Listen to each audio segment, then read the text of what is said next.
to York for the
Welcome to York for this Roses clash between Yorkshire and Lancashire. The last two teams left unbeaten in Metrobank One Day Cup Group B. Yorkshire with 2 wins from 2 so far. Lancashire with a win after a no result. Let's take a little look at the pitch as this sellout crowd starts to assemble itself behind me. It's a hybrid wicket here at York. There is a little bit of grass, about 7mm on top. It will do a little bit with a new ball, there's no doubt about that, but once you get through that period, batting will unquestionably start to become a lot easier. As you go down, you do see those tinges of green, but those tinges of green tend to be on the wider part of the wicket where that hybrid effect is not seen as much, but that more central playing surface that is in use far more often has got just the tiniest bit of live grass. But on the whole, this is a track that historically has been a bat first pitch most of the time in terms of results, both when Yorkshire have been playing here and when it's been used as a club pitch. With the overhead conditions as well, there's no doubt that whichever side gets the ball in their hand first here is going to have potentially some early joy, and it could be tricky for batters to navigate. But as the stats show, if you bat first and get through that new ball period, there's runs to be had here. Very warm welcome from the commentary box here at York Cricket Club as we prepare for what should be a fascinating day of Metrobank One Day Cup action. It's a Roses match, Yorkshire versus Lancashire, coming to you live from Clifton Park. As you can see, that was a nice pitch report that my colleague Michael McCann prepared a little bit earlier, and the big news regarding that pitch, of course, comes from the middle. It's the toss result. Yorkshire won the toss and chose to have a bowl first. So we'll take you through the two respective lineups as we prepare to get underway here at York in around about 12 or so minutes time, but we'll start with the home side, Yorkshire. So Yorkshire, 2 changes from that victory over the Northamptonshire at Wantage Road. Opening the batting will be Adam Lythe, Imam al-Haq. Will Luxton is in at 3, then it's James Wharton, Matt Revis, George Hill, Dom Bess, Harry Duke with the gloves, Jack White, Dan Moriarty and Ben Code. So those two changes, as we mentioned, Code and White coming in for Matt Milnes and Ben Cliff. And I suppose at this case, it's a nice moment to introduce my co-commentator, Michael McCann, to take us through the Lancashire side. Yeah, Lancs have made 1 alteration from the team that won at Somerset. So line up as such: Marcus Harris, the skipper, their Australian overseas, Tom Bailey, George Balderson, Charlie Barnard, George Bell, Josh Bohannon, Michael Jones, Harry Singh, Arav Shetty, Ollie Sutton and Will Williams. So that change sees Will Williams come in for Luke Hand. So both sides refreshing their bowling options. That, as we understand, comes from situations more of resting and loading than necessarily injuries picked up in games. Of course, Yorkshire have got Somerset here at York on Thursday. Worth adding as well, you could see the ground filling up during that pitch report filmed earlier on, but it is now very much full. It is a sellout, and there are just the last few pouring in to make sure they get here in time before the first ball. We've got a marquee that's got 800 people in it, and by the time you include that temporary stand, I reckon we're up maybe in and around the 5,000 sort of capacity estimate today. What is for sure is that York is absolutely packed, and it is a great privilege to be here for Roses action between these two. And one player who cannot wait to get his first taste of Roses cricket is a man who's been in the runs for Yorkshire since signing as a late notice replacement after Rituraj Gaikwad pulled out for personal reasons. Imam al-Haq has already got a 50 and an 150 in this competition this season, and after his excellent half-century at Scarborough, which saw Yorkshire to victory against Warwickshire, I and a few other journalists had a little chat with him about it. Yeah, that's a great week for the last week as well, and even though we played, against Surrey, that was also a very good week, but I guess we're going in the right direction. We had a good meeting yesterday, and I guess the boys are very talented, and but it's just the process. We have to keep believing. It's a long tournament. We have still 7 to 8 games I hope we can qualify and then the quarterfinal. So just stick together, because we don't have that much rest between the games, just 2 days, and then we have to Northampton. So yeah, it's a good week. Lads are enjoying. The bowlers set that win up for you, didn't they, there? Cliffy was absolutely outstanding, and Jack White back to it as well. Yeah, I guess I just wanted to. It was a good toss to win, and I guess it was a good bowling conditions. And I think even though I always believe the bowling is all about partnerships, and the way Cliffy and Jack White bowled the first 15 overs, and I guess that was the tone. And I guess they were like almost 30 for 4, 30 for 5, and in ODI cricket, if you just half of a side are out between 15 overs, then obviously you are on the top of the game. And I guess Bessie let us, the bowlers he used very smartly, and I guess it was a good bowling unit we have. To be honest, it's so great, and they welcomed me with a very big heart, and I am enjoying every moment of it. And the last week the game we won against Sussex. It was a brilliant game, and I loved it. And every management and every young guy, and they have so much talent in it, and they have the hunger. They have the hunger, the attitude, and even though I'm just liking it, even the changeover after the over, that shows the body language of the team. So I just want to improve as a player here, and I just want to learn as well, and whatever it takes, I'm just enjoying every moment of it. Yeah, obviously these are the two formats which I really enjoy, the test matches and the ODI cricket, and yeah, but obviously the ODI cricket, because obviously I have a good international record with almost 48 averages. So, but it's just that this is my new phase of my life, and I am enjoying it. I just want to, just as I mentioned, that I want to learn as well. I just came here with an open mind, and I want to do something for the Yorkshire team in a winning cause, and obviously that will help me as well as a player to grow. And in any stage of your career, I always believe that you always learn so many things with different kind of approaches. We all have different routines, we all have different mindset, and when all those things come into play, so it's a good thing. Yes, obviously, if you know that the lots of Pakistani community here, and they love to watch us when we play here, and there are many. When Yorkshire signed me, and they posted on their social media. So I've got lots of text in Leeds, because obviously they know that I'm going to be living there in the Leeds. So there are like many fans who come down and with the food. So Pakistani people love our cricket. So there are many friends and many local fans as well who wants to take care of me. So that's a very sweet thing. Well, some lovely words there from the Yorkshire newcomer, Imam 214 runs so far in the Metro Bank One Day Cup. Scores of 159 against Northamptonshire and also 55 against Warwickshire in the opener. As you can see there, really has got a fantastic record as well. 3,152 runs at 47 for Pakistan in ODIs, includes 9 tons. And yeah, he is the second leading run scorer in the entire competition, behind only Durham's Will Rhodes. So really has been a great start to life in a Yorkshire shirt. As Michael mentioned beforehand, came in as a last-minute replacement for Ruturaj Gaikwad, who unfortunately misses out on his planned Yorkshire stints due to personal reasons, but he really has just been absolutely exceptional. And I was there for that game at Wantage Road on Friday. Hardly put a foot wrong, if any. I think we counted it on our hands, 2 full shots over the duration of 159 runs. It really was a masterclass in white ball cricket. So the hope, of course, for the home side is that he can maintain this red-hot form, of course. We won't be seeing Imam just yet, because the White Rose have won the toss and chosen to have a bowl first in slightly overcast conditions here at Clifton Park. Of course, it's something which the hosts utilised the great effect up at North Marine Road in the campaign opener.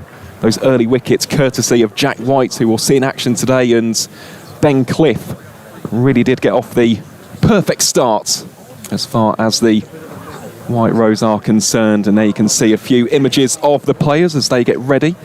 Around about 5 minutes away from the start of action here at Clifton Park. And Michael, I know that you've spoken with Imam on a couple of occasions. How is he settling into life at Yorkshire so far?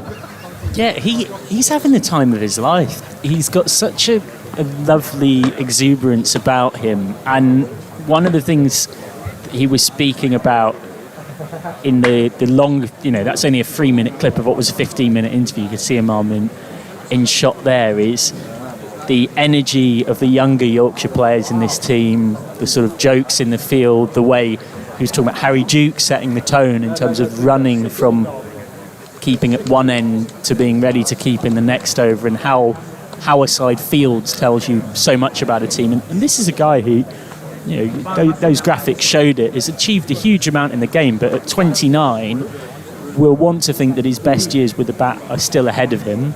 It was not that long ago that he was playing for Pakistan against New Zealand in a couple of ODIs in Wellington and Mount Maunganui, and that was actually his last senior competitive cricket before this Yorkshire stint. But he will definitely look at a competition like this and think that a hefty bit of returns certainly won't do him any harm, put it that way. Now, before that gets misunderstood, I'm not saying that ultimately the Metrobank One Day Cup is single-handedly going to secure Imam ul-Haq's place in the Pakistan 11, but it definitely doesn't harm you to be playing competitive 50-over cricket and playing it well, because those 50-over stats you can see they're very impressive, more than 3,000 runs at an average of 47, but that average once upon a time around the 2019 World Cup was actually up in excess of 60. So there is a story to be told there, in the sense that from that peak has just marginally come off that in more recent years. But for now, he's in the field, and Yorkshire are in the field. It was a pitch that no one was quite sure what to do with. When I was out there just filming that pitch report, I spoke to 6 different people from both camps and ended up with 3 who said bowl first and 3 who said bat first. Now, the stats say bat first, but it will do a bit early, and these overheads definitely favour a swinging ball. So Yorkshire have decided, much like that Warwickshire game at Scarborough, they're going to bowl first and look to strike early. Yep, that is the hope, isn't it? And of course, they've got 2 very, very good seam options early doors. Jack White produced what was arguably, and what could end up being, the ball of the tournament. That bail clipper to dismiss Ed Barnard, who, as many a county fan will know, is a real strong player in this format and tournament. And of course, Ben Code as well, who will relish this opportunity. He really will. It won't be Code to open up, though. I believe it will be Jack White to bowl the first over here at Clifton Park, in front of what is a capacity crowd. And of course, it's a Roses match. It's expected, isn't it? The local rivalry, so much tradition and history associated with this fixture, but just to see this level of support, 5,000 plus in for the One Day Cup, it's lovely to see.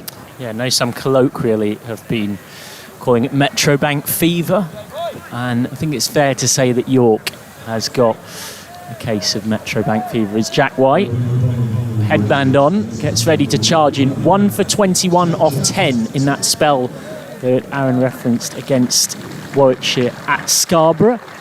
As part of this rotated Yorkshire seam battery, sees White as well as Ben Code come in for Cliff, and the soon-to-be departing to Kent at the end of the season, Matthew Milnes. From the rugby ground end, it will be White. He's got 2 slips, a deep third, point cover, mid-on, mid-off, square leg. And so deep backward square as well as that deep third are the 2 that White's got out. All ready for the first ball of this Roses clash.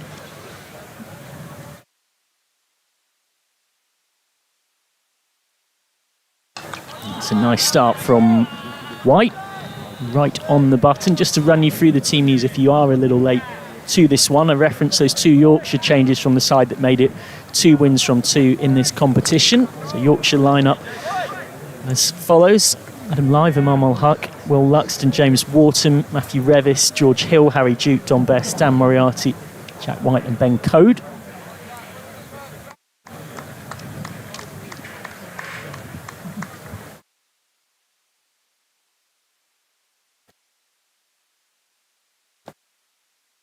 That's just turned around the corner for the first run of the contest. Your umpires are Paul Baldwin and Graham Lloyd. Baldwin is standing at this end, rugby ground end where White is bowling from now. Lloyd is at square leg. 1 change for Lancashire from the side that got that 2-wicket win with 8 balls to spare against Somerset, having had a rained-out match against Northants Sebra.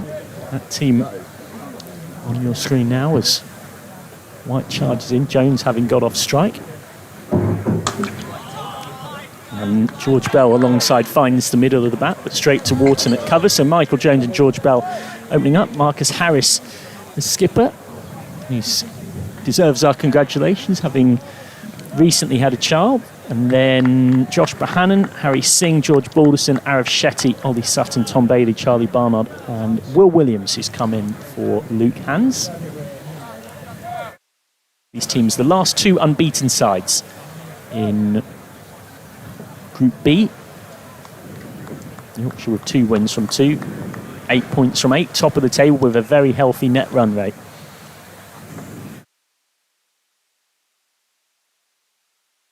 Beautifully bowled by White. A little bit of extra lift and carry as well. Good early signs here for Yorkshire. Yeah, we'll take a look at the replay of this one. Early signs of encouragement for any seam bowler, and this is what Jack White does on a consistent basis. Hangs it just outside the eye line of the right-handers, tries to tickle the outside edge, and in fairness, George Bell has actually played that very well, just to play away from the line of that one as it came nipping back in. But yeah, this should be a great battle early doors. George Bell more of a touch player, Michael Jones a destroyer in chief as such. Oh, that's a nice area again from White. To appreciative applause from the home crowd, from someone who's been an excellent signing for Yorkshire this season from Northants.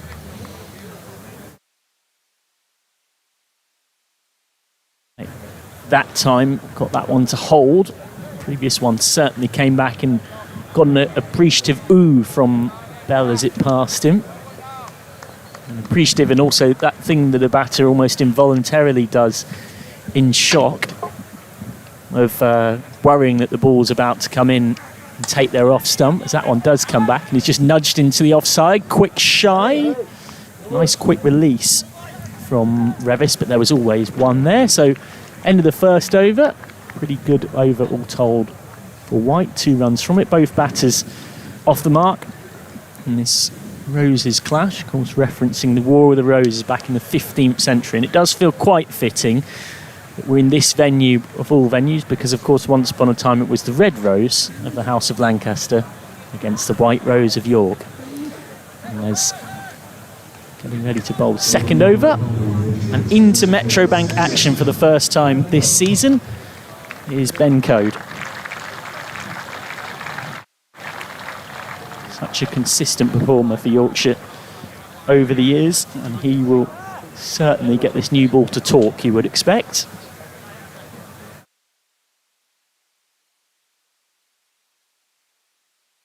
Code charging into Bell.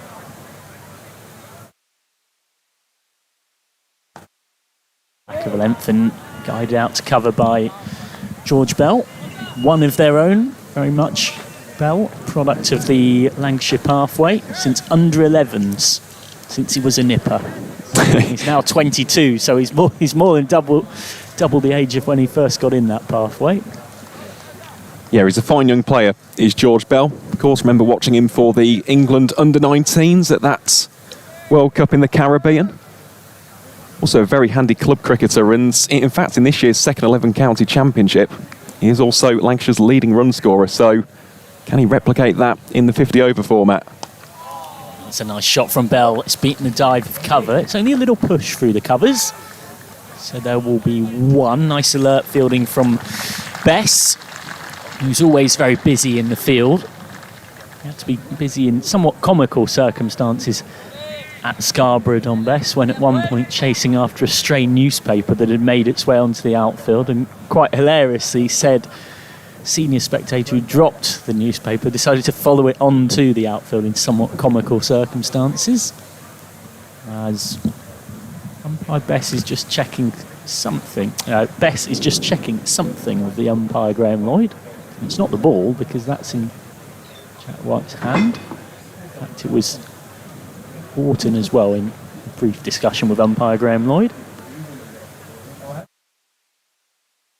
James just taking guard. Field mirrored as it was, identical field for Code, as what we saw from the rugby ground end when White was charging in.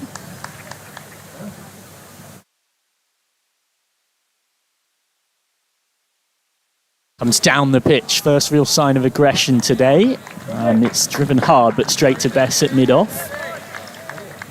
This is what we can expect a bit of from Michael Jones.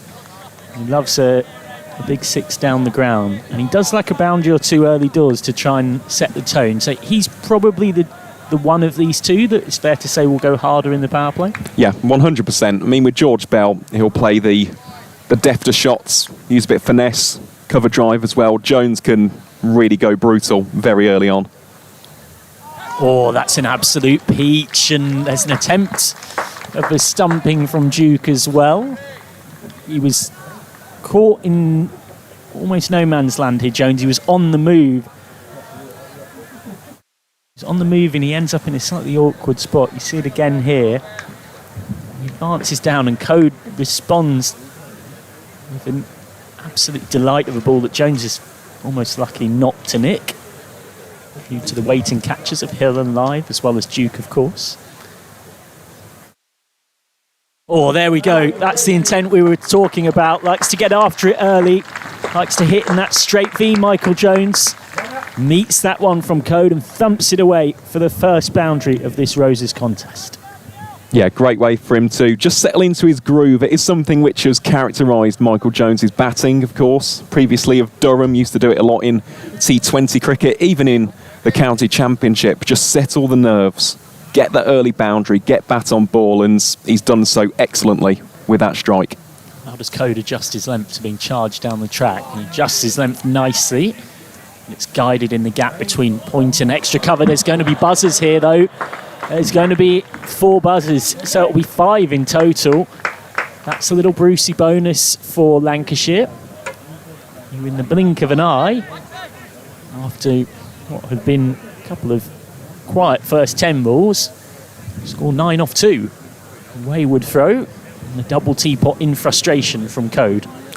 Yeah, it's a rare fielding mistake, that, from Yorkshire. It's been a real hallmark of their success in the first 2 matches, especially against Northamptonshire. They really were like a pack of wolves, backing up and attacking every single delivery in the field, not allowing those quick 1s and 2s, and yeah, just didn't have anybody backing up at the correct angle there. It was Matt Revis who tried to get across in the end, but unfortunately for the home side, couldn't do so. So, 5 runs scored.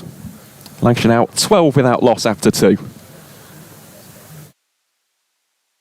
Real effort ball from White, but that has been clobbered. Almost goes for 6 through mid-wicket. And again, Jones getting those long levers out in the power play. And now, one way or another, the last 3 balls have gone to the boundary. Yeah, that's meat and drink, isn't it, for Michael Jones? Real area of strength.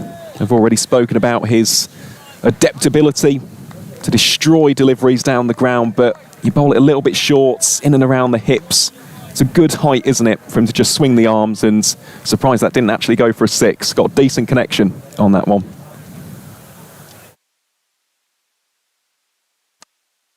This time Jones is just nudging in front of Revis at mid-on for the trotted single. The consensus about this York pitch is that if you can negotiate through the first 10 overs, there's plenty of runs to be had, and that's part of what caused, particularly when you add in the overheads, the fact that historically it has often favoured teams batting first. And there is a little bit of live grass on there. You can quickly see why it was a toss that neither side were necessarily completely sure about what they would do if they had won it.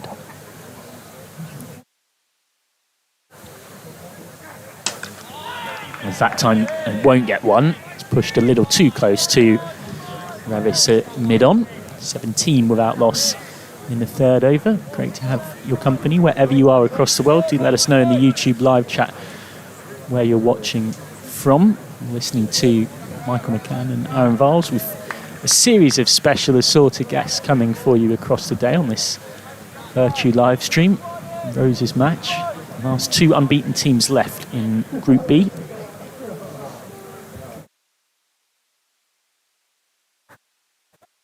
Good effort ball from White. Bit of a teaser outside the off stump from Jack White, who's quickly making himself a bit of a fan's favourite at Yorkshire this season. 35 wickets at an average of 22 in the county championship, and he certainly hasn't let Yorkshire down as well when he was given the chance in the Blast. He didn't play a huge amount, but he actually took 7 wickets at an average of 15, including 4 for 33 on his Yorkshire T20 debut in a win at Nottinghamshire.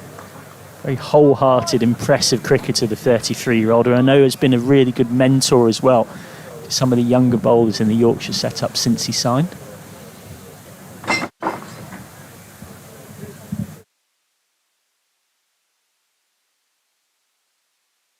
Right on the button there.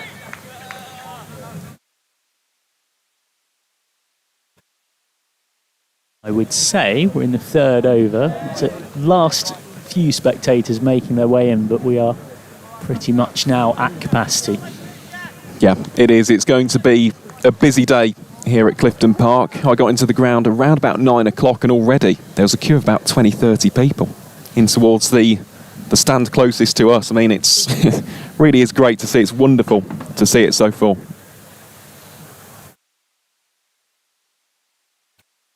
Well, that's nicely bowled by White. It's a little uncertain from Bell, who, well, I think if you're a batter, you say guides it down. If you're a bowler, you say edges it. Down to third for 1, 18 without loss. Yeah, it's not where he wanted it to go. He wanted to push it more through a cover point kind of region.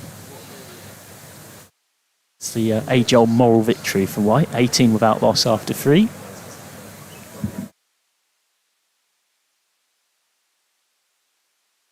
And it should be said as well that everyone from York has done a magnificent job. York has hosted far more Yorkshire first team cricket here this season than it has in any other season before. Code charges in. Oh, and Code is bowling a lovely delivery that Bell is left just playing and missing at. Yeah, just to echo the sentiment on that, they have done a great job. Lovely bunch here at York Cricket Club. They've looked after us all season long, and of course this is one of 2 matches here this week. Somerset, the visitors on Thursday. Yeah, there are still tickets available for that one. You could do a lot worse than take a trip to York. It's just blocked back. And York, of course, hosted its first ever T20 this season. Yorkshire losing out against Durham, ironically, former Yorkies. Will Rhodes and Alex Lee's key in Yorkshire's downfall on that particular day. And of course, York also hosted that game with the Kookaburra Ball in the Championship, where it was a 10-wicket win against Essex, just the second ever county championship game here at York. Straight back to Code. He's just starting to build a little bit of pressure here on Bell.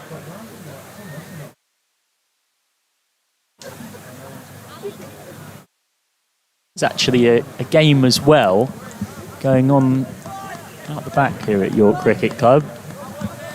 Just sort of on maybe about 150 metres away from us. Down from where Bell is batting now, he'd have to hit a huge 6 over cover point to get there.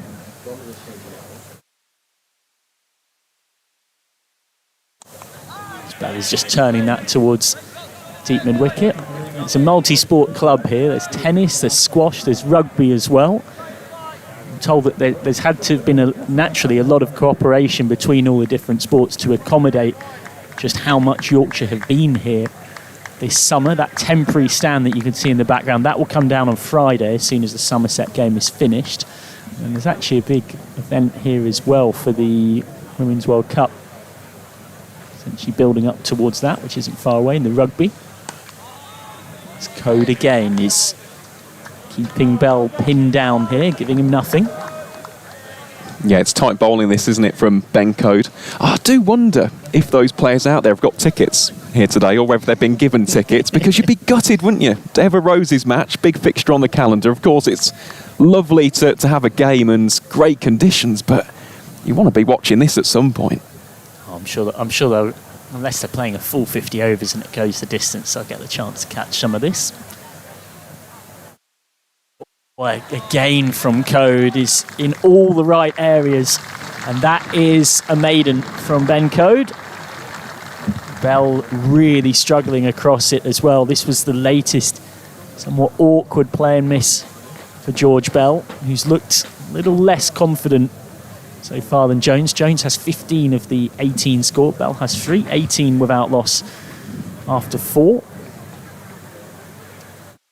Yeah, it's a glorious day as well here, isn't it, with the weather. Expected to be around about 28, 29 degrees a little bit later. And something else to just mention, the only Metro Bank One Day Cup fixture taking place here on Tuesday the 12th of August. So all eyes firmly on York Cricket Club as Jack White bowls here from the rugby ground end.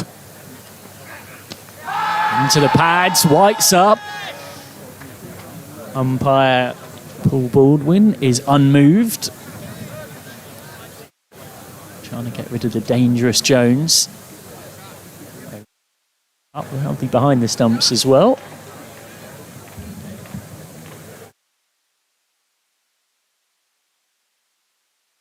It's come a long way down the track and it's hit him pretty high as well. White's a tall man who's definitely extracting some bounce out this track as well.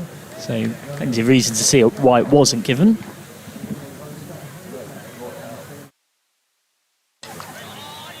That's another decent delivery from White though. Yorkshire just starting to try and build up a nice run of dots here. Just as I say that, I can hear, and you might well be able to pick it up on the effects mic, a couple of fielders referring to that run of dots, just trying to induce a rash shot here. If you're late to this Roses game, Yorkshire winning the toss and asking to bowl after the coin came down in their favour. Marcus Harris, Lancashire captain, incorrectly calling tails.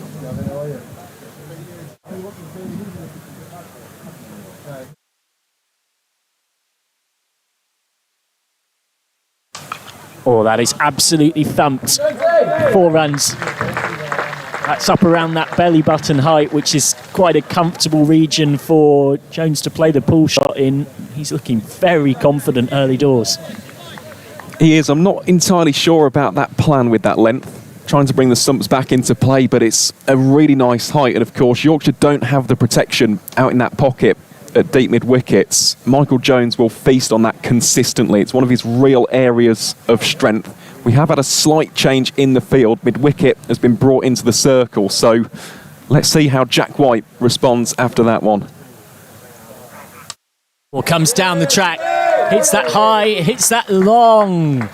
That has gone on to the top of the marquee. The first 6 of the Roses contest comes from Michael Jones, who is determined to take on Jack White here and is absolutely flying here. He is, and it's a really refreshing approach this as well, isn't it? Very proactive, very positive, utilising the feet, trying to just change the length of the delivery that White's bowling, and tell you what, he's made a very, very clean connection with that one. Work to be done here for White.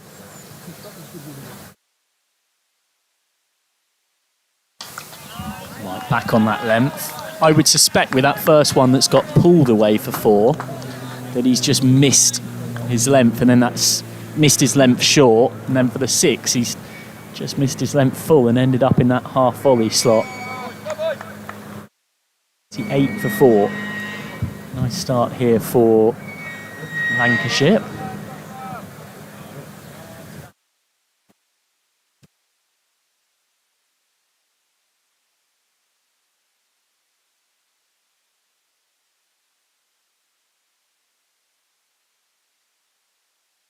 Well, that's sliced away. Well, that's far more luck than judgment this time, but regardless, it is another boundary for Michael Jones. And an expensive over from White comes to an end. 32 without loss after 5 then, and it's Jones that has done the vast majority of the damage so far, because Bell is still on 3 and has been somewhat circumspect for those 3 runs. Jones has been showing belligerent aggression at the other end. So we have our first change in the commentary box today, settling into the seat alongside me. You always say historically that your best batter bats at number 3, And we've certainly got one of our best experts that we could wish to find for the day at number 3. Very good afternoon to Graham Hardcastle, as that's just blocked back from the first ball of Code's over. Good afternoon. Yeah, I think we're still technically actually just about in the morning. But regardless, for those that don't know, a lot of words that you will read online about Yorkshire, Lancashire and Durham in particular, I think it's safe to say, probably come from the pen or the keyboard of the man who's alongside me. Yeah, it's not a great start when I don't know what time of day it is, but anyway, there we go. It's a busy summer, but days like this, I really do look forward to this month of the season. It's a fantastic competition. So that's guided back to Code. Yeah, it's funny, I was looking back, the last time Yorkshire beat Lancashire in this competition was 2018, when David Willey got a ton and took 4 wickets. Adam Lyne at Old got Trafford. a big ton. It's strange to think that's only 7 years ago, but of course the nature of this competition has changed so much since then. Yeah, that was at a time when quite a lot of your stars played, wasn't it? Absolutely. Your big names. It's taken on more of a development feel to it, but equally as exciting. That's guided away. Nice touch shot from Bell. I mentioned that these are 2 very different types of opening batters earlier on. Some good fielding down there by Moriarty, keeps it to 2, so Bell moves on to 5. Yeah, it's interesting. Anthony McGrath talked about that. He said there's been a lot spoken about this competition with the 100 and it being devalued, but I've really enjoyed coaching the last few years in it. I think there's been some really good cricket. We didn't perform at our best in the Blast. It's another chance for us as a team to stand up.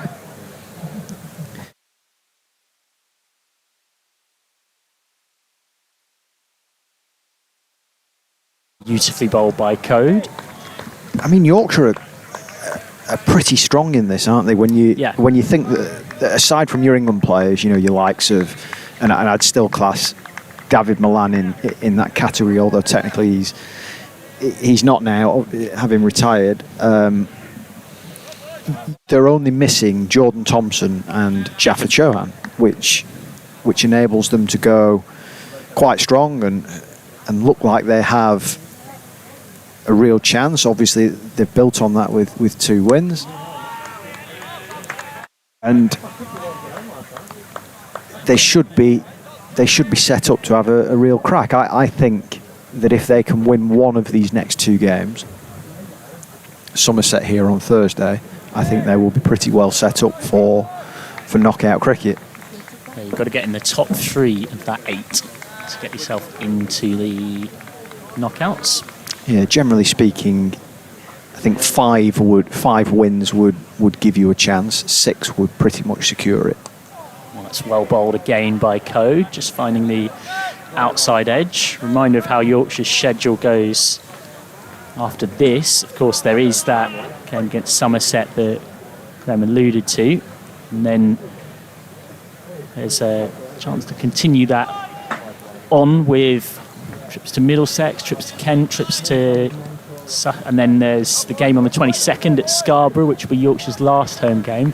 There's definitely a sense that the way the fixtures have fallen is probably quite kind to Yorkshire as well. To get 3 of your first 4 at home gives you a chance in your own conditions to get some points on the board, get some momentum. Yeah, I mean, equally, you could look at Lancashire's point of view. They've got their last 3 home games, last 3 games all at home. So new over starts from White, who is nicely square driven but straight at point. So if they can get some early momentum on the road, then you would think that would be an advantage ending the competition up. When you've got, as you say, away games in a block and home games in a block, you can look at the advantages of both sides.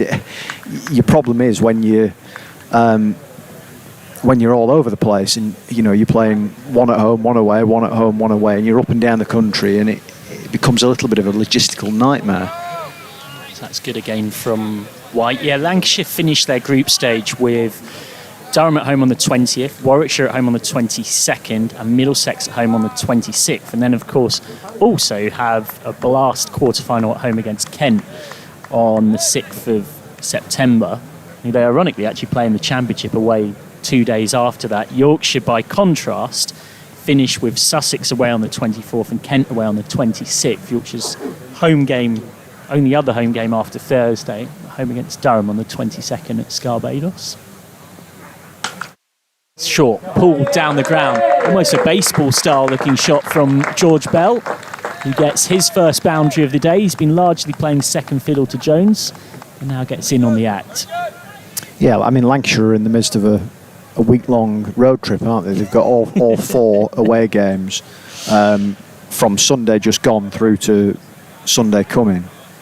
Yeah, they got Sussex away on the 15th and Kent away on the 17th. Of course, had that washout against Northants and then one at Somerset. Straight down to Revis at mid-on. Quietly, Yorkshire trying to build a bit of pressure here, but Jones has done a good job in the power play of setting the tone for Lancashire. George Bell is in particularly good form, having scored a lot of runs in the second team, and you can see why, can't you? Yes, Jones has made the early running, but Bell looks good as well. And Bell looks very good there, cutting away, cutting past deep third for 4. As soon as it beat point, there was every chance that was going to the rope. So 2 boundaries in this over from Bell, 2 very different types of boundaries. Just wonder whether the opportunity, I mean, George Bell's been around first team cricket for quite a while now, but hasn't played a massive amount of it this season, and has had the opportunity to score a lot of runs in second team cricket, and you almost wonder whether it's... That's into the pads and given. George Bell's gone. A first wicket for Yorkshire in the Roses clash. Bell out for 14. Jack White strikes. This opening partnership was really starting to motor, and Bell was starting to motor, but having hit 2 4s in the over, he has to go. Bell might have won the battle, but White won the war. 43 for 1. Yeah, forget what I was saying a minute ago. Commentators curse.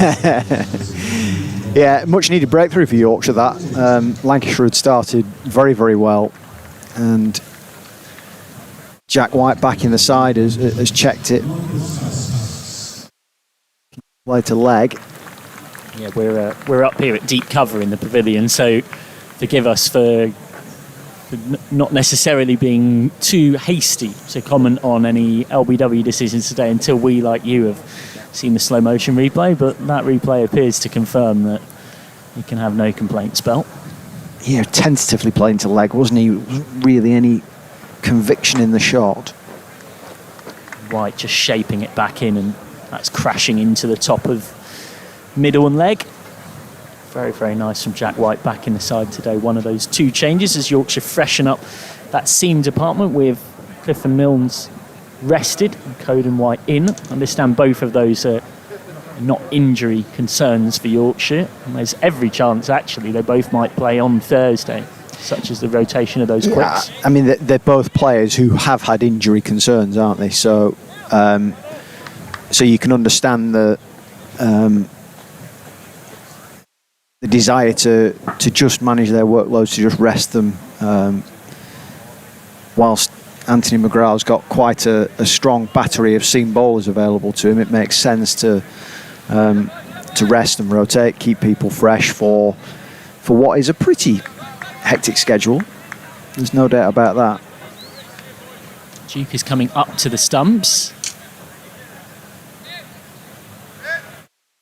It's Jones on strike. I would ask, will Jones continue to be belligerent having lost his opening partner Bell, but my strong prediction would say most likely yes. Has to push that one back though. Duke changing the dynamic by coming up at the non-striker's end, just settling into his work. Marcus Harris, Graham Hardcastle alongside. Just coming back to what we were talking about with those 100 availabilities, those 5 we were talking about for Yorkshire. Yorkshire wouldn't necessarily have ever anticipated to have for a competition like this. Johnny Bairstow, Harry Brook, Darryl Milan, Adil Rashid, Joe Root. Oh, that's leapt a little bit on Jones, who's doing what batters do sometimes, which is staring at the surface. Meanwhile, and it is worth mentioning as well for the purposes of balance, Lancashire have been shorn of players as much, if not more than anyone else. They've lost 14 in total. Now, some of those also fall into that broad camp. Expect them to be away with England, the likes of a Joss Butler, a Phil Salt, Liam Livingston. Sir James Anderson eventually getting his chance to play in the 100, having not initially been picked up.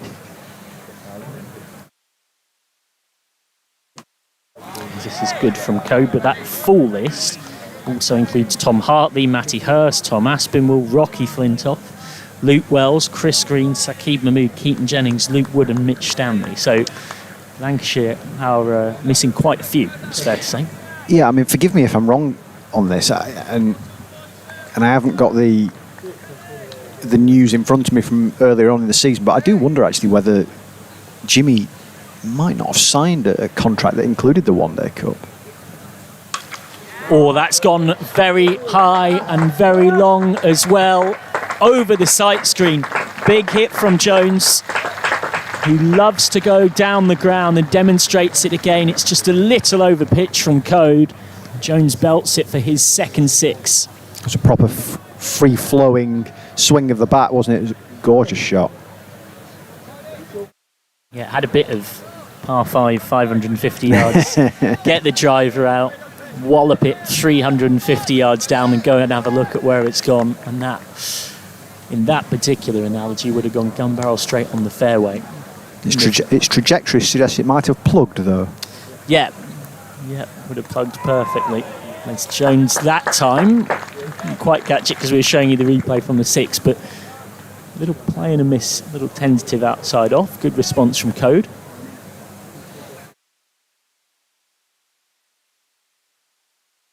Definitely got a bit of movement and a bit of bounce. I don't think there's any doubt that Lancashire will be much the happier of the two sides at this juncture.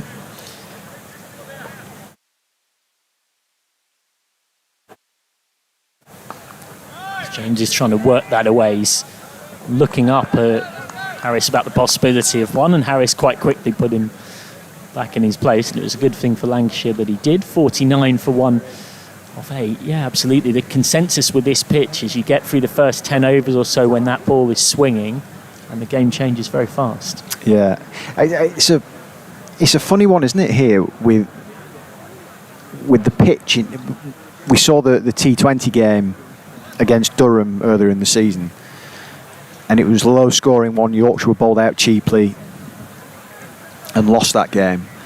And then in previous one-day games, we've seen big totals. I seem to remember Matthew Waite at the end of, can't remember exactly what year it was, but right at the end of an innings against Warwickshire, I think, here, where he peppered the gardens and the houses over towards the city end, and Yorkshire ended up getting 300 plus and I think won the game. So yeah, it's difficult to assess whether the kind of total is that we'll be looking at as Harris picks up another boundary off his legs. Yeah, Marcus Harris's first boundary, first bowling change of the day. George Hill's come on from the rugby ground end to replace Jack White. He went for 30 off his 4, but did pick up the only wicket to fall. Hill starts with a bit of a loosener. Harris just gladly tucks round the corner for 4. Marcus Harris, someone who of course has those 14 test appearances to his name. This time he's providing a bit of a test match style leave to that one, but someone who'll be very familiar as well with those that keep their eyes on English county cricket, because he's played about as much county cricket in recent times as anyone you can think of who is an overseas Marcus Harris. I would put quite a lot of similarities between him and Imam ul-Haq, actually, in their style of play as Harris defends. Two players who just know their game, who are very kind of classical. They aren't ones who you would put into the category of, if they bat for 40 overs, they'll take the game away from you. Somebody like a Michael Jones would probably do that. If he's still there in the 40th over, Lancs will be on for a massive score, you would think. Oh, that's a lovely shot from Harris. Back foot punch for 4 through the covers. A purist shot, that. Absolutely delightful. 4 of the best runs you'll see today. But have the ability to really build an innings, and then if they are there 35 to 40 overs and the platform has been built, they can then accelerate, and that is when they will look to take the game away from you. Well, Bess is changing the field here. He's just reinforcing that area in the covers. It's a 6-3 offside field now as Hill comes right arm around, and Harris is content to just have a look at one. Yeah, he played for Leicestershire in 2021 and 2024. The 2 years in between, played at Gloucestershire. And then this season, rocked up at Lancs as an overseas and very quickly found the club in a bit of red ball trouble and found himself as captain. So he's had an eventful campaign of it, Marcus Harris. He's still trying to fight his way back into that Australian team as well, harbours that ambition. So that's just guided straight to mid-on. End of the over, 57 for 1 off 8. Well, his form has been superb this year, hasn't it? Kind of suggested that he's still got life in that regard in the international game. He will hope for a blazing start to the Australian summer with Victoria when he gets home in September, and then who knows, I suppose. Yeah, there's a lot of people talking about the fact that those first few rounds might be something of almost a bat-off as such in terms of fighting for spots in and around that Australian top order. Marnus Labuschagne in and out of the side. Will be a fascinating winter with a men's Ashes series to come as Code continues, and it's just guided away through fine leg for 4. Sensible shot from Jones, just using the pace of Code. Fine leg is up, and it's a pretty simple 4 runs. I wonder actually whether this might have been a little bit of a false shot. Yeah, potentially. Not in complete control.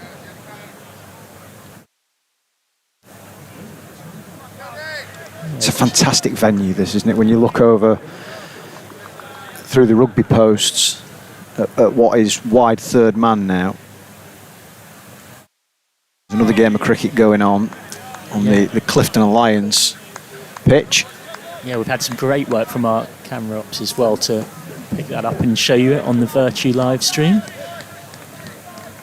Had a few shots of them. There's also so much happening. There's a Vertu activation over there as well.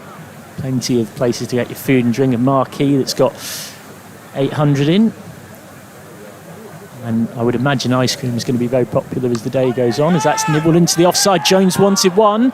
Jones came halfway down, and Marcus Harris very loudly said no, and Jones had time to scurry back.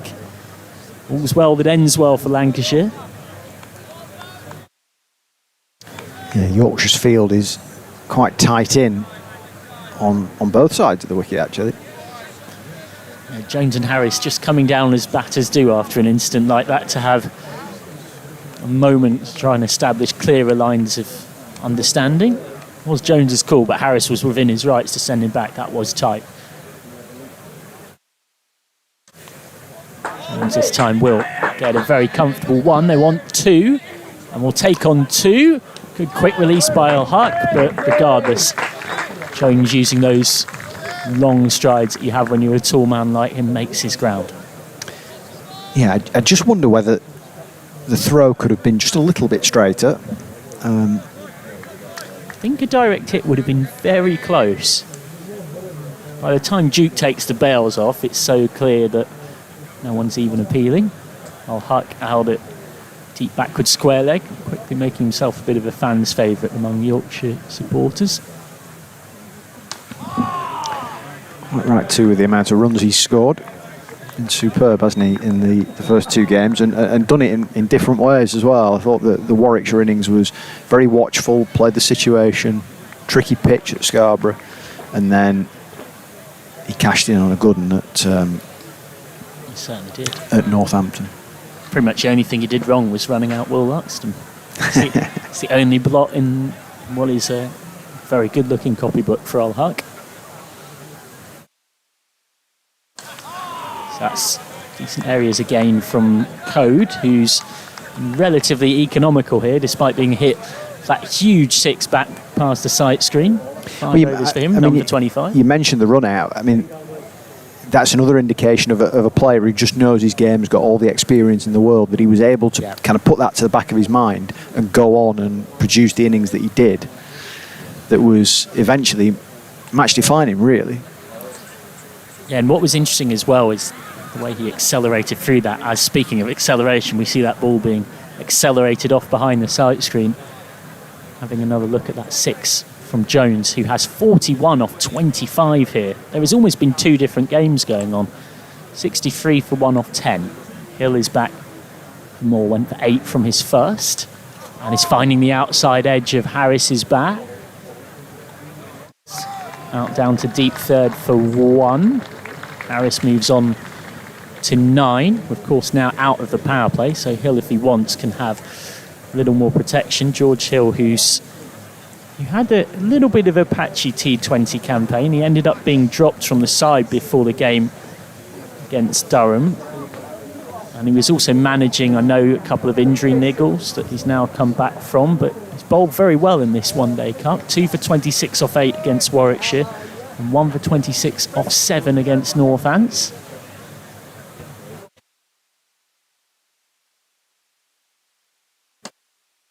That's turned away for 1 to mid-on. Jones takes his tally on to 42. And I've just seen out of the corner of my eye a genuinely very impressive catch being taken in that Clifton Alliance game that's going on out at what is now, for Marcus Harris batting, deep extra cover. There was a moment where it's a lovely catch to the fielder's right, and then had 5 of their teammates running over and mobbing them. What are you doing watching that game? Is Hill again.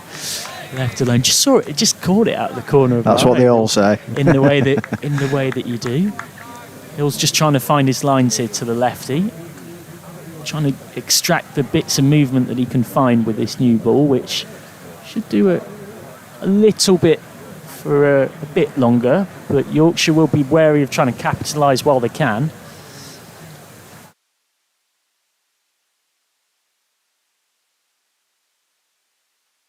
Oh, that's nicely bowled by Hill. He's finding a rhythm here.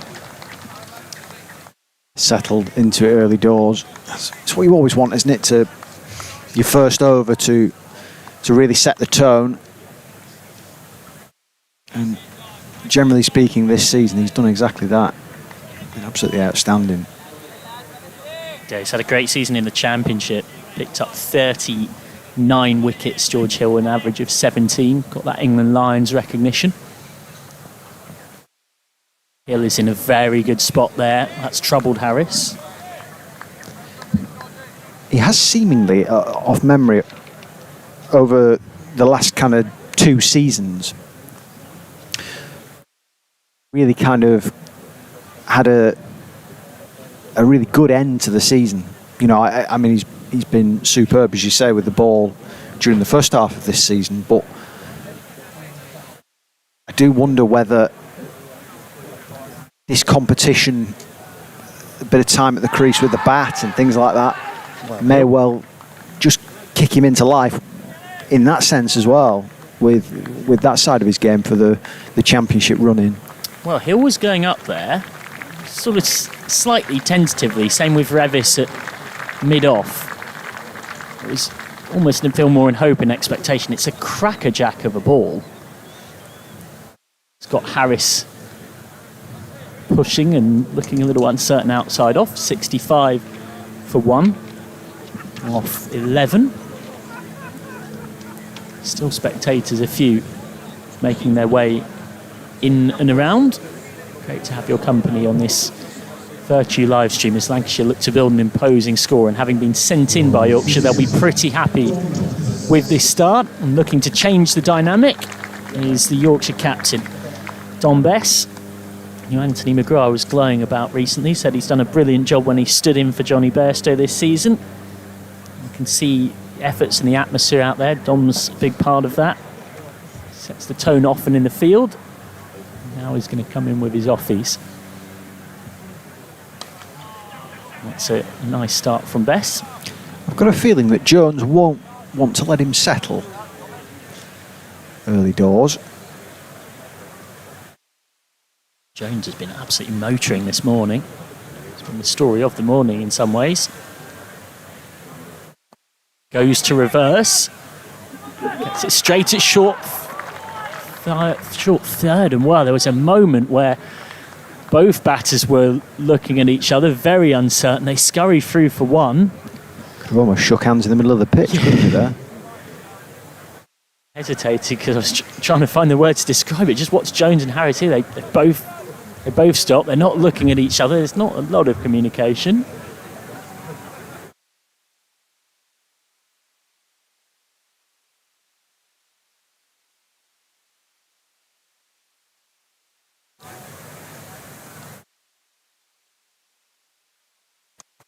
It's a nice line from Bess, who in theory this should be a good match-up for, bowling to the left-hander.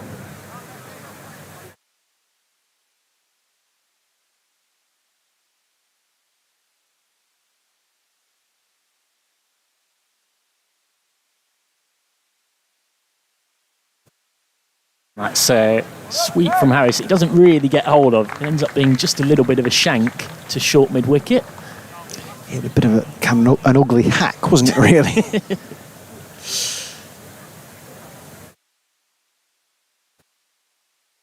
That time Harris is nudging away. He'll get one. Hive does the fielding. Best just putting together a nice, tidy, quiet first over to settle into his work. You would think Lancs will be thinking 300 from here with this start. These two can push on for another 15 overs or so. That's straight back to Bess. Good from Jones. End of the over, 67 for 1 off 12. Thank you very much to Graham Hardcastle for his company across the last 7 overs. He'll go back to all of his excellent hard work that you can read on both the Yorkshire website as well as often appearing in the ECB Reporters Network and covering plenty of Lancashire and Durham as well. Settling back into the seat alongside me after well-earned rest is Aaron Vars. Thank you very much, Michael. Yep. I was just going to comment about the weather, of course. Since the last stint, those first 5 overs, sun has dipped behind the clouds a little bit. George Hill bowls here to Harris. Pushes that one. Should be a shot. The stump's chance there for Dom Bess. Lancashire survive. Yeah, the running in recent overs has been a cause of concern for Lancashire. This was the case again here. It's Harris's call, no doubt. Harris would have had nobody to blame but himself. He's hit that ball pretty much straight, near enough straight to short cover and ran. Bess has only got to make 3 or 4 yards to his right, and Harris had essentially just given up in terms of just hoping that Bess wouldn't hit. Yeah, it's one of those dismissals, of course, from a Lancashire point of view. You've built already a decent foundation, most of which has admittedly come off the bat of Michael Jones. But if you give away that position, especially your captain as well, Harris was on 10 at the time. That could have been a pivotal moment potentially in this first 50 at York. Opportunity not taken there by Dom Bess. That one just clipped down the leg side for 1. I was going to ask the question as well, Michael, of course. I've just been watching at the back for a few overs. What have you made of the pitch itself? Because there hasn't been too many deliveries acting up, has there? It's had quite true bounce so far. Yeah, there was a bit of chat about there being touches of live grass on it, but for the most part, it's a hybrid and it has behaved pretty well. Of course, it does help when you've got one opener who is smashing it around. That just takes the edge off a new ball a little bit, both in terms of piling runs on the scoreboard, but knocking it out of shape as well. Getting it thudding into sight screens and onto marquees as Michael Jones has been doing.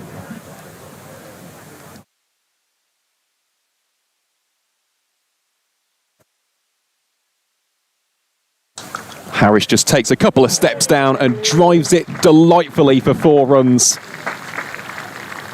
There was only one outcome after the sound of that crack of the bat. Beautifully timed, very nicely placed. And that is just quintessential Marcus Harris.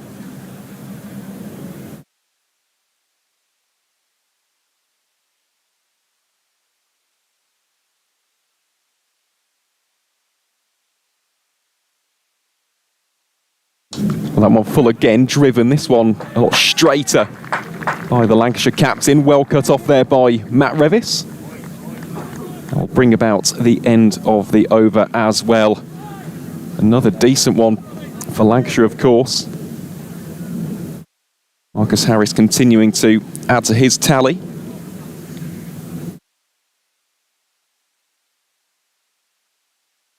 Score now 73 for 1. Don Bess prepares to bowl from the city end. Yeah, we saw with that reverse sweep in his first over that Jones is intent on not letting Bess settle here. Can he get after him like he has the seamers? Well, opens up the arms and absolutely whacks him down the ground for 6 runs. Michael Jones brings up an excellent half century from 33 deliveries, includes 5 4s and 3 6s to boot. It's his first half century since June. It was the county championship match against Derbyshire. Has had a little bit of a lean patch since then, but he has climbed into Don Bess with that delivery, and he has brought up a half century in fine fettle here at York to get Lancashire off to a very strong start. The Red Rose 79 for 1 here in the 14th. Yeah, no doubt the pressure's on, particularly when you add in the fact that Yorkshire won the toss and chose to bowl. It's now Yorkshire that have got all the questions to answer. Just stayed nice and low as batters often look to do, particularly tall batters against spin. They're looking to get underneath the flight of the ball to pick it up. It's over-pitched from Bess. A little too wide as well. Just means that free swing of the hands at it for Jones.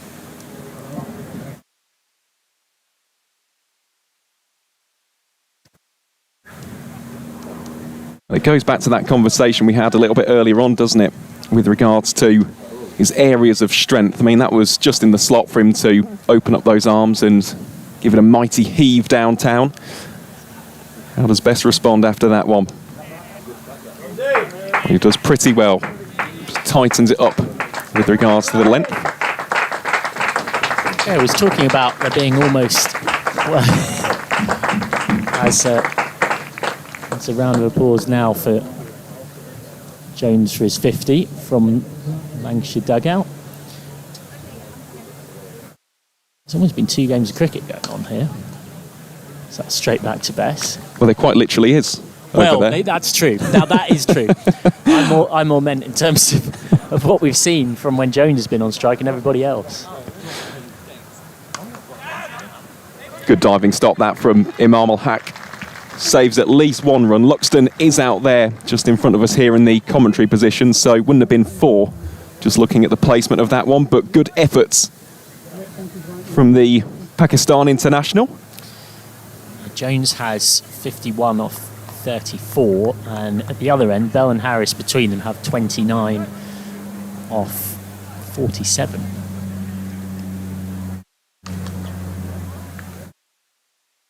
Tighter bowling that from Don Bess, but nice little punch down the ground by Michael Jones.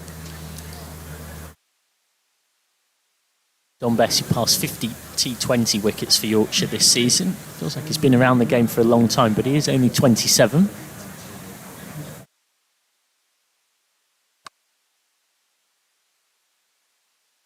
You'd sense that he's the kind of player, Bess. He's spoken and said as much of this in interviews. So that's the end of the over, 68 for 1 off 13. He'll have his eye on England white ball appearances maybe one day. So there's plenty of experience for England in the Test arena as Jones smiting code away. And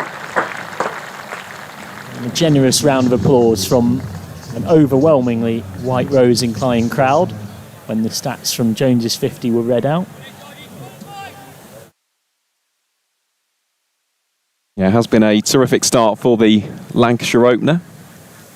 We are just waiting actually for the scoreboard to update here at the ground. The Kevin Hutchinson scorebox currently reading 68 for 1, but we've got it down as 83 for 1 after 14, so confirmation that Jones has reached his 50. Good areas there from George Hill. Yeah, the Lancashire dugout actually applauded him when he went from 52, 51. Scoreboard is somewhat frozen in time. Thank you for keeping track of that. Going almost exactly a run of ball here, Lancs. Yeah, it's been an impressive start. Of course, for Yorkshire, it's just a case of breaking this partnership and seeing where they can go from there. As Harris gets an under edge on that one. Slightly streaky with the execution, but will be a single in the end. Gets off strike and puts the aforementioned Jones back.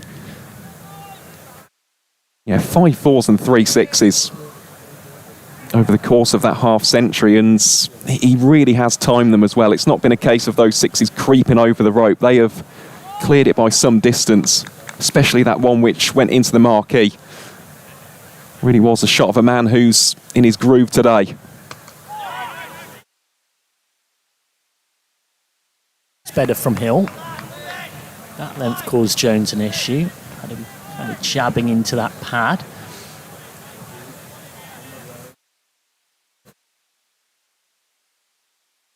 And with the platform he's laid, I think if you're Harris as his skipper at the other end, you're saying just keep going. There's plenty of depth in this Lancashire lineup. There's a licence to frill here for Jones. Well, that one, he just works it down towards deep backward square leg. Yorkshire do have protection out there. Should just be 2 runs. Indeed it is. Yeah, of course, there is plenty of batting, and that's something for Yorkshire to be aware of. You want these partnerships broken as soon as possible. Still got the likes of Harry Singh, Arav Shetty still to come. Of course, Josh Bohannon, who scored 51 in the last game here in 2022. So the Red Rose do bat deep. So that one just clipped just in front of square leg for a single. Yeah, and it's definitely worth remembering the wider context of what this competition means for both sides. It's a decade since Yorkshire last had silverware of any kind. That was back-to-back Red Bull County Championship wins. It's 2002 since Yorkshire's last limited overs trophy. You can't call it a white ball trophy because the Cheltenham and Gloucester trophy back then was played still with a red ball. Yorkshire, of course, have never won the Blast. Meanwhile, for Lancashire, well, they, of course, have won the Blast in 2015, but you actually have to go back to 1999 for Lancashire's last major List A title. If Jones keeps hitting them like that, they've got every chance of tasting some silverware soon. 87 for 1 off 12, the scoreboard now says. It is still ticking up because that's still not quite right. Well, the score is correct. It's just the overs. That was the 15th over. Don Best prepares to continue his spell here from the City end. Falling up first here to the dangerous Michael Jones. Only on 55. Gone for exactly a run of ball so far. None for 12 off 2.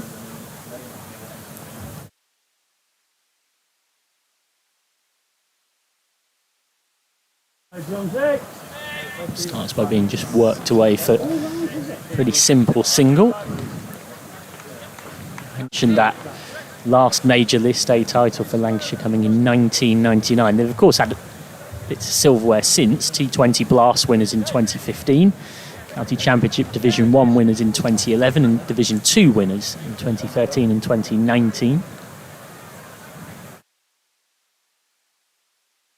Nice shot that from Marcus Harris. Will be cut off by Will Luxon though, so just a single scored. Yeah, And you actually go back to the 90s, and this is something that really will make Lancashire supporters smile. That was something, a golden age of list A cricket for Lancashire. 6 trophies in 5 seasons at one point. So that's just nibbled away for another worked single from 1995 to 1999. 6 list A trophies in 5 seasons, including doubles in 1996 and 98. 96 won the Benson and Hedges Cup and the NatWest Trophy. I did that double in the 1990 season as well. And in 1998, under the captaincy of a certain pretty handy cricketer called Wasim Akram. I say pretty handy in the most sarcastic way possible, of course, before you all write in. Lancashire won the NatWest Trophy in the AXA League. Best producers another dot. That was quite an era and quite an age for Lancashire cricket. That's the kind of history that this group are trying to replicate by getting their hands on some silverware in the list A format. As Harris goes straight to White at short point. There's definitely not a single there. He's rightly sent back by Jones. That's the end of a nice tidy over from Bess. 16 overs gone.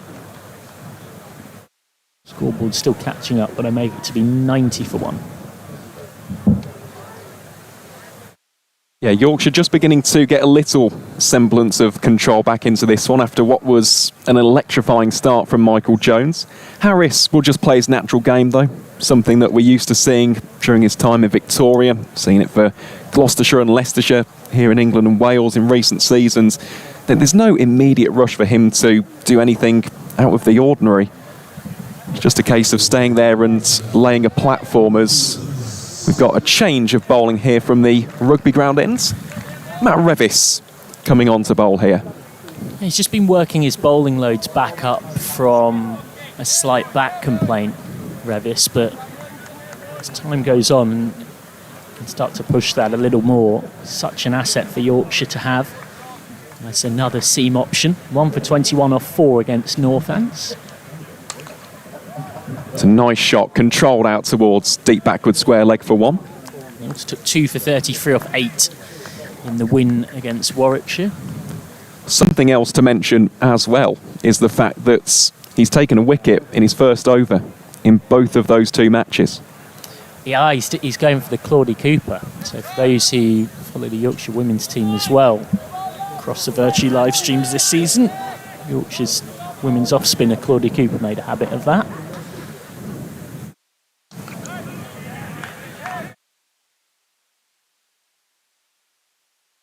Yeah, and I know there's a lot of very proud people at Burley and Wharfdale Cricket Club watching Matthew Revis do his thing. I've been down there a couple of times in recent years for Lashings games. It's a club that's best known for the Brooke family, naturally. Not just Harry Brooke, but so many of his relatives there are regulars.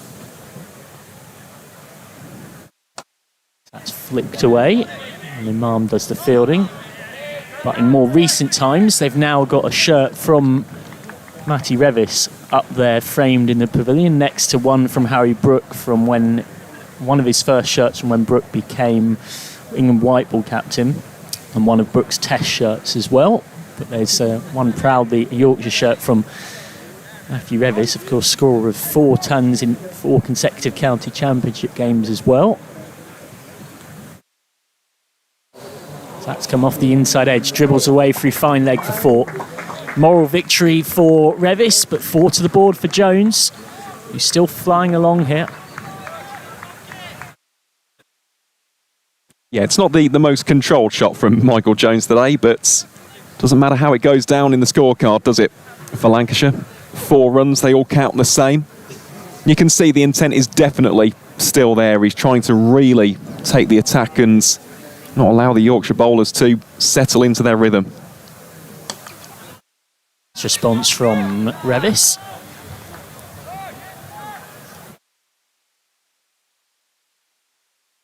As mentioned, there'll be a lot of people, particularly in and around the Airedale and Wharfdale Senior Cricket League, who'll be interested in his progress.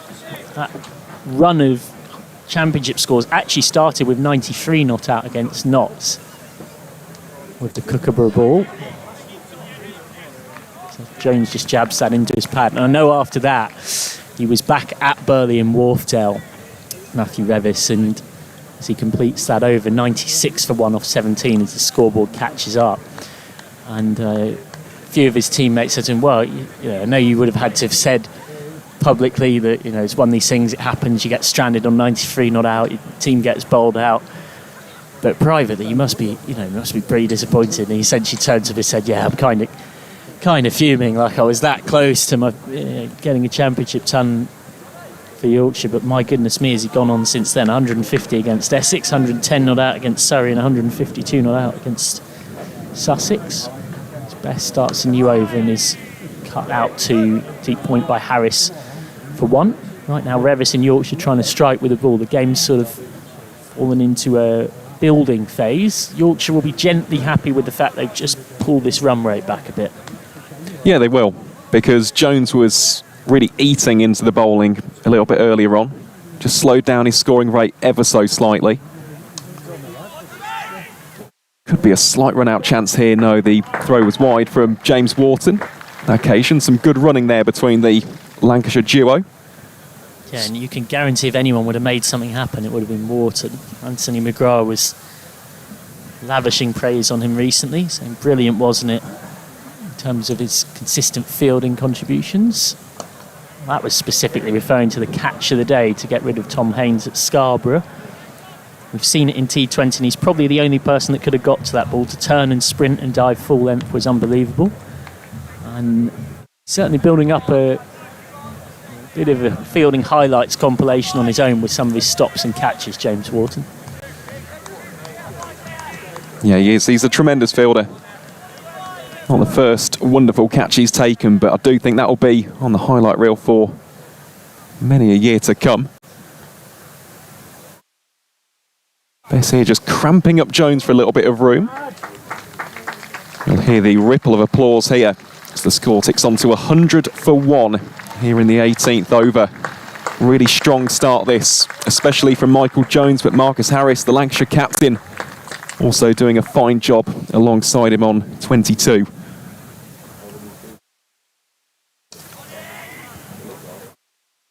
Particularly when you put into context the overhead conditions, the sense that the ball would nip around early, which it did in parts.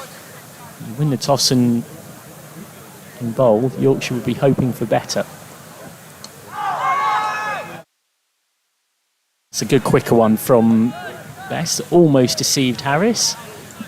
End of another over, 100 for 1 off 18. This is that aforementioned catch from James Wharton to get rid of Tom Haynes. And the win by an innings and 128 runs for Yorkshire against Sussex. Yorkshire just starting to build a bit of momentum in their season, you would say. In what's been times a stop-start campaign. Finished second bottom in the Blast with 5 wins and 9 losses, but they actually haven't lost in their last 5 games across all competitions coming into today. On their final T20 by 2 wickets off a final ball against Leicestershire, drew against Surrey and beat Sussex in the county championship, and then back-to-back Metrobank One-Day Cup wins. Revis continues and has Jones swooshing outside the off-stump unconvincingly. Yeah, that was a genuine play and a miss, that, from Michael Jones. Probably just picked up the length of that, thought it was there to be hit and almost induced the outside edge. I'll tell you what, that was mightily close to being Yorkshire's second of the day.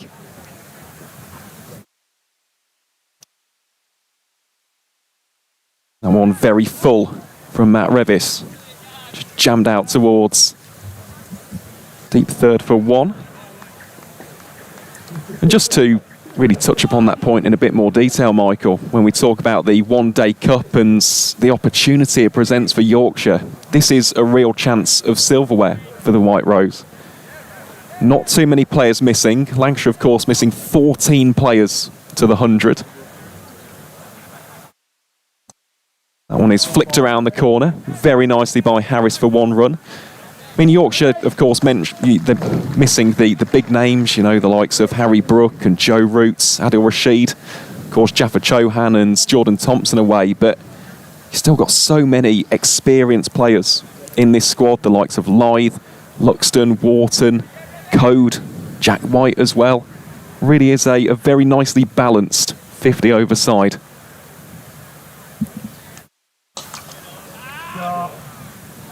So that one half stopped by Jack White. Ricochets back to Lythe, has a little go at the stumps, but the Lancashire pair safely home.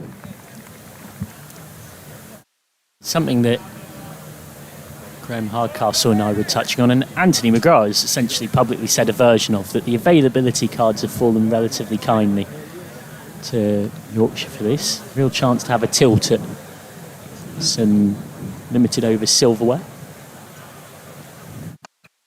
Slightly shorter by Revis, allows it to be pulled in front of square for one. A couple of people in the YouTube comments talking about the fact that this start from Lancashire is much better than their start at Taunton in that run chase, which they got there, but somewhat not as convincing as they might have liked.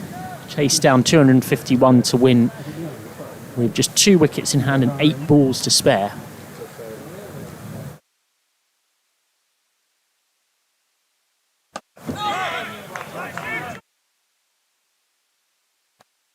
Good end to the over there from Matt Revis. So after 19, Lancashire 104 for 1 here at York Cricket Club.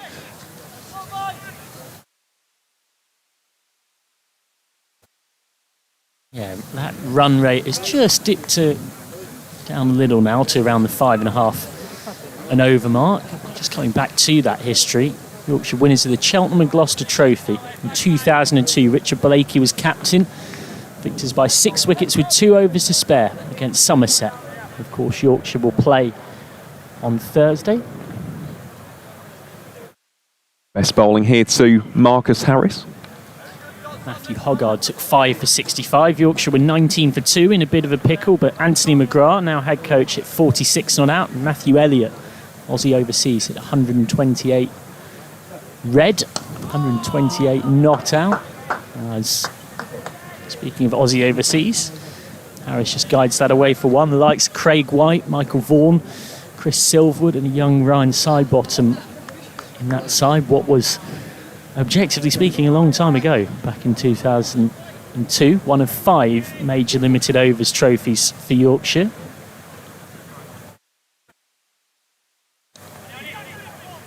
Definitely played that, isn't it, by Michael Jones. He's used that as an escape shot a couple of times so far today. It's just slowed up here a little, Jones, from the very high standards he set. In the 17 balls he's faced since his 50, he's scored 15 runs. That was rifled, wasn't it? Good fielding off his own bowling by Dom Bess.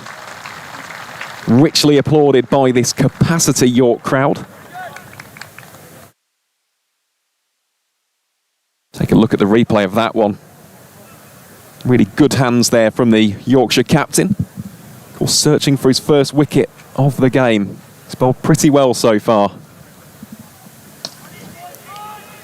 Yeah, a few people on the live stream as well noting and enjoying the nature of this ground, and spectators sat in their rows. What you can't see, because it was earlier on today, is the way people were queuing at the gate and almost running to get their spot. A lot of seating very much on the more unreserved side of things, unless you've got your pre-booked spot in the marquee or in the stand, which obviously has assigned names and numbers. Huge parts of the ground here at Clifton Park are very much a case of go and get your spot. And even there with the marquee, you might have pre-got your spot as one of 800 in the marquee, but those wooden chairs out the front, it's anything goes. So if you want that front row seat, you've got to get there early. And plenty of people who've come early have been rewarded with a great spot right the way around this magnificent ground that was done such a great job of hosting us. It has. It's a lovely place, I must say. We've been here a couple of times already this season, and it doesn't get any less special. Really nice club. Beautiful surroundings. So Revis bowls here too. Harris drives that one out towards deep backward point. Will just be a single. And yeah, you mentioned about the enthusiasm I think I touched upon this at the start of the broadcast, but by about 9:45, so 15 minutes after the gates had opened and entry was allowed, that entire front row of seats in front of the grandstand was full. Oh, yeah. Yeah, absolutely. And it has been full ever since. Great to see the appetite for this historic competition. And of course, historic fixture as well. I was actually in the home of the first Roses match a little bit earlier today. It's in Sheffield. Wasn't the first class match. That took place towards Blackburn Way in the 1860s. But yeah, the first recorded Lancashire versus Yorkshire men's match was in 1849 in Sheffield. The club no longer exists, but I was in the Steel City this morning. Nice. Nice bit of history there. You get to learn here on the Vertu live stream. So that one banged in short by Matt Revis. No run scored. Yeah, it's that fixture, the start of the season. The moment it comes out, any Yorkshire or Lancashire supporter is ringing that in the diary. There's someone who's fourth generation down of a family with plenty of Yorkshire blood running through it, grew up with that right from a very young age. That was the one you keep an eye out for. As Revis is in, and that's well driven straight to White, who fields very well as well. It's good cricket all round, and it's one to the score. It is, it's very good cricket indeed.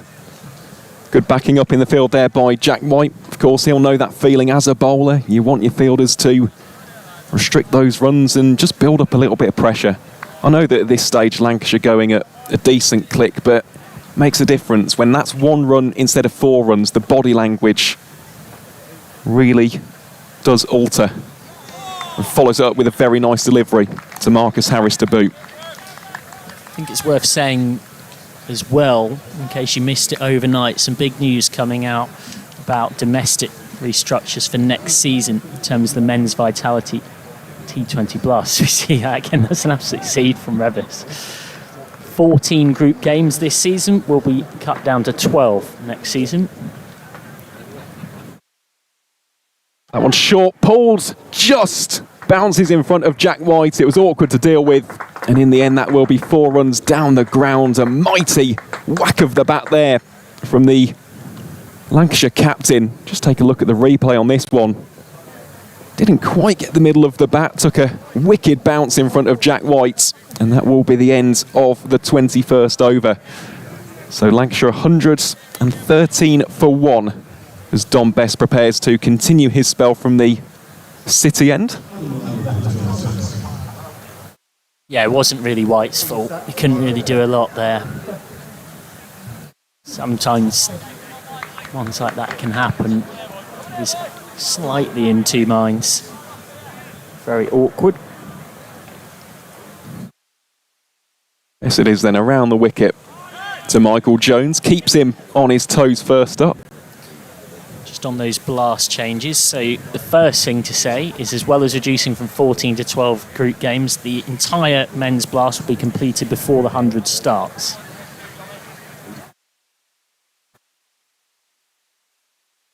Well, big swing of the bats. That's going all the way for 6, surely. The spectators being brought into the game here by Michael Jones, who unleashes his 4th 6 of the game already. And I would say that was one of the shots of the day, but so far, Michael, he's produced quite a few of those. Yeah, Jones is... As soon as that ball is just a little wide from Bess, he's always got that front pad, kind of outside leg. He's looking for room to free his hands in that very straight hitting arc, and that was another example of it. Crouching down, a real textbook lesson in how to play spin, getting underneath the flight the ball, and 2 umpires, Paul Baldwin and Graham Lloyd, are having to get together to check on it. And I'm not surprised, because that has absolutely thumped into the metal of that temporary stand.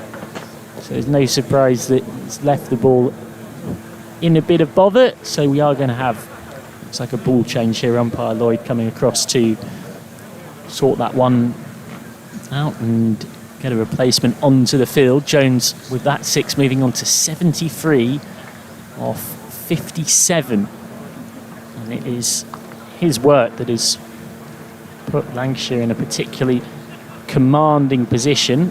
Does have one list a ton previously. Without meaning to put the mockers on him, I'm sure we'll be eyeing more here. If you are eyeing a trip to York, worth reminding you there are still a few tickets left for the game against Somerset on Thursday. And if you're in the region, you could do a lot worse than come and take in some Metro Bank action, and plenty to do in York while you're here. The Minster, the Art Gallery, the Railway Museum, which is free. There's the Yorkshire Museum and the Castle Museum, as well as, of course, the City Walls, which you can walk around for free. The iconic Betty's Tea House, where you can get yourself a Fat Rascal scone. And there's a lot of walking tours as well, naturally, as you'd expect of a place where there's so much to see, and some beautiful gardens and horticulture. So it really is something for everybody in York. And once the ball change is complete. It is just serene, isn't it? It's lovely as well, with the River Ouse running directly through it. It's best bowls here to Jones. Slightly less expansive with that next shot. And the Minster, for those who have not been to York Minster, for anybody who appreciates good architecture, that really is a sight to behold. And of course, the Viking Centre as well, Jorvik. It's a lovely, lovely place. I know that we'll probably mention that a lot throughout the duration of today's broadcast, and of course Thursday's one against Somerset as well. But if you have not been to this city, we cannot recommend it enough.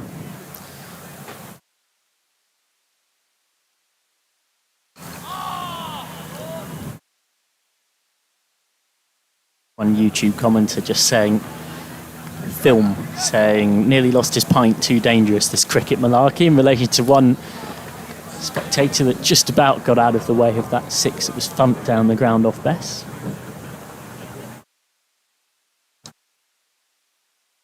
Just guided along the turf. Yeah, Harris is just playing a bit of a support role here for Jones. He's on 31 off 43, but he doesn't really need to do anything too differently. 1 for 122 off 22.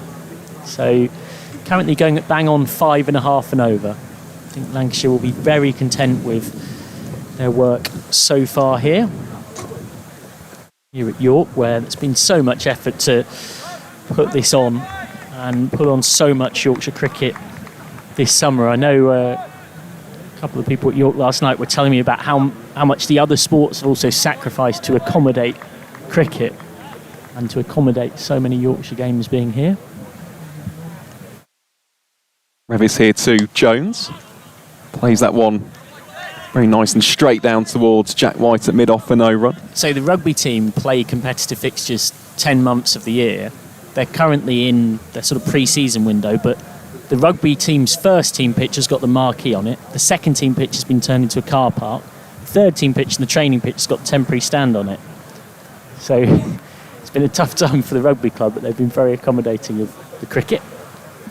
Well, that one's short and pulled very, very long. It's heading out there towards the Vertu activation points. That is 6 more runs off the willow of Michael Jones, the Scotland international, a 5th, 6th of the innings already. That one again just sets up a very nice height for him, allows him to expand those arms, and well, that one is absolutely enormous. Yeah, that has gone a long, long way back. That must have been in excess of 80 metres. Boundary here is ballpark 60. So you put at least another 20 on that. And again, short, rifled, could be 6 more, will be 6 more towards the spectators. Bit flatter in its trajectory, and that is back-to-back 6s for Michael Jones, who had that little period of almost rebuild by his electrifying standards, but now getting back into the swing of things quite literally here at York Cricket Club.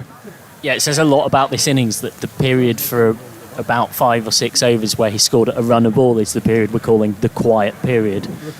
But that's because everything either side has been a fireworks display. Revis has just slowed things up. As soon as that ball was hit, has gone across to have a chat with captain Bess.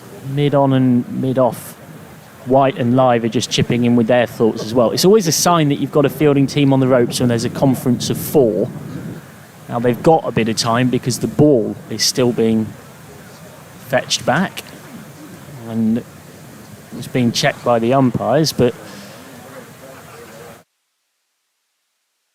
now there's a chance for them to extend that conversation and just work out field sets, maybe some change-ups, but Yorkshire have got to do something different here.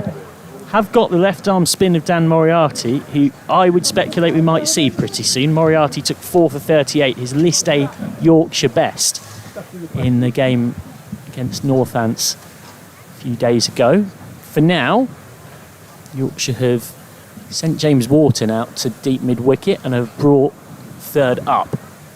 That's the field change. Good response that from Revis. Even so, it's a nicely timed clip through the onside by Jones. Allows him to keep the strike rotating, moves him on to 88. Scoreboard 135 for 1. I do think that will be the change. I think we've got to see Moriarty at some point. Of course, Jack White still has 6 overs, but I don't think we'll see him just yet. I think we'll see a little bit of left arm finger spin just to change it up, if not anything else. Well, that's been edged, has it? And taken absolutely spectacularly by a diving Harry Duke. Matt Revis, the golden arm, does work his magic, and the Lancashire captain has to go for 32. The Red Rose 135 for 2 here in the 23rd over. Lovely flying catch from Duke. And Revis, who's been hit for 2 big sixes in that over from Jones, manages to at least get something to show for it, and a big scalp as well. Marcus Harris has been in the runs for Lancashire with both red and white ball, but he has to depart after a steady hand here accompanying the Michael Jones fireworks show. Jones making, Harris I should say, making 32 off 45. Has to go Court Duke, old Revis. Just playing away from his body, not quite timing it right, but Duke has a lot to do there and makes it look very simple. I was going to say, that is a great catch. Really, really good work that from Harry Duke. Just take a look at the replay there. Flashed it slightly, did Harris. He'll be disappointed reflecting upon that one, but that is a superb catch, especially at this point when there has been not that area of rebuild, but things have just gotten into a little bit of a flow, haven't they, with regards to the game. You can lose your concentration a little bit, and that just goes to show the importance of your keeper maintaining that focus, maintaining that discipline. Duke does that, flings himself to the left. Some great scenes there as well, as you can see the spectators react to it and a couple of his teammates as well. So it is Harris who departs, and coming in at number 4 for the visitors will be Josh Bohannon, someone who scored a half-century in the last one-day cup match here at York in 2022. Of course, has captained the England Lions, been a mainstay really for Lancashire in recent seasons, especially in county championship and 50-over cricket. Very classy operator, someone who, a bit like Harris, can just bide his time out there in the middle. Yeah, Bohannon, you would imagine, will want to settle into that role of accompanying Jones as Jones looks to keep being aggressive. Just watch Duke's foot movement stays nice and low, and then that gives him the chance to be explosive away to his left-hand side. Goes Australian style, fingers pointing up. So a lot of keeping is about doing what individually works for you. No doubting the quality of the take. 135 for 2 off 23 then, so an expensive and eventful over. Yep, it is, and we will have a change of bowling here from the City end. It will be Ben Code to come back into proceedings. So no Moriarty as of yet. Don Bess electing to swap out himself for a little bit of seam. Code 5 overs, none for 25. Bowled a maiden over to boot as well.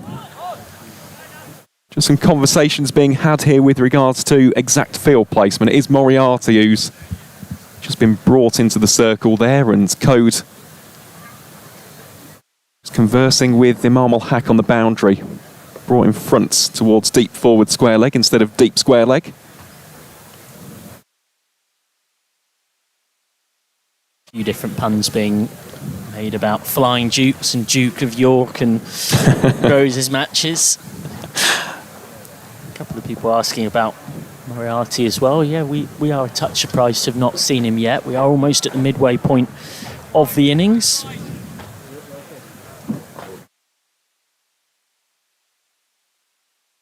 Top-notch grab that, wasn't it, from Harry Duke? You can see the difference in terms of the energy out there as well.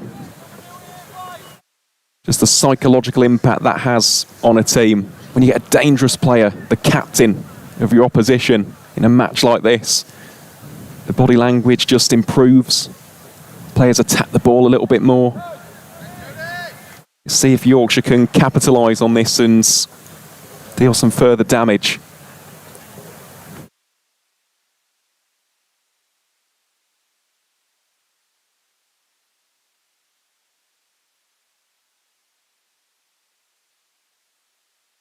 It's worth just saying on the note of Jones that it's funny the way the game can go, particularly when you're a batter whose job it is to go out and be aggressive.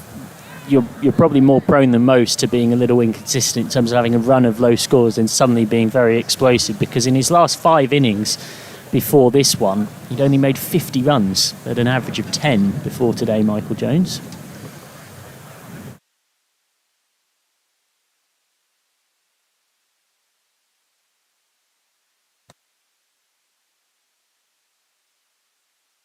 Yeah, scores of 11, 19, 6 and 0 in his last 40-20 games for Lancashire against Derbyshire Bears Yorkshire in the game at Old Trafford, and then a duck against Durham, and then made 14 against Somerset a few days ago.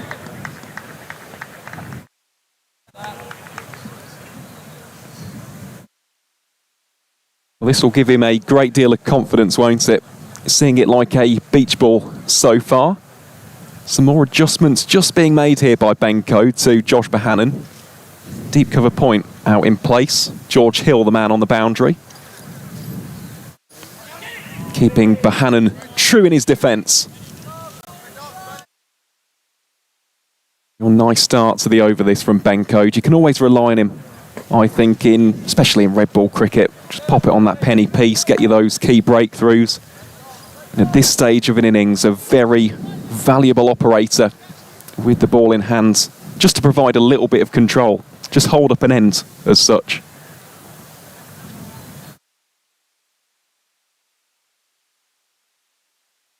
Well, big appeal, and Josh Bohannon has been trapped LBW. Benko does what Benko does best, getting a big breakthrough of the Lancashire number 4, and Bohannon has to depart for a duck.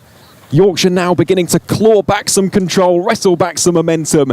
The Red Rose 136 for 3 here in the 24th over. Two quick wickets, just nipping back from Code. We're by no means in line, but looked like a shout that had plenty going for it. And all of a sudden, Jones has lost a couple of partners, which will give the White Rose great encouragement. Cody's bowled a really nice tight first spell, brought back on for his second. This is the wicket to get rid of Bohannon, who's been a consistently excellent run scorer in this competition in recent seasons. And just from that replay, I'm not sure Bohannon can have too many complaints. Has been Lancs' top run scorer in this competition 2 seasons in a row, and he's got a century in each of those seasons. So that is a big scout for Yorkshire to go and get early. Gone for a 5-ball duck. Yep. Could be another important moment in this first innings. Don't think there was too much doubt there, to be honest. Just your quintessential nip backer from Benko. Lovely scene presentation, and it's one of those strange innings. Bohannon didn't really look comfortable throughout the duration of his stay at the crease. So that brings young Harry Singh to the crease. Of course, Harry Singh, a man of great cricketing pedigree. He's the son of former India and Uttar Pradesh left-arm seamer R.P. Singh, his sister, and Charlie played for the Lancashire women's side as well. And he's been at Lancashire since he was 8 years old. He's only 21, is Harry, so of course he's born and bred on the other side of the Pennines. Something to watch out for as well, which we've seen from Michael Jones. This actually could be entertaining between these two. If the ball is pitched a little bit short, he has got a very powerful pull shot in the locker. So let's wait and see what happens with this stand. Do you think this will also bring about a slight change in approach from Michael Jones? We can touch upon that after this next ball from Ben Code, who has his tail up.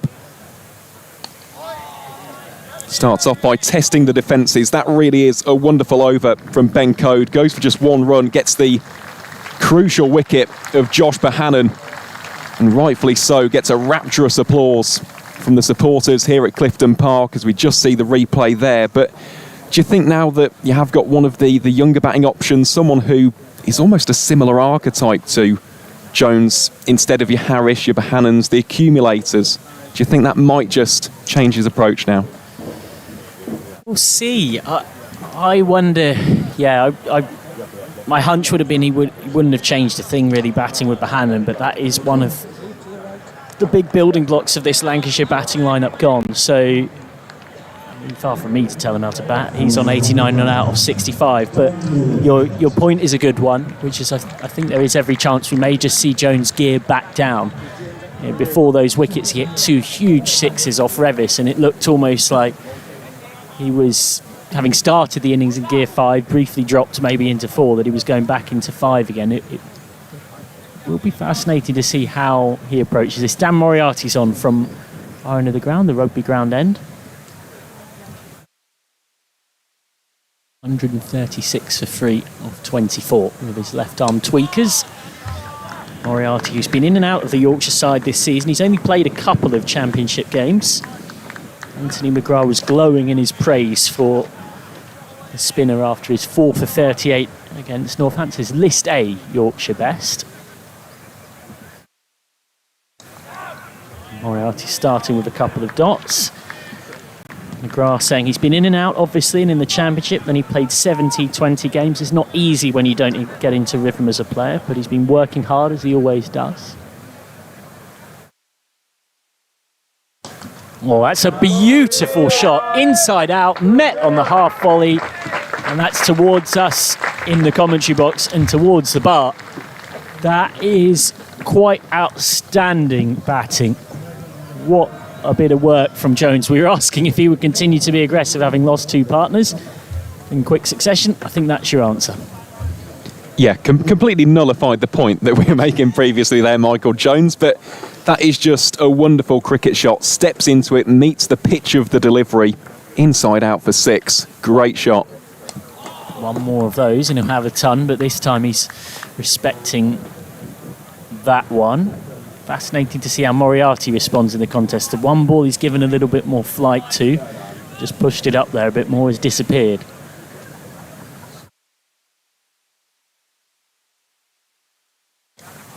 That time Jones is just nibbling around the corner to move on to 96. Today is his 5th List A 50, but it would be his first ever, his second ever List A 100, I should say. List A best of 119. Does have a 3 one-day international 50s as well, though, it's worth mentioning. 2 different dynamics here, though. Singh's yet to get off the mark. Jones just short of that milestone.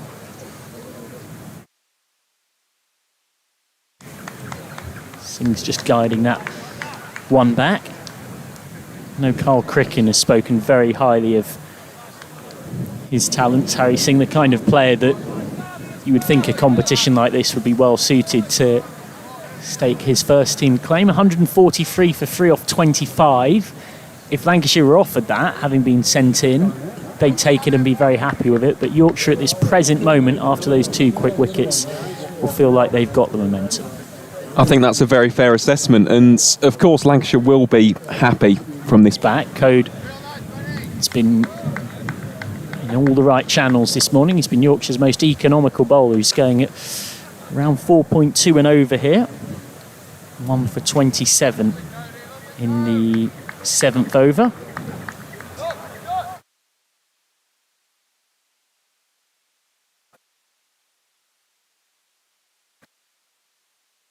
Apologies for a couple of picture issues here on our Vertu live stream. Just a technical gremlin or two in the system we're ironing out as Singh just guides that down to deep third to get his run tally off and going, and that means he keeps the strike, which means that Jones will be left to loiter in the 90s a little longer.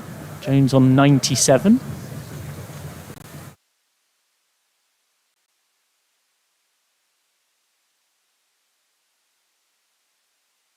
Great to have your company wherever you are across the globe for this one. In Group B, just to remind you of how it all looks, Yorkshire top with 2 wins from 2 and a very pretty net run rate of plus 3.11. Nobody else in the group has got a net run rate better than 0.7 for context.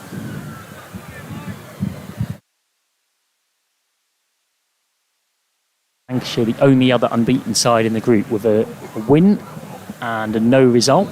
So they have 6 points from 8. Yorkshire have 8. Durham and Somerset both have 8, but have won 2 and also lost 1. As Moriarty continues. Guided by Singh, who doubles his tally down to long on.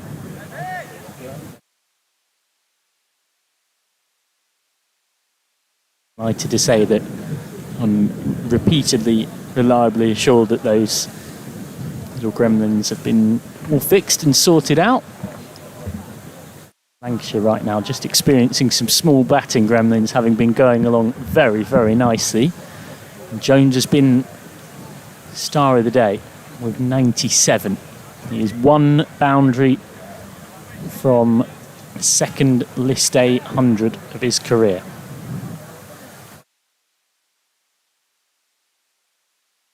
Right now, he's just content to turn that round the corner.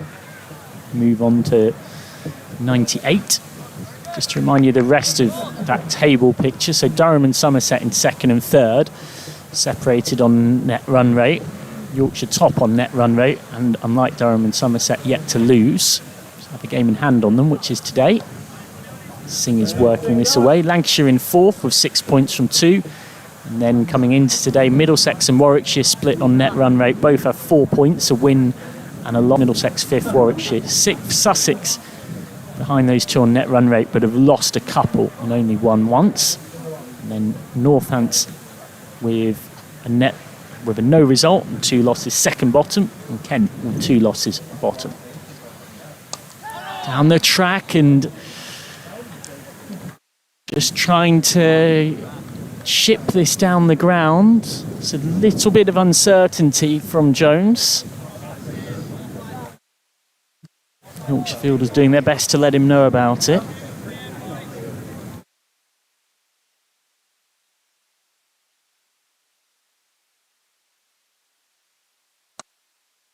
So that's guided out to deep cover. He wants 2 here, but there definitely wasn't 2, and Singh rightly doesn't encourage it. He moves on to 99.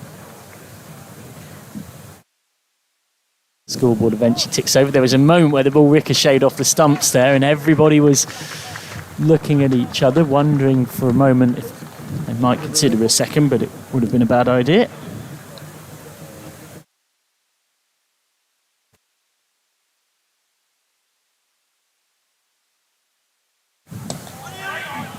Well bowled by Moriarty, well played by Harry Singh. So Moriarty goes for 10 off his first 2, 150 for 3 off 27. So that run rate just hovering around the sort of 5.5, 5.6 region. So keep going at this rate, they'll end up with about 280 Lancashire, but they'll be eyeing off a lot more than that, you would imagine. If we get half the entertainment we got the last time Yorkshire beat Lancashire in a 50 over contest, we'll be in for a treat. It was at Old Trafford back in 2018. There were 742 runs in the match, which is pretty astonishing. 379 for 7 from Yorkshire, played 363 from Lancs. Code continues. And that's gone all the way through and down the leg side for 5 wides. 5 bonus runs for Lancashire. Yeah, I was just looking at the reaction there from Michael Jones. I think he Just check with the umpire to see if he hadn't tickled that one behind. Would have been an easy way to bring up your century, but... The old just gently holding up the bat in the direction. Yeah, we've got something on that. Jones still on 99 off 76. 76 of the finest balls of batting you'll see all season.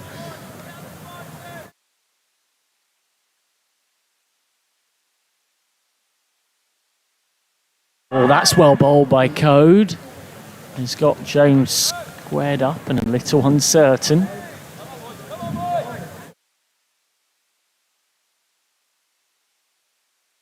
Michael Jones, who, well, in his previous 6 innings before this, had been in no sort of form. But my goodness me, has he refound it today. 50 runs in his last 5 knocks for Lancashire. For this magnificent display of hitting. Can he get his 100? Wow, he wanted one and he's sent back by Singh. It was straight at short third. There wasn't a single there. My goodness me. Well, the nerves were definitely showing from Jones on that occasion. Moriarty fields. Singh would have been nowhere near with just a regulation throw into the gloves of Duke.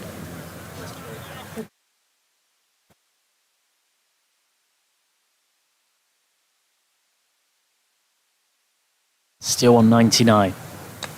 And will get his 100 this time, Michael Jones. And what a 100 it has been.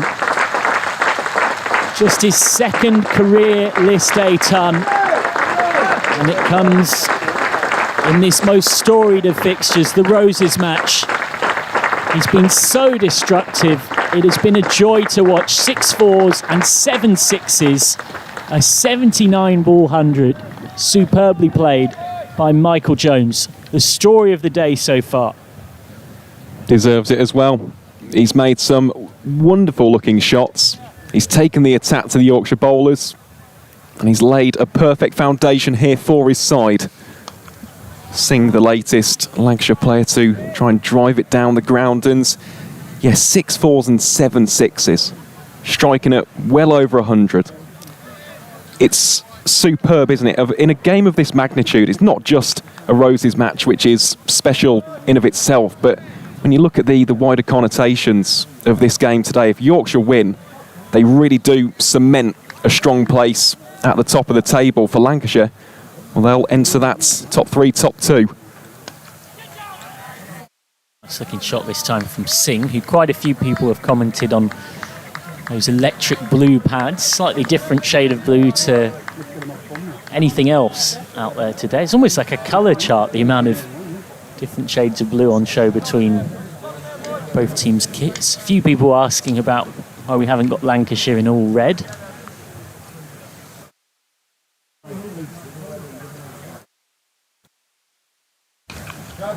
Nice looking shot from Singh out to deep cover for 1.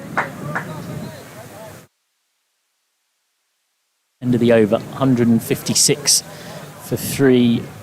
Becomes 157 for 3 off 28. Just to come back to that last revamp, there's a few good articles online that can give you the summary of the details, but a review into the white ball domestic structure led by the counties in consultation with the ECB and the Professional Cricketers Association recommended changes with an eye on player welfare and competition narrative. A change from 2 groups to 3 groups. There'll now be a North, Central and South group. Double round robin. So each group plays 10 games against sides in the same group as them. You then play 1 home game and 1 away game against teams outside of your group. So that makes up 12 group games.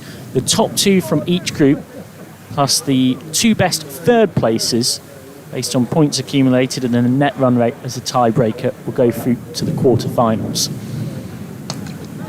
Singh is punching away through the covers. Big chase needed by Live, coming round from mid-off, and that will be 2. Singh just settling into his work. The changes in the men's Vitality T20 Blast and the way those groups break down, well, you won't be surprised to know these 2 sides are in the North group, Lancashire and Yorkshire, as well as Durham, Leicestershire, Nottinghamshire and Derbyshire. And in the Central group, Gloucestershire, Northamptonshire, Birmingham, Bears, Somerset, Glamorgan and Worcestershire, and in the South Group, Surrey, Sussex, Kent, Middlesex, Essex and Hampshire. That's to keep up with for next season. Oh, nicely bowled by Moriarty. Just a little bit of extra bounce.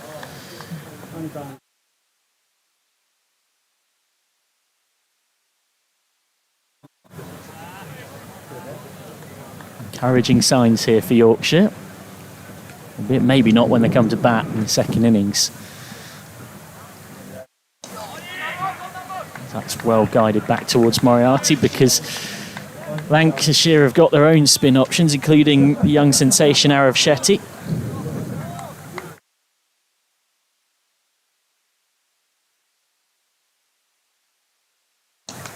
Oh, that was uppish from Singh, and it was in the region. It's short, extra cover. Moriarty creating chances. It was just a bit of extra bounce that had Singh push at it slightly awkwardly. Pushes that through quicker and flatter. Much better shot from Singh. Exactly what you want to see earlier on in your innings. Punching it out to the sweeper and punching it well for one. So 160 for 3 then off 29. This is that chance for Bess. And yep, it definitely was a chance. It wasn't an easy one, but he almost scooped it up. One-handed away to his right. Would have been a good grab, wouldn't it, from the Yorkshire captain. I think we are going to have a change of bowling here from the City end as well. Of course, it was Ben Code previously. Jack White just handing his cap over. And indeed it will be Jack White, one of the newcomers to the Yorkshire bowling attack this season.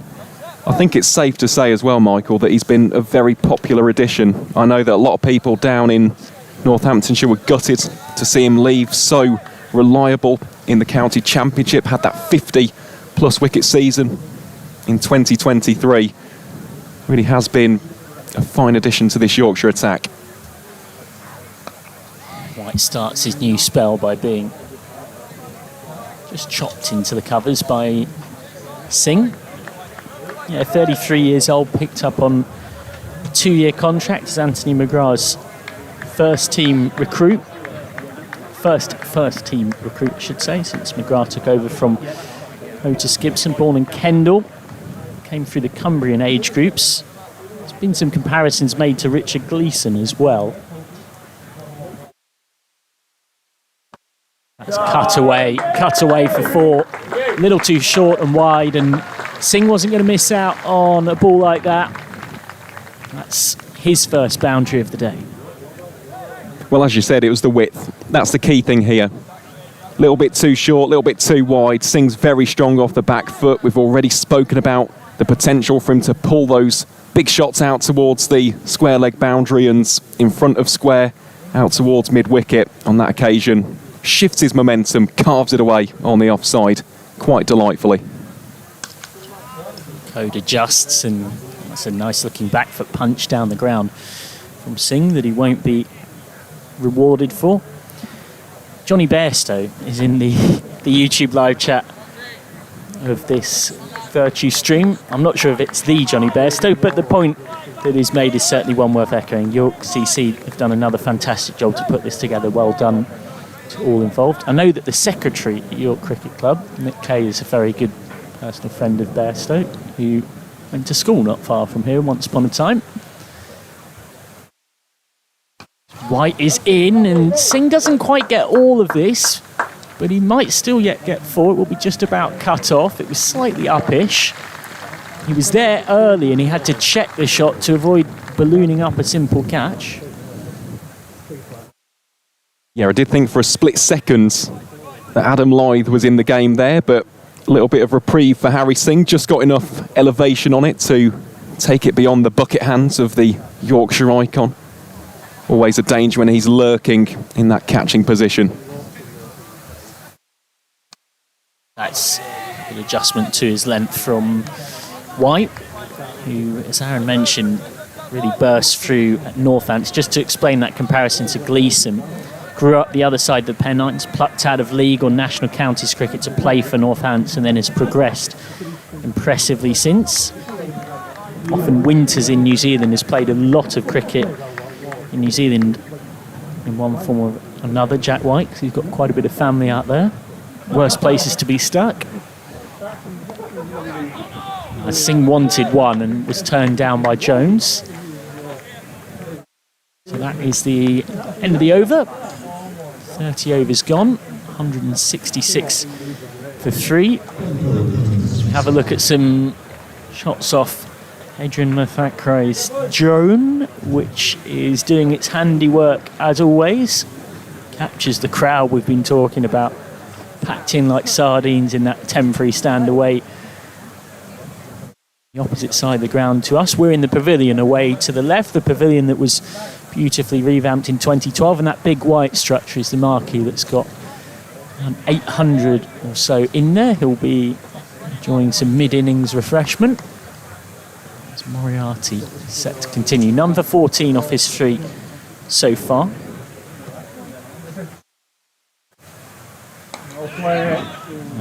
Well, Jones briefly wanted one there and then saw White charging in on it and thought better of the idea.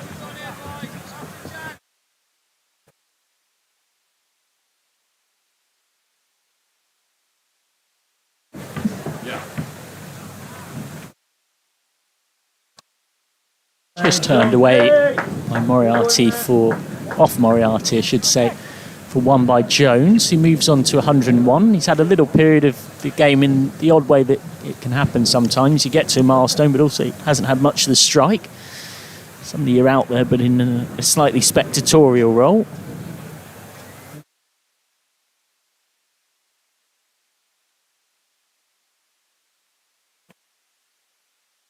Lancashire will still be eyeing well in excess of 300 here, certainly should be. Seen driving solidly, straight to Bess. Anthony McGrath also adding about spinner Dan Moriarty. It's great to see Moriarty get his rewards. Thought he bowled really well in taking that 4 through at Northants. He mixed up his pace and got some turn too. So Moriarty's fielding nicely off his own bowling. Well, having been at that game, I think it was the variation of pace. That's what did it against Northamptonshire. So he'd rifle in a darting arm ball, and then there was the ball to Ricardo Vasconcelos, took all the pace off, spun it back in. Really was a great sight to see. That's guided back to Moriarty. Of course, just to fill in the gaps for those unfamiliar, this game can't be played at Headingley because of the 100. So a few people wondering why Yorkshire aren't at their main HQ, which might in another world have given them a chance to pack even more spectators in.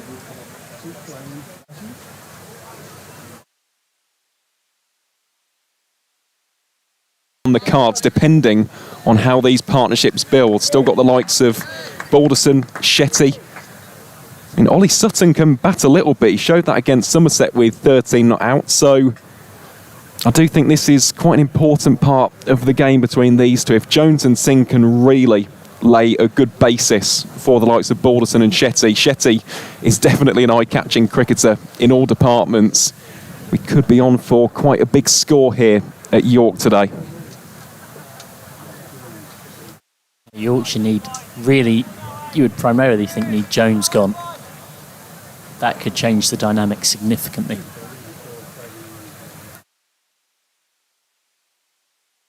Jones is just a little bit uncertain. He was trying to tuck that off his hip. It's instead through for a leg bye.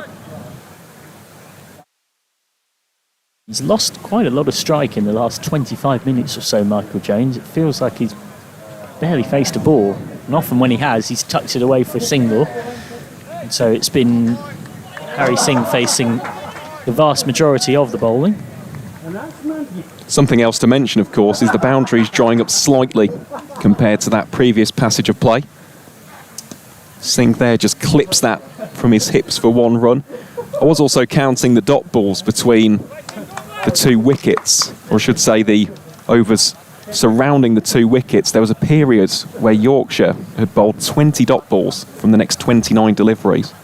So that semblance of control is beginning to creep back in, and I do think the likes of Moriarty and Code have done a great job. Jack White now will come in searching for those wickets and certainly has the capabilities to get those breakthroughs.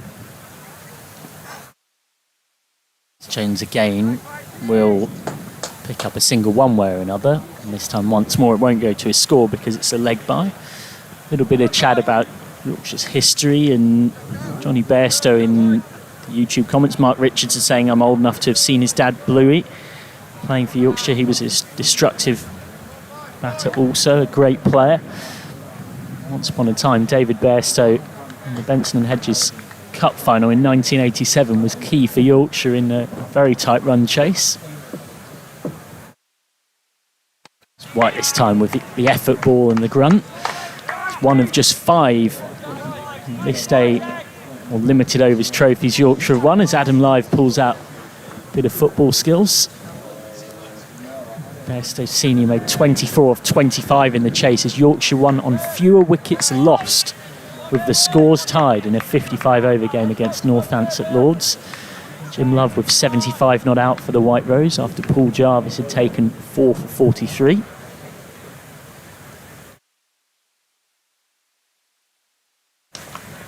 Well worked by Singh. He's on to 16 off 30. You just wonder at what point we're going to see these two up the tempo again. 32 overs gone. 173 for 3 off 32. You're listening to the Vertu live stream with yours truly, Michael McCann, alongside Aaron Vast. Great to have your company on this game of all of the games, the one that Yorkshire and Lancashire supporters would particularly look forward to in the season, particularly with this season with the two teams being stuck in different divisions, so no red ball meeting.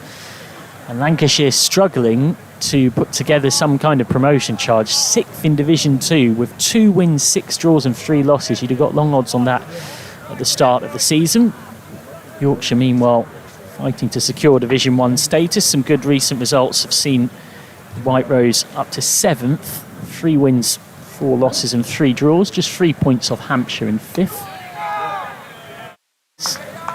Just guided by Singh to the offside off Moriarty. Something to mention with Lancashire, though, is in recent weeks, past month or so, they have been improving as a unit under Stephen Croft. I think the club need a change in direction. You bring club icon, someone's done everything over the years and has galvanised the group. And even though they are still fighting red ball cricket compared to where they done very quickly down the ground, the uptick in performances. So before he came in, road champions in the T20 Blast could have been a stark pains. I do think, considering that he's come into this group, and of course he will have known have played alongside many of them, a strong job of bringing back some pride into this Lancashire youth. With every chance finishing the season with 2 trophies, that's how they'll think about it. There's a home quarter-final against Red Road on the 6th of September. I'm sure there'll be some wanting to believe that a strong red ball might make something happen there, albeit it's pretty unlikely. 3 championship games, 8th Middlesex home on the 15th, and the Morgaway Yorkshire's campaign, while ends on the 20th, home against Durham. This continues as pointing at best, in a real rhythm here, Moriarty. Tickets are still available for that, along with the Cheering Somerset on Thursday, and well, the final group's as well. Oscar Durham on the 22nd of... Singh is almost caught by Live. A really tough chance. Hard and low and flat. And Live diving forward. Not quite sure if he even got his fingers underneath the ball before it had hit the turf anyway, so it would feel harsh to call it a drop. Moriarty's making things happen though. A little bit of extra kick and bounce off the surface. Anyone can take it. You'd think of the ever dependable hands of Live. Singh just ends up in a slightly awkward position, throwing his hands at the ball after he's deceived by the flight of Moriarty. See here Live just diving forward, ends up sort of scooping it up on the half volley really. White starting a new over, just guided off the outside face of Jones's bat for no run. Good little containing period this for Yorkshire now, has built. It has, and something to just watch out for. It's something that Maroof Khan speaks about a lot here on the live stream, is the communication between the two men in the middle. I'm just looking there, Jones, the body language a little bit uncertain as to whether or not to risk the single.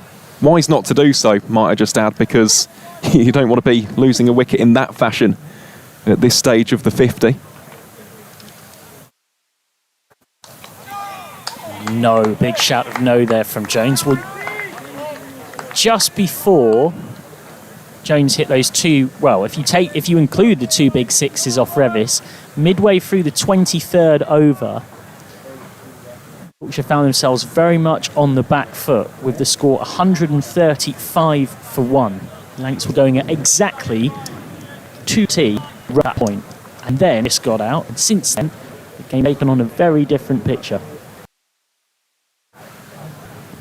Comes down the track, that's a huge wicket for Yorkshire. A end for George Hill. Dan Moriarty built the pressure at one end, and at the other end, Yorkshire Bennett, because Jack White induces a slightly rash shot from Jones, charging down the pitch. A magnificent innings comes to an end for Michael Jones, who lost strike for a long period after getting 200 and couldn't quite get back into it, but he departs for an outstanding 102 off 88 balls, featuring 6 fours and 7 sixes. Well batted Michael Jones, I think that is the thing we need to say. Just struggled, didn't he, in these past few overs. It's funny about that almost slow period Lancashire. Let's not forget the 30th over, 106 for 3. So since that just been scored, seeing the huge wicket have been striking it to all parts of the ground, just as if Lancashire were their way slightly in this innings. Their guys, especially Jones and Harris, were going about their business. Then hasn't been the same degree of surge, hasn't been the clarity of gameplay. That's what means Jack White. He's just second hit of the game. Ben spoke about it before, Michael. Dan Moriarty holding up an ends, being metronomic with his line and length. Since then, Yorkshire really beginning to come back into this game tremendously strongly. We're just going to see the replay catch there. Did have quite a little bit of hang time, and in the end, George Hill does well to judge that in front of the spectators. And as a result of that moment, George Balderson, the latest Lancashire man to enter the fray. Yeah, and we've got the tiniest spots of rain coming down on us, which hopefully won't last too long. Emphasise extremely light at the moment. On we go. White looking for more, and that is a peach of a delivery to Balderson in a really good channel outside off. Now these two have got to work out how to approach things. Singh possibly guilty of getting a bit bogged down. I mentioned it when the wicket happened that for me Dan Moriarty gets the assist there. None for 18 or 5 is exceptional. That's what forces Jones to go out of the box and go after almost quite prescriptively, premeditatively, I should say, go after White like that, which brings the wicket. That's straight at cover. Now possibly almost a mini rebuild needed because it's the end of the 34th over. And it is 175 for 4.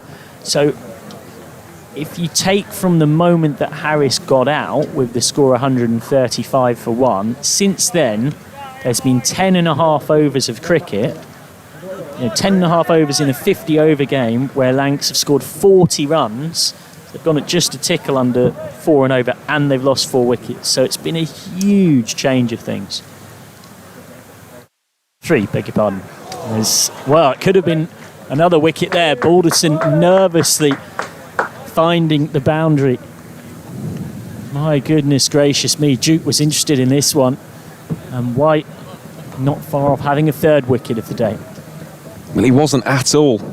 Slightly streaky edge that, wasn't it?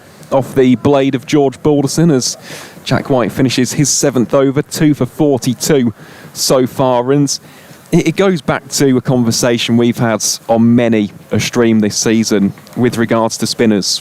And Lancashire today have committed the cardinal sin of letting Dan Moriarty get into his groove.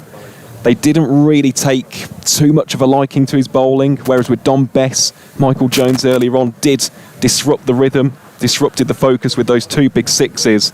With Moriarty, after that first over, he's found his line, he's found his pace. That's the most important thing with him as well, getting the pace of this wicket correct. And as you said, none for 18 from 5 in what was a high-scoring passage of play. Well, he's brought his side right back into this one. And he will continue here for his 6th, bowling from the rugby ground ends, up first against Harry Singh.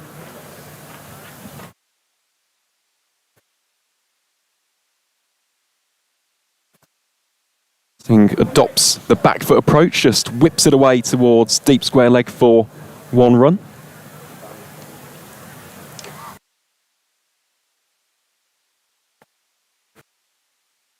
About approaching intense that Lancashire was showing in these middle overs. Not like his ones and twos, we haven't really seen it as much yet. It's something which Imam did well down Wantage Road. Wasn't necessarily every single ball, but didn't allow those ones and rotation of the strike to take place on a consistent basis as Dan Moriarty continues to spin his web here at Yorkshire. Just looking at the field, got a couple of men on the boundary in the commentary position. And one of them, the other one, the aforementioned Imam, just in front of deep square leg. And Balderson, right on cue, just guides that on the football on international. Well, I'm just thinking, Michael, when was the last ball, if there was one, that Moriarty bowls poorly? I don't think there's been too many. It's his 6th over and he's going at 3 points over. Yorkshire's most economical bowler today. It's a confident shot, steps into his stride, drives it full lead towards Matt Revis for 1.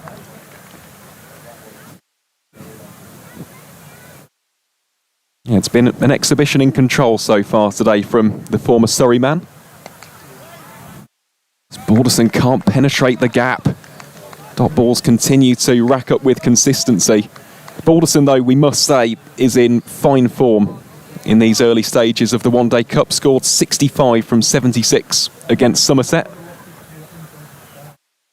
Has a job to do here.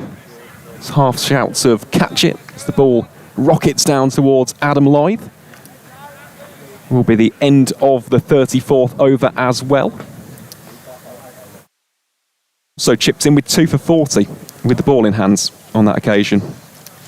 You have to feel a bit for Moriarty, only in the sense that he hasn't had that primal joy of taking a wicket. And he's known for his celebrations. He produced one earlier this season that was straight out of Breakfast Club. There was one more recently against Northants that Yorkshire's social media team clipped up as being ice cold.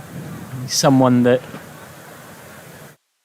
in a very relaxed, languid way, is known for pulling out the odd Now, it's going to be spin at both because coming back. Now, you alluded to Bess earlier, didn't quite that same control, none for 30 off 6.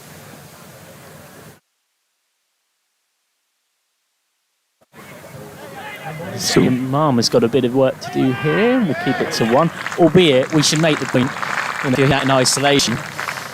Number 30 off 6 doesn't sound so bad. That's because we're comparing it to someone who's been parsimonious in the extreme. Number 22 Arctic. Good areas this from Dom Bess. This must have known that I was on commentary, Michael. Big fan of spin from both ends. I'll be watching this intently, picking up for those subtle areas. Good fielding off his own bowling there as well from Bess. You've been shrewd, hasn't he, Dan Moriarty? Extracting quite a nice little bit of turn and bounce from the wicket as well. Ball of 1 there from Harry Singh. Allows the strike to be rotated. For Singh at this stage, he just needs, I'd say, 3 or 4 deliveries where he's scoring consistent runs. Whether that's a boundary, 4 or a 6, even if it's just a couple of 2s. Just needs to get right headspace. That's a great tumbling stop. Ooh. Lovely bit of fielding from Luxton. Can be difficult as a batter in the field, out for long periods of time, trying to keep focused and concentrated. Saved 4 there. Yeah, there is quite a bit of open space. Imam al-Haq patrolling at deep point. Would have had plenty of ground to make up there to try and save the boundary. darted in. Velocity, quick single taken, White to on striker's end. George Bull is a very fast man indeed. So will be still to round out the over. Lancashire 186 for 4. So from here, you're looking at 14 overs, a run ball. Bit of quick maths gets you bang on 270. I wonder right now if you offered Lancashire that, would they say deal or no deal? How much would they back themselves to get beyond that? I think earlier on when it was Harris and Jones building, indeed for periods of time before this slowdown we've been discussing, anything under 300 would have felt unthinkable from a visitor's perspective.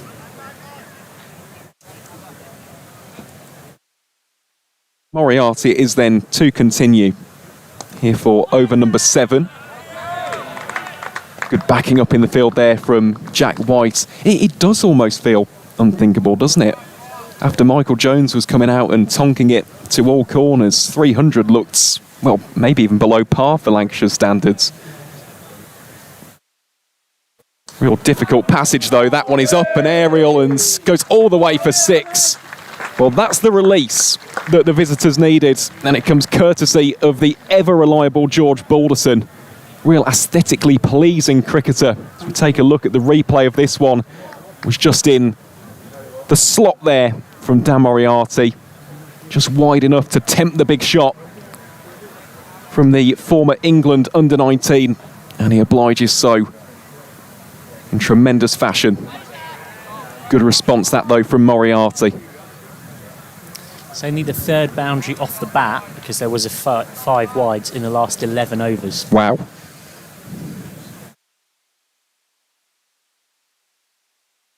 Well, big appeal there for Moriarty. Almost falls over. Was a very exuberant appeal that to the umpire. He's thrown everything at that appeal. The kitchen sink, the chairs, the furniture, the crockery. He really has given it the full beans, losing his balance in doing so, and still unable to convince umpire Paul Baldwin to raise the finger of doom. Would love that first wicket of the game, wouldn't he? Bowling here to Harry Singh. Drills that beyond Moriarty for the single. It's the only thing which has really been missing, hasn't it, for Moriarty today? Showing great discipline. Hasn't quite got rewards as yet, but job superbly well. As a finger spinner, just hold down an end. If you can do that, that is gold dust in any form of the game. That one upish. Shouts of catch it. That will be a single to round out the 37th over. Lancashire 94. Worth reminding you of the format of this edition. Single round robin. And after that, get to the business end. If you get into the top 3, that gets you into the knockout. Finishing first at a semi-final, you bowl pitch. If you finish second, you get to host your quarter-final. Finish third, you are visitors in the final. And then play teams from the action now, so groups get knocked, you would expect. That all builds to the final. A2 in Group A hosts B3 and B2 hosts A3. That's on the 28th of August, and then the 31st is the semi-finals where the group winners will host towards that final. Both these teams will think, rightly so, they've got every chance of right in that shake-up. A quick turnaround though, isn't it? Final to semi-final. Was the same case in 2024, just a couple of days rest in between fixtures. Best bowls that very full. And a nice shot from Balderson, just to keep the scoreboard ticking along. Lancashire inching ever closer to bringing up 200.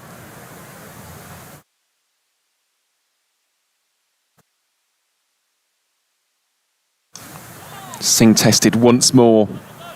Doesn't quite get the direction that he was hoping for with that shot. Desperately needs something to go in his favour. Even being 4 down, this is just a number of dot balls that Lancashire really could do without. I mean, it's It's always important to emphasise the game always looks so simple from up here in the commentary box. You know, we're well fed, well looked after. We're not out there charging around in the heat of battle, particularly a Rose's battle. But all of those caveats being said, Harry Singh is still striking it in and around. Moriarty continues here to Borden. Nice looking shot, just clips it out towards Luxton at deep mid wicket for 1. Balder's injected some nice energy into the innings, run a ball 18. And the other thing Singh's got to remember here is there's no use to the team for him just getting out rashly now because of being frustrated about his strike rate. It's just about using what he's seen of the pitch and the bowling and that information to help him kick on. So we'll get 1 this time. Moriarty continuing what's been a really fine spell. I would be surprised, bar some serious tap, if he doesn't bowl out. That's a round of applause for the Lancashire 200, which comes up in the 39th over. A fair bit slower than the first 100 took. That one's short, whipped away around the corner. That will be 4 runs off the bats of George Balderson. Thought for a moment there could have been a catching opportunity for Jack White, diving Superman style to his left-hand side. Sorry, to his right-hand side. But in the end, that is 4 valuable runs for the Lancashire all-rounder who, as you mentioned, Michael, has just injected a little bit of life. There is a conversation taking place here, though. Well, a bail is off. Yorkshire is saying he's out hit wicket. And Yorkshire are making the point of how else could the bail have come off if not from Harry Duke? Well, let's have a look. We saw one of these on Saturday in the women's game between Yorkshire and Glamorgan, where Amy Campbell stood in their stumps, and just there, well, it would appear so, yeah. It would appear that the back foot has trampled on the stumps. We can hopefully have another look at that one in slow motion. Yorkshire are making the point of, well, he has to be out.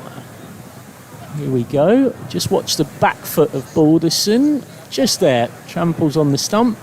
You can see as he peels away, Duke is nowhere near Bell, so it can't be anything to do with Harry Duke. And the umpires are having a detailed discussion, and it looks, to my surprise, like Balderson is still out there. I think Matthew Revis's hands are speaking for him as well as Duke. Well, Duke is making the point, isn't he? Frustrated is the Yorkshire keeper. We can hopefully just see this once again in slow motion, because like many people with a hit wicket dismissal, it's in real time can kind of deceive you because you're naturally following the ball. You know, most of the crowd, like us, naturally followed the ball as it went to the rope. Well, Balderson lucky to survive, you'd have to say. Well, it is a second life. As he nibbles that away. Well, that could prove to be a rather major talking point if Balderson goes on to score a real significant total here. Adds to the tally for Lancashire, allows that foundation to be built. Imagine that will be replayed a lot across the country. Well, the other thing that was curious about it is, of course, Duke wasn't anywhere near, because Duke had started moving down the onside. So definitely couldn't really be the case that Harry Duke was near. Well, Moriarty it is to Harry Singh. Of course, we do have the luxury of the replays. DRS not available in the Metro Bank One Day Cup, so that was the next point I was going to make. There is no third umpire, so there is no facility for the on-field umpires, Paul Baldwin and Graham Lloyd, to go upstairs in any way, shape or form. Right, they are purely on-field. There is no ability for them to speak or interact with any umpire who's got television pictures, or indeed the pictures that you are seeing at home that we on the Vertu live stream have brought to you.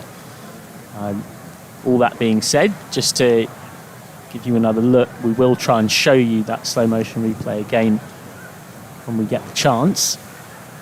You will have caught it a couple of times on the live stream. Best it is to continue from the city end. Starts off by conceding a single. Thought he would have got the outstretched right mitt to that one. I mean, I would assume that the umpires have gone broadly along the lines if they haven't seen it happen in real time, they don't feel confident that they can give it out. Now, I would suspect the point that Duke is making is that he'd already started moving down the onside, so he was nowhere near the bail. But for sure, his Balderson is still out there. And he's facing off here against Dom Bess. Tell you what, it wouldn't be a Roses game without a talking point somewhere. This fixture always throws things up. You think of, and it does tend to always be slightly more unusual things. That Sham Massoud instant comes to mind from that T20 last year. This time that's hit straight to extra cover, where Massoud ended up in a slightly bizarre predicament. It's worth going back and having a watch on YouTube. It's hit straight to Bess, who's quietly just whirring through the dots here. Well, he has. I'm very impressed with Dom Bess's attitude here, actually, because he did have some tap early on from Michael Jones. Since then, really beginning to generate some control for his side, leading from the front as the captain, finishes off there with a dot ball, and Lancashire 208 for 4 after 40. Yeah, you can see Harry Duke just speaking the umpire there. I don't think you're going to win a lot with a bookmaker for guessing what they're talking about. We see those wider shots of cloudy and warm York. Perfect setting for this Roses game. A great pleasure to have your company for it. We're into the last 10. 208 for 4.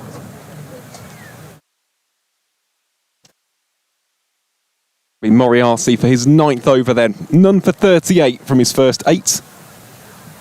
Just been a tad bit expensive in the last over or so in comparison to the previous 6. Still has 12 opportunities to get that much anticipated wickets. Bowling here to Balderson. Balderson, well, that's up in the air. Chance potentially here for Hill. Has he pulled that off? That is absolutely unbelievable on the boundary from George Hill. We saw something similar from Tim Robinson in the game against Northamptonshire at Wantage Road on Friday. My oh my, we've got to see a replay of that one. George Hill, take a bow. Well, Revis almost gets across for the relay catch. What an effort that is.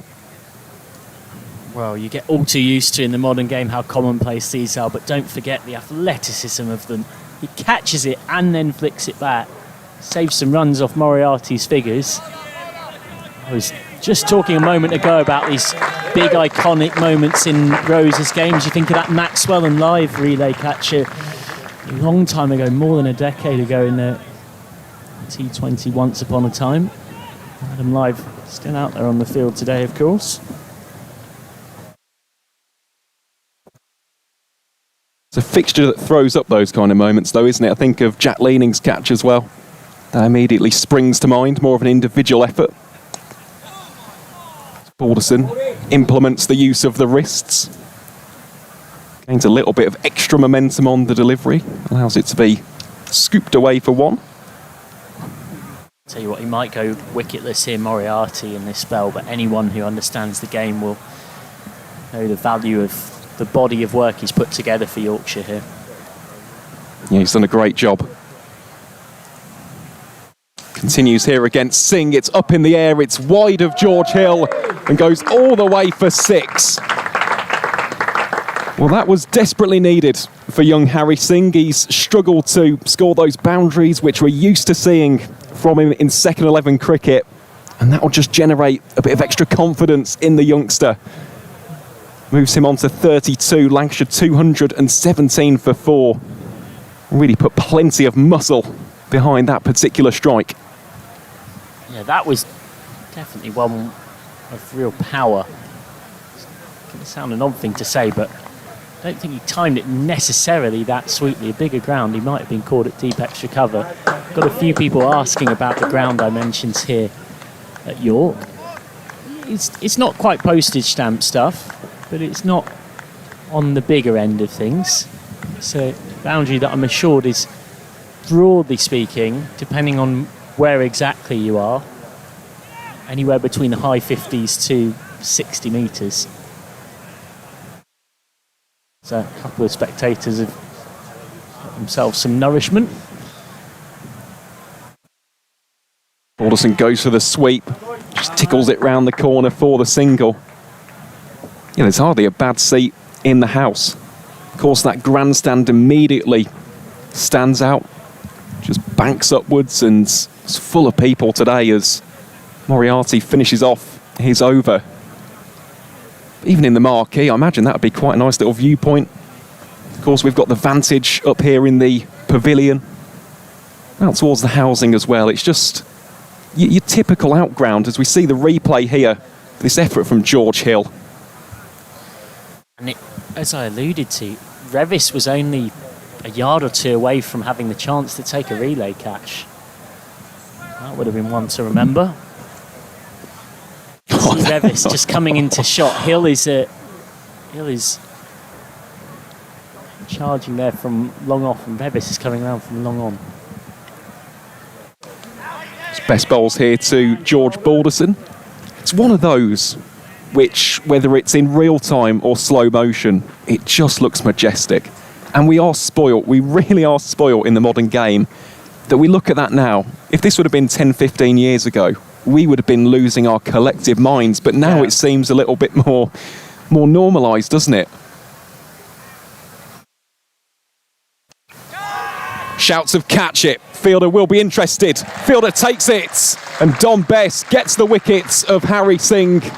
He departs for 33, and Yorkshire have got their old rivals 220 for 5 here in the 42nd over. Felt as though the big shot was coming again from Harry Singh.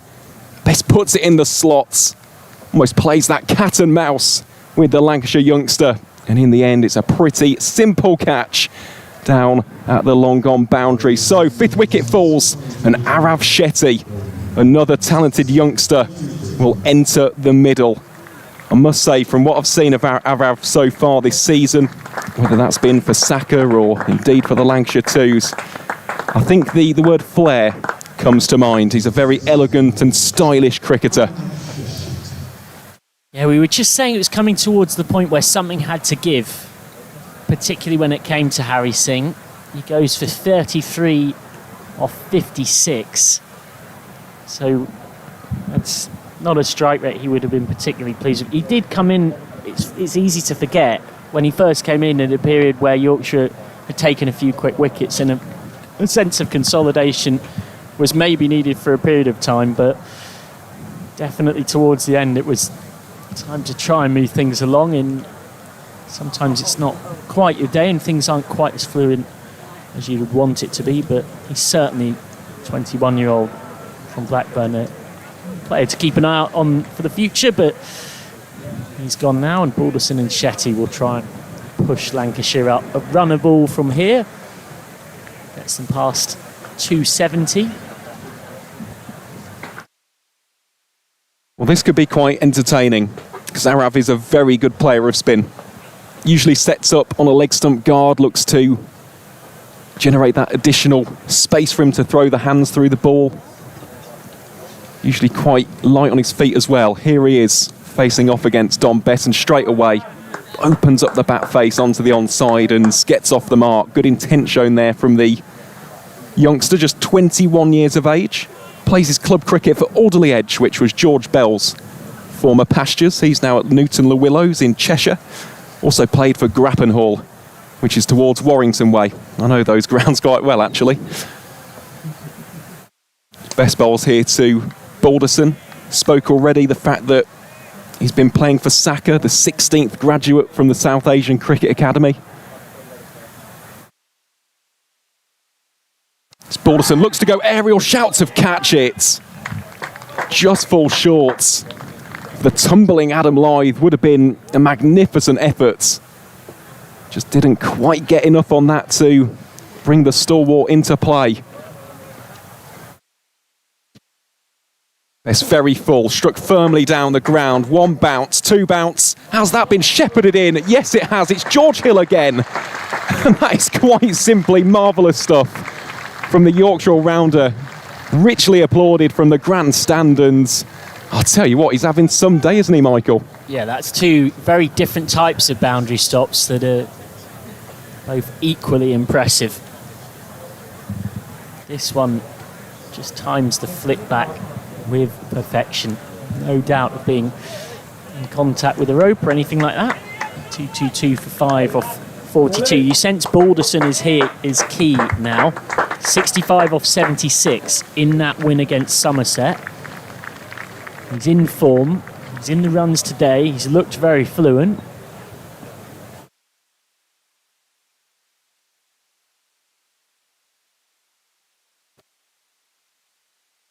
Well, that's the kind of shot where you just allow the cricket to do the talking. 6 runs there off the blade of George Balderson. Gets down on one knee.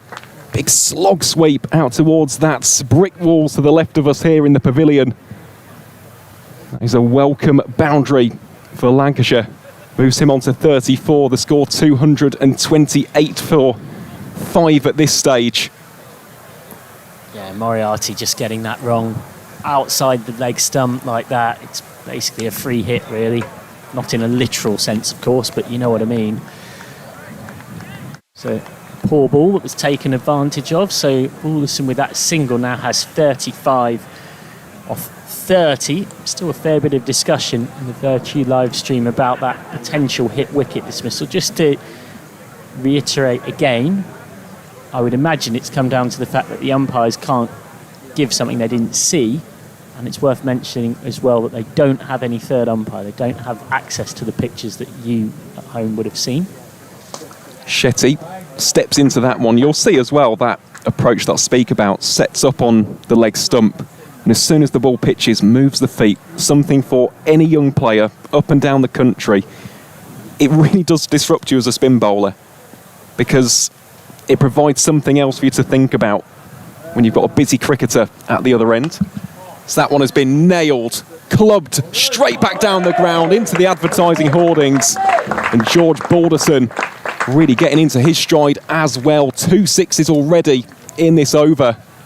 And Dan Moriarty, for the first time today, getting a little bit of tap here from the Lancashire batters. Moriarty, no, you feel like he deserves to finish this spell relatively tightly, but... Well, that one has ballooned up in the air. Luxton charging in towards it. Attempts it with the one hand. That would have been a special grab from the Yorkshire number 3. Don Best just checks if he's okay. Will be a painful one, that. Just landed on the forearm. Chances coming now, though, for Yorkshire in these closing stages.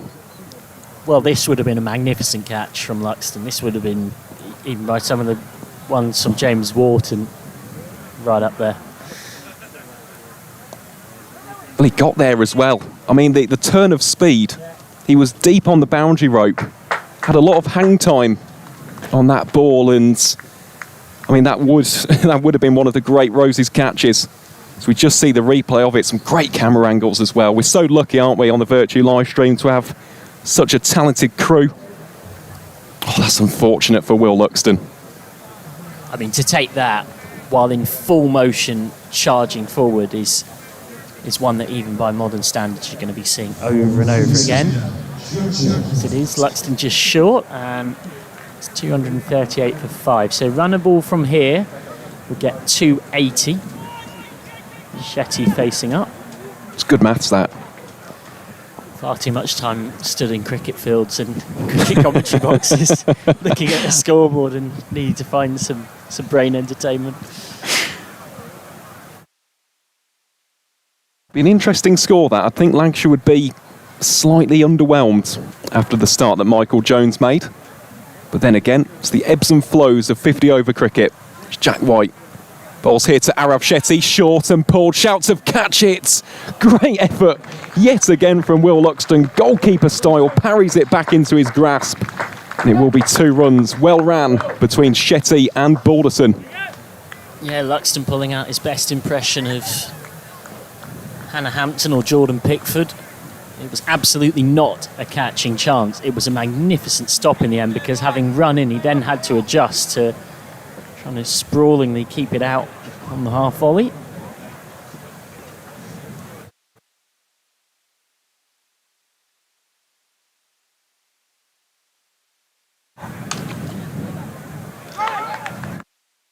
Shy at the non-strikers then there. Balderson almost caught out when backing up. Worth saying as well, Moriarty's 10 went for 64, but his last 4 of that went for 42. So it was a spell of 2 halves, really. Managed to get after him eventually, Lancashire, the longer it went on. And you could see it was the 7th over, wasn't it? When that boundary was finally scored, it was a big 6. Just changed the dynamic between spin bowler and the bat.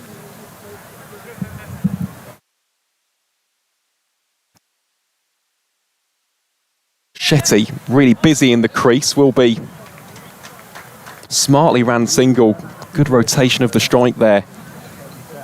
Yeah, having watched Arav quite a bit, he's got every single shot in the book. Also has quite a nice ramp shot at his disposal. So intrigued to see if he pulls that one out in what is such a grand occasion. Of course, this is his first senior Roses match. Was previously on the Lancashire Academy. That is also something to note about his journey. Similarly to Michael Jones. Just couldn't make it on the first time of asking. Had that umbrella, and this is the importance of organisations like SACA, like the national counties as well. Just allows for that second bite of the cherry. It's Balderson. Well, there's an appeal there from Jack White. I think that has come off the bat, so indeed it will. We'll move Balderson on to 47. Signalled by the umpire. We'll take a second look at that one. Yeah, it has. Comes off the inside edge, down towards deep fine leg for 4 runs. Balderson 3 runs shy of a 50. Very valuable 50 at this stage of the affair.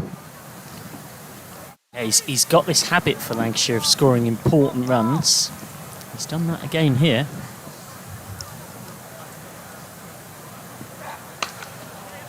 That one a lot more convincing. Balderson moves him on to 48. Once upon a time England under-19s captain, but didn't actually make his T20 debut for Lancs until 2024. Didn't get the chances to play that he might have liked in 2025. Although he did this season get his cap from Wasim Akram in a game at Old Trafford against Glamorgan in the Championship. And that's a pretty cool memory to have. Shetty advances down the track to set the 2 fielders there. Just to the left-hand Jack White, and that will bring about the end of the 44th over. Just on the note of something like Saka, I mean, obviously it's great to see Shetty doing his thing. There was a lot of clips that went round of the carol that got Archie Vaughan, the change-up wickets he took. We'll see him bowl later. And again, it's so great to see, particularly this one-day competition, forming an opportunity for those graduates that came up. Same the other week at Barbados on the Vertu live stream, we watched Vantajani on Warwickshire List A debut, smack 80. 82, yeah. 82 in the midst of a batting collapse from 38 to 7. At least give bowlers something to bowl at, albeit Yorkshire on to get the job done. Shetty, as you mentioned, graduate number 16 out of the South Asian Cricket Academy. As George Hill is on from the ground end and is being fighted by Shetty away through the covers for 1. But just look there, he's looking to really get plenty of momentum on every single delivery against seam or spin. He's come out with exactly the right approach. Positive, get Balderson on strike, and of course just score some runs himself. He's perfectly capable of going big, is Arav Shetty. George Hill so far today with 1 for 20 from his first 4 overs before we just saw it went on. That one full and drilled back down the ground towards Don Bess. Will be a single. Brings Balderson within one of half century and Lancashire within one of 250. Still 5 and a bit overs to go here, so you take the modern scoring in T20, 10 and over gets you to that 300 mark. Still work to be done though for both sides, you can argue, in that capacity. Nice variation that from George here. Really nice and full, jams it under the bat of Shetty. Dot ball is a hot ball at this stage of the 50. It certainly is. Probably Lancashire looking in and around that 80 face. It's not many miles off the bowl there, Shetty.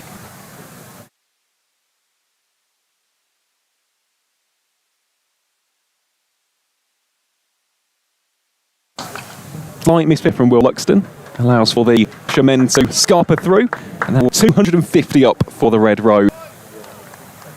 This between Shetty and Balderson. Lancashire so far winners by 5 wickets with just over 17 overs to spare in match 1 against Warwickshire on the 5th of August. And then 3 days to winners by 202 runs at Northants.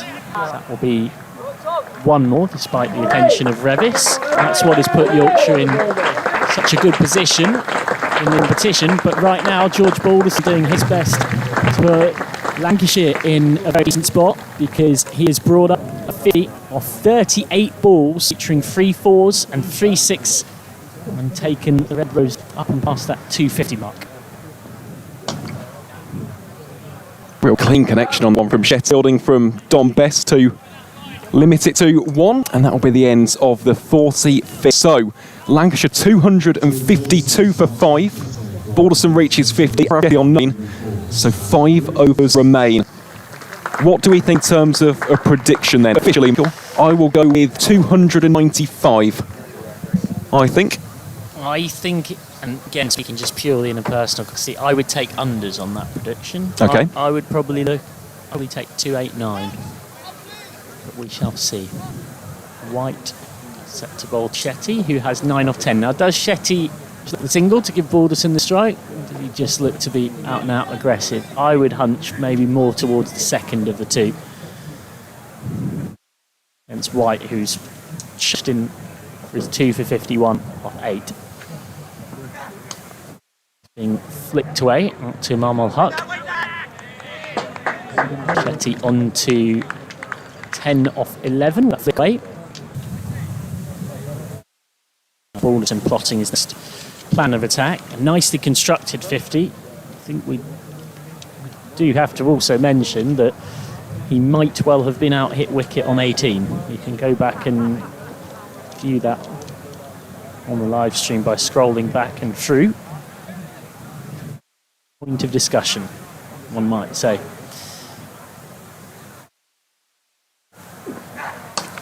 Hit hard by Balderson, out to Lon. To settle for 1.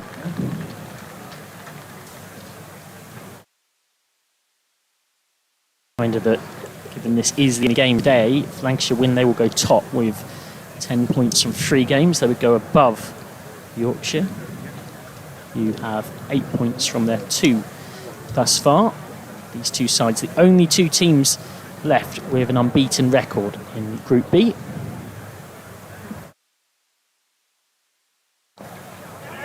Jabbed into his own pad by Shetty, and Balderson pulls him through and does manage to get through for 1.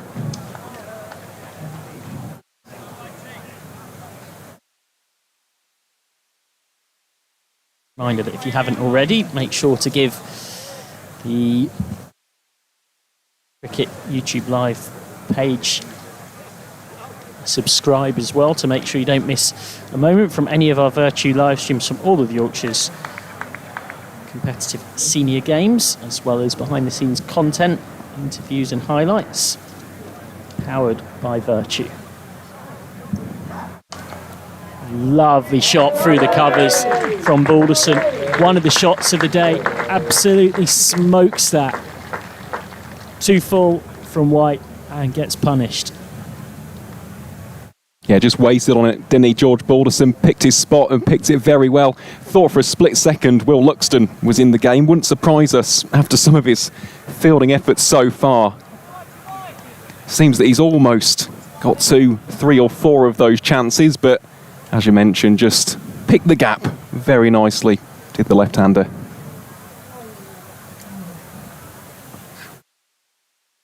And Balderson miscues. They want to here, and they will get to. Nice quick running from this pair, and that takes Balderson up onto 57.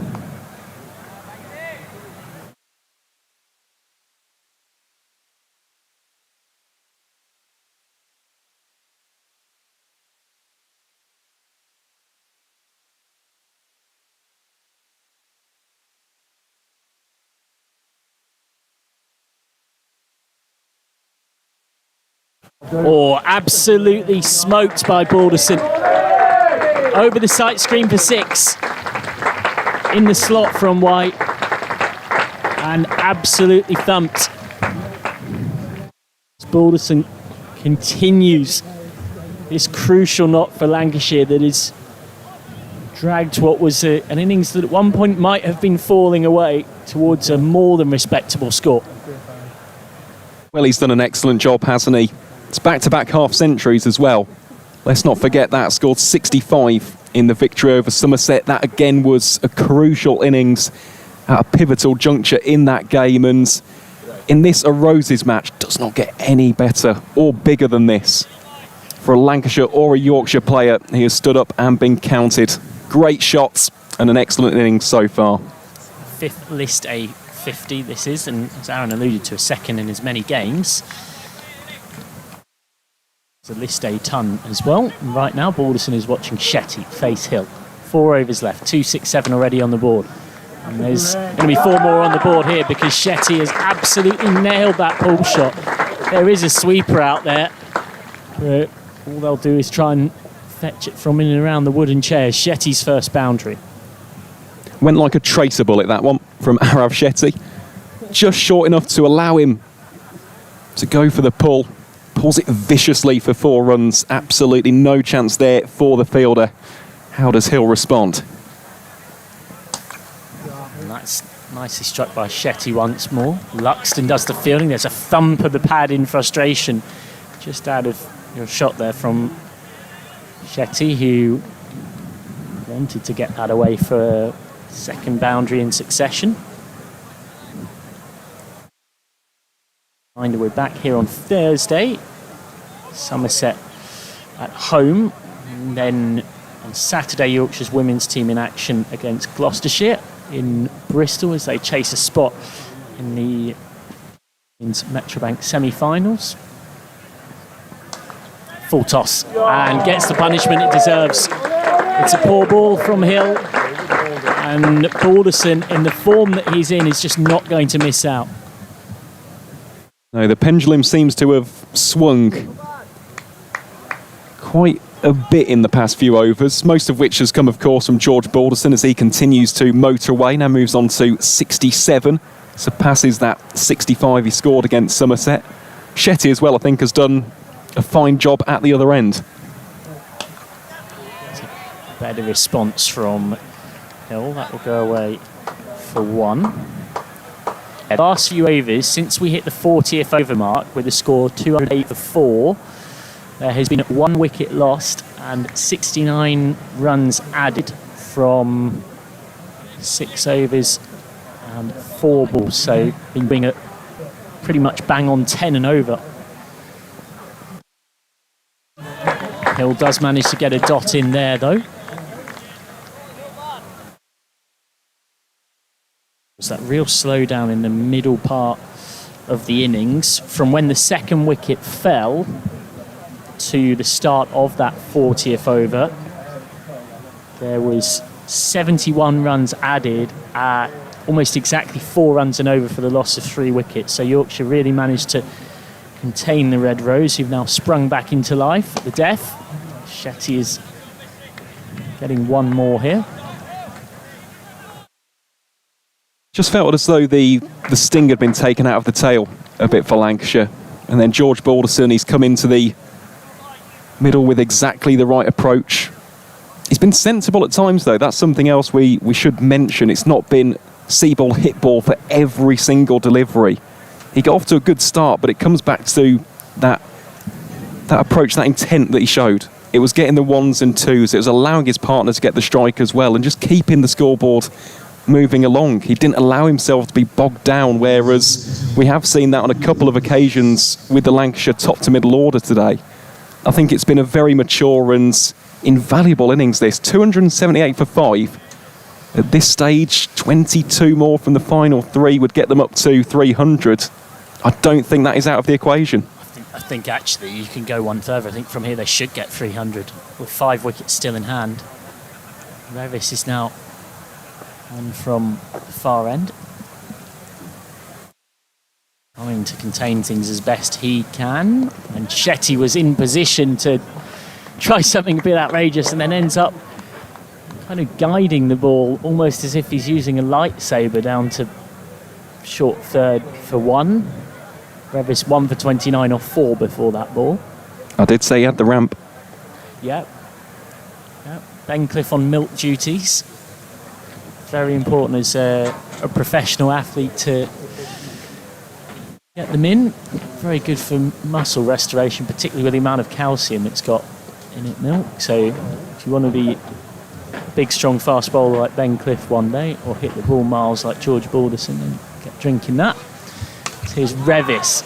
And Balderson hasn't really timed that at all, but he shanked it so badly that he might get 2 for it, but he won't. He's hoping to keep the strike. It's another cutter from Revis. Now, Yorkshire have got a dilemma after Revis bowls us over as to how they finish off at the death. White's got 1 left. So I would think he might bowl that. Code's got a couple left. That's 1 for 36 off 8. Ben Code has bowled well. Another one that's pace off. Shetty hammers it down the ground for 1.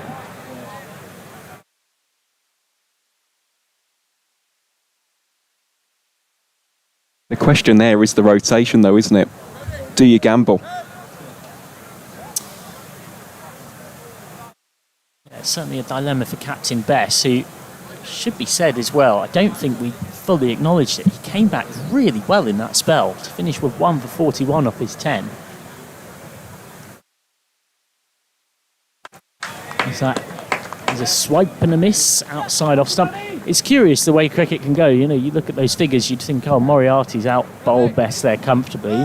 Moriarty perhaps a little unlucky and then got some tap towards the end of his spell, and Bess really tightened things up, and it's actually Bess who ends up with a far better economy rate of the 2.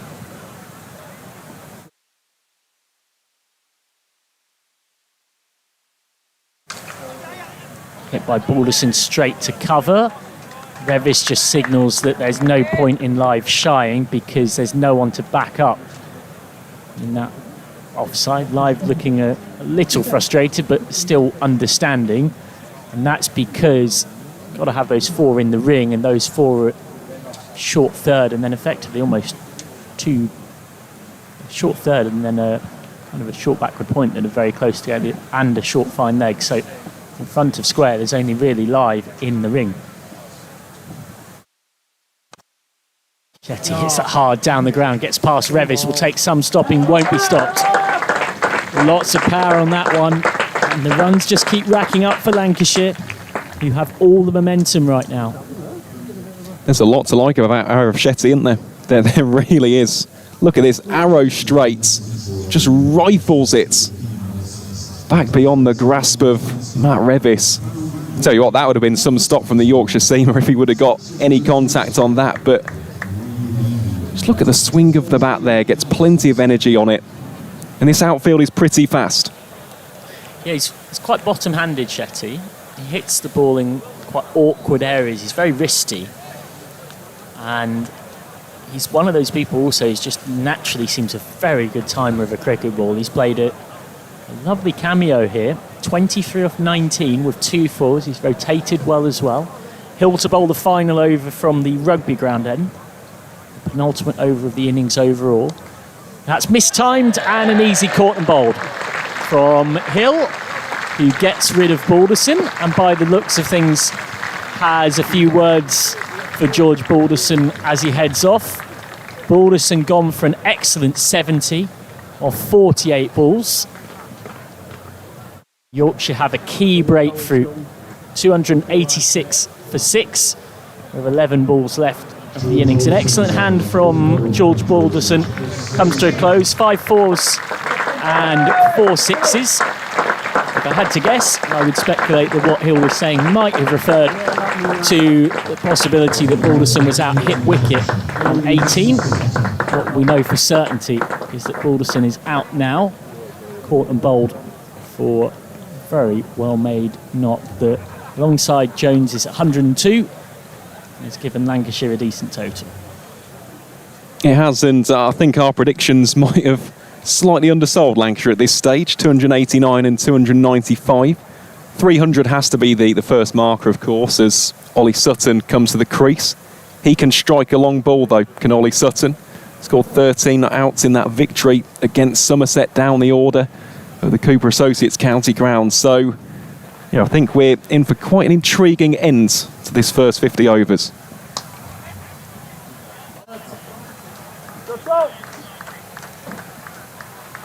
That's away for one more.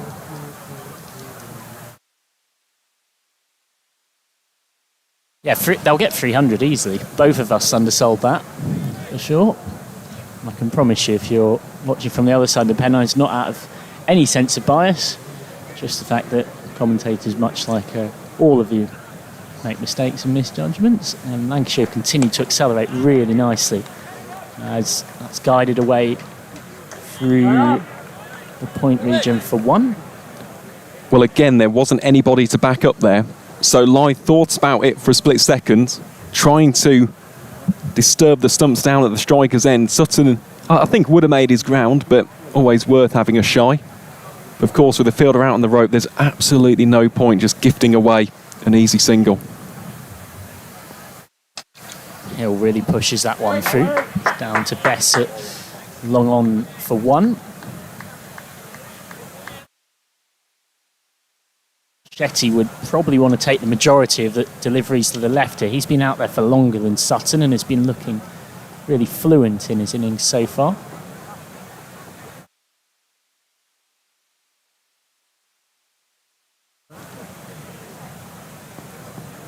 Slow ball. Shetty gets this out to deep cover.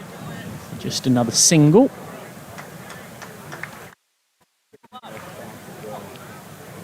That's something else to just observe as well. In these final few overs, we've seen a lot of pace off, and it's worked for both Matt Revis and George Hill. It's something which I do imagine we'll see from the likes of Tom Bailey, Ollie Sutton, just utilising the off-cutter predominantly. And that will be that for the penultimate over. So just 1 over left of this innings. It's just been a really good Rose's arm wrestle. So we have a look at that game going on out the back that we've seen glimpses of, thanks to the drone shots. Magnificent. You're pretty as a picture, as a postcard. It certainly is, and yeah, hopefully they'll finish that game a little bit early so they can come down and see the conclusion of this one. Would love to know the scorecard from that as well. If anyone can pull that up from Play Cricket, would be intrigued. I think, in fact, there has just been 2 runs scored on the other ones. We'll focus on commentating on the final over, though. Revis to finish things off here in the Roses clash. It's very much going on the main pitch at Clifton Park. That's away for 1 from Shetty. The mini game within a game is 300. Lancashire at one point would have probably been looking at minimum 320, if not 330. Yorkshire at one point would have felt like maybe they can shove it more in the direction of 250. It looks like it's going to end up in some kind of a middle ground. Where exactly, we don't yet know. 5 legitimate balls left. Sutton can't make contact with that bat raised up almost in that baseball-like position you see so many players adopt in the modern day. Sutton better known for his left-arm seamers, but can certainly offer with bat down the order. Product of Formby Cricket Club, came through the Lancs pathway, was released at under-19 level and then eventually returned to play ranks 2s in 2024 and then his chance in this competition last season at the top level. That's good again from Revis, just pushing the ball across Sutton.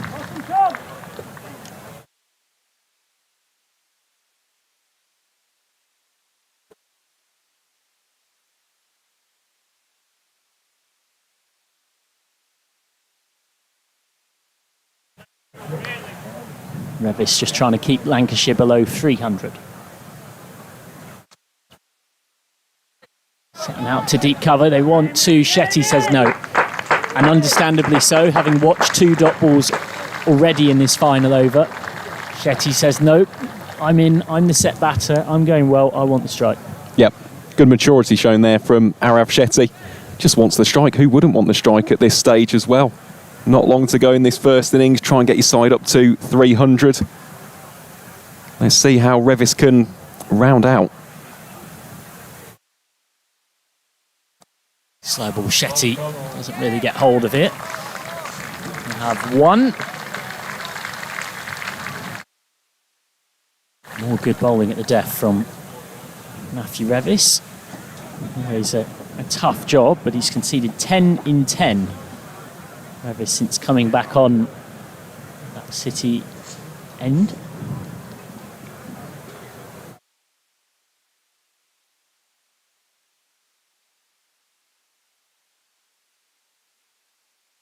Last legitimate ball of the innings to come. 6 would leave Yorkshire with 300 to win. Stead go away for 1. They've got to try and come back for 2. They will try and come back for 2, and it will be a comfortable run out. Very neat work from Yorkshire in the field to finish things off. Sutton is run out for 3. Shetty 28 not out. Lancashire posting 294 for 7 in this one then. It will be 295 to win for Yorkshire. Yep, and in the end, I think that's a good comeback from Yorkshire. When we saw Michael Jones early doors hammering 4s and 6s like there was no tomorrow, you thought that 320, 330 probably would have been parity, but it was that 32-40 over stint, wasn't it? We just saw the control from Moriarty and Hill and Code and White, and he's just got the home side back into a strong position. 295 as a target will still be difficult, especially with the quality, the standard of that Lancashire attack, but all it requires is a couple of decent partnerships, maybe someone scoring an 80 plus or 100 plus, and look, the White Rose will fancy their chances of securing the victory. So I think at this stage, given the start that Lancashire had, they'll be content with that. I think that Yorkshire, though, in those final 20 overs will be happy in the way in which they fought back. Yeah, worth noting in particular that just 8 runs came off the last 2 overs there. Both of the last 2 overs of the innings brought just 4 more to the total.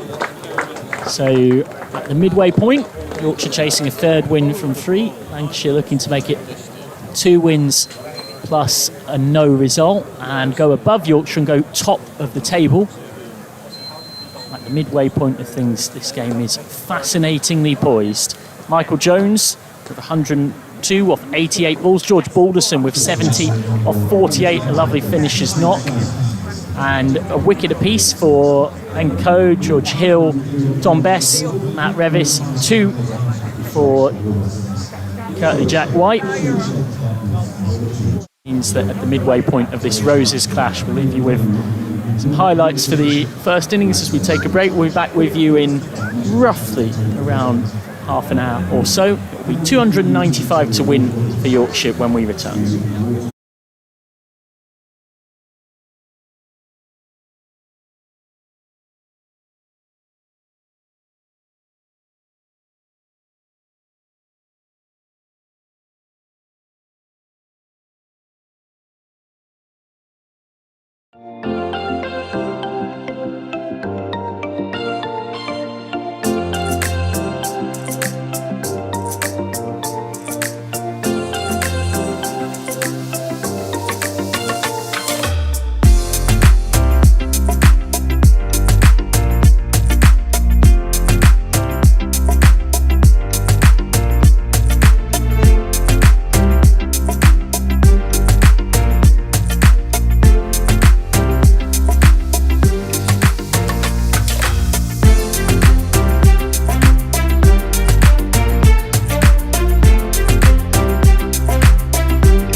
Vertu live stream as we're almost ready to get underway in the run chase here at York Cricket Club. Lancashire racking up 294 for 7 from their 50 overs. The requirement for the White Rose of Yorkshire, 295 runs to get their third victory in a row would be the perfect start to this year's Metrobank One Day Cup campaign. Plenty of batting depth in that lineup. First up, we'll see the likes of Adam Lyth and Imam and Will Luxton, James Wharton, Matt Revis, George Hill, Harry Duke, Don Best the captain, among others. I do think the home side will fancy their chances, providing that they can build those consistent partnerships over the duration of the reply. So just waiting for the two Yorkshire openers to be given the nod. Lancashire very keen, quite clearly had a nice lunch here at Clifton Park. Already out on the field and getting into their allotted positions.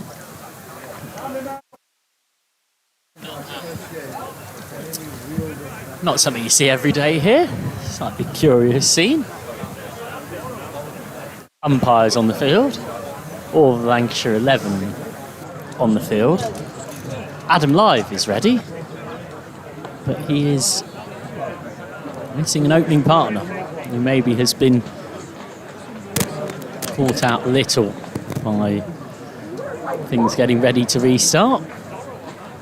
I'm sure most of the spectators around here, given some of the gloriously delightful food that's on offer, won't be too bothered about being made to wait a couple of minutes for the restart.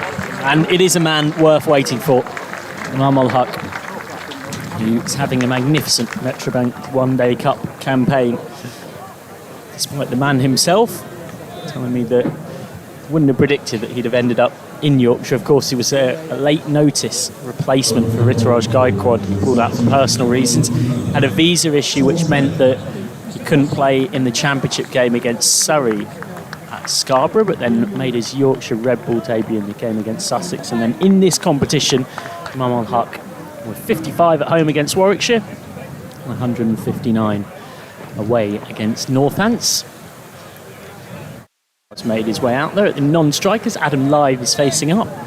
Aaron Fowles is once again alongside yours truly, Michael McCann. Great to have your company on this Vertu live stream on this warm, muggy day here at York, with the sun just starting to peek its way through. The first ball of the reply, 295 to win.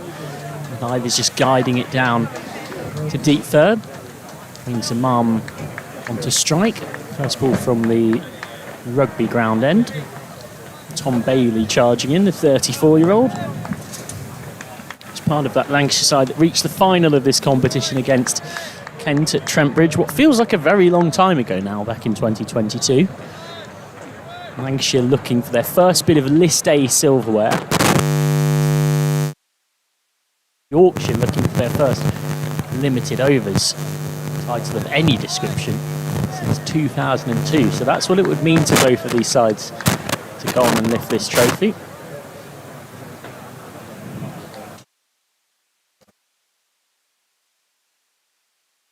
Beautifully bowled by Bailey to Imam. And this new ball certainly is going to offer a bit. We saw a bit of extra bounce in the pitch early on for White and Code as well in that first innings.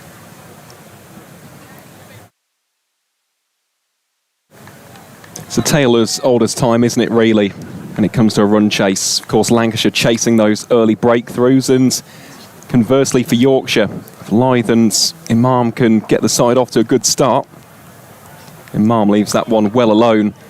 It's all about that pendulum shifting and swinging, isn't it, over the duration of these 50 overs. It's a format which allows for those natural ebbs and flows. It's the reason why we enjoy cricket so much. It's the gradual narrative which builds, and we don't know what's going to happen, of course, but if there are some early wickets, it's about the rebuild. If it's a strong opening partnership, it's all about how the middle order can build on that. So we should be set for a cracking reply here at a capacity Clifton Park. Oh, leading edge, just short of mid-off. Well bowled by Bailey. He's had Imam in a bit of trouble.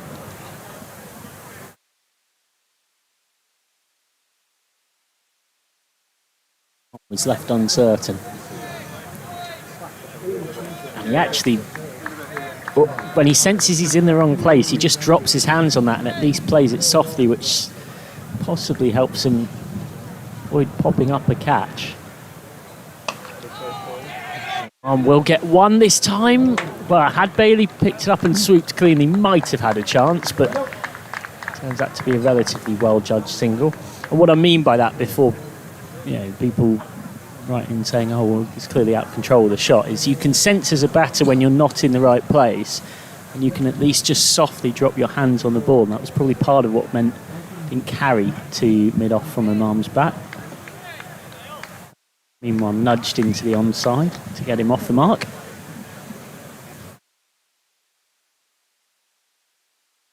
And that's something we'll see a lot in this run chase.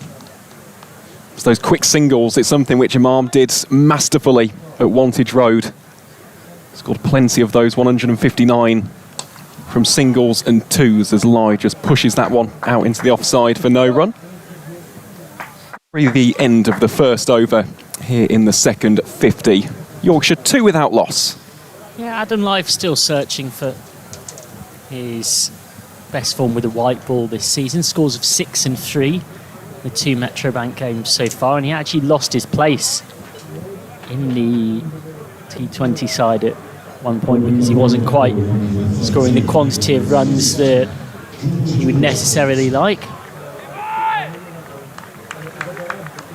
Live has been in fine form in the Championship. 3rd straight season with 1,000+ county Championship runs for the first time in his career, achieving that mark at 37. Live watching Imam face up. First over the bowling from the City ground end to come. After that one from Bailey from the Rugby ground end went for just a couple. Imam facing up and just guiding nicely in control out to cover. Couple of slip catches in as you'd expect, and pretty much mapping the field that Yorkshire had at this stage with a 6-3 field with deep square leg and a deep third, the 2 out.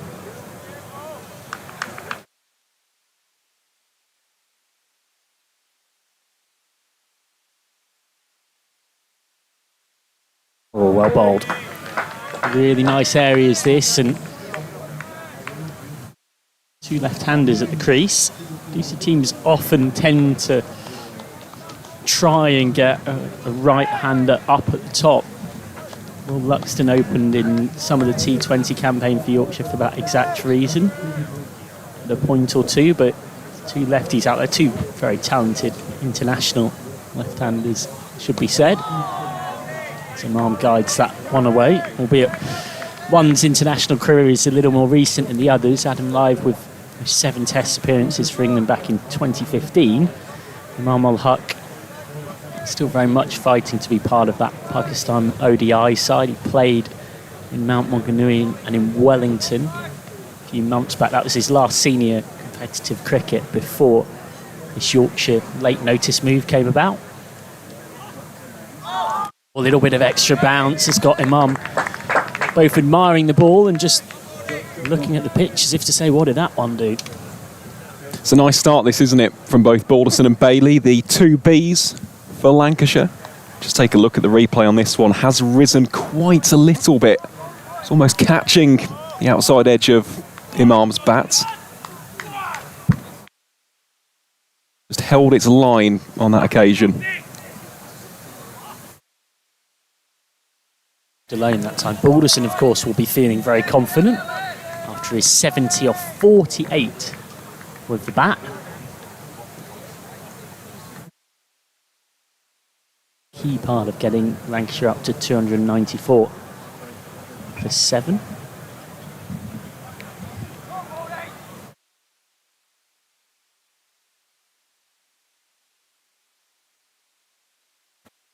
Imam guides that away. Very classy shot from a very classy player. First boundary of the reply. Teases the fielders, but always looks for the moment it left the blade. 6 without loss after 2. Just utilises the bounce and the pace to perfection, doesn't he? It's a real area of strength, that, for Imam. just runs it really down towards that steep backward point region. There was a little bit of a chase on for Josh Bohannon, but it was one which the ball was always going to win. And that'll just settle the early nerves, of course. This is a big occasion today. Not just in terms of the rivalry. Roses match, of course, is massive, but as you mentioned, whoever wins today, Yorkshire, of course, can stay top. Lancashire, depending on the method of victory, with regards to how many runs, could, in theory, also get up there as well. Well, Lancashire are appealing for this one. Live is walking away towards square leg, and umpire Paul Baldwin is unmoved. Having got Snicko or some of your more advanced bits of technology in terms of looking at the minutiae of that, but that is your front-on replay of it.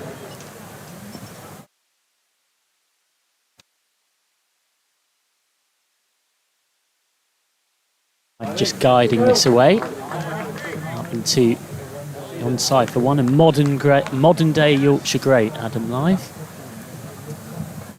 Survivors from the last time Yorkshire got themselves into white ball final back in 2012 and runners up in the Blast behind Hampshire.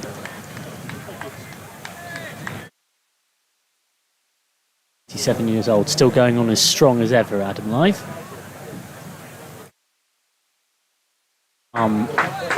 Hit really nicely, but straight at point.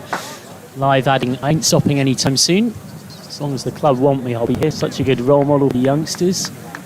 Handy with his off spin, and of course an ever dependable fielder too.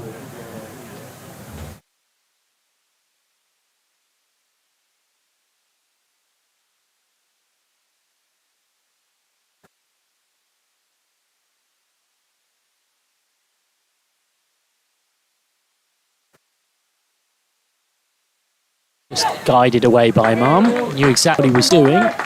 Just using a piece of it. And they're going to come back for two and needs a desperate dive, but he does make it home, Imam. Slightly nervous moment there for Yorkshire as tried to capitalise on a chance for a second while Balderson was scrambling around. See Imam here just starting to realise he's got to motor. It's the dive that saves him. Yeah, good commitment that, wasn't it, from Imam? Valuing his wicket, putting his body on the line there to just scamper home.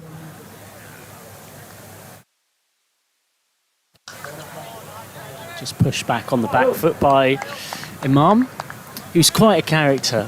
He's I say that with such love and affection. He interviewed him. I spoke to him just before the Scarborough game. I had a little chat in the outfield.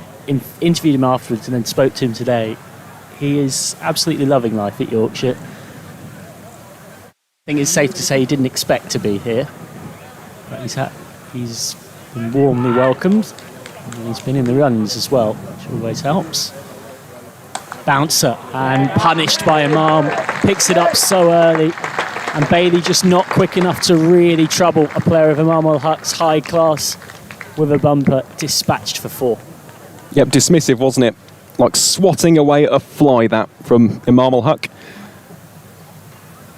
Just as you said, not the right delivery at this stage of the innings. We didn't really see the short ball used to great effect over the course of the Lancashire 50 overs. It was more pace off, wasn't it, and just hanging it in the channel. He's got a whole load of friends and family for this one who've driven over from Manchester in a whole load of car sharing, dozens and dozens of people. And then there's, as he explained to me, sort of friends of family and then friends and friends of family in the way it can be, who are all just so proud to see him, Pakistani international, representing Yorkshire. That's worked away by Live. For one, he was talking about having a lot of spectators bringing food parcels to his house. Various people who were sort of friends and family, and then, as I said, friends of those friends and family. He said he's been welcomed with quite a comfort blanket, and initially got the call. Well, we'll come back to that. When he got the call, he didn't actually know that his uncle, Imam, had played for Yorkshire and also made his Yorkshire debut at Scarborough. The call was not in any way linked to that lineage and history, but once he got that call from his agent, quickly had a conversation with Imam and got a sense off him of what to expect, and in his own words, pretty much just grabbed my cricket bag, made sure my 4 bats were in there and got to the airport. Which is the nature of being a late notice overseas replacement.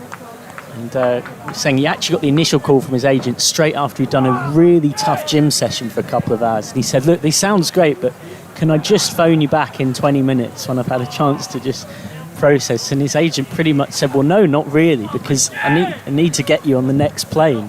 They want you to play on Tuesday, which of course was the game that he ended up not quite getting a visa in time for. Oh, is there a little tickle on that? Lancashire up. Umpire Graham Lloyd is not. Imam survives. Certainly a very strong appeal here from Balderson and everyone behind the stumps for Lancashire. Is there a little tickle on that from Imam? Umpire Lloyd says no. And once again, worth pointing out, just like the one from live recently, we do not have any further technology in terms of snicko and stuff like that to offer you up here on the Vertu live stream. Imam briefly wanted one there. There's definitely not a single there. Live is scurrying back to make his ground. You can certainly feel the tension out here. It's a Roses clash, all right. First one as well since 2022. It's one which has been building for a while in the List A format. Of course, we're used to seeing it year in, year out in the T20, but different competition. It's a competition which, as you said, Michael, both teams would love to win. Well, Imam, I think he's slightly reacting like he's hurt himself a little bit there. Ended the 4th over, 14 without loss. Yeah, actually quite comfortable winners that day, actually. Winners by 7 wickets with 9 overs to spare against Yorkshire here at Clifton Park. In that List A meeting, Yorkshire bundled out for 224 all out with 9 balls to spare. And then 51 from Josh Bohannon, 88 from Luke Wells, some runs from now head coach Stephen Croft, and also 30 not out from Washington Sundar, the now very much established Indian international all-rounder. Saw Lancashire to a fairly comfortable victory. So that's just guided away. And one thing's for certain is that Balderson has been in the centre of the action. Bowler with that vociferous appeal there. Possibly, depending on your take, might have been fortunate to survive on 18 when potentially out hit wicket, and then went on to make a very handy 70 off 48.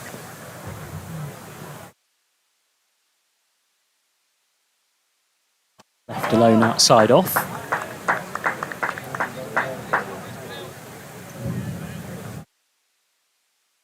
This for sure is, we've got quite the contest on here.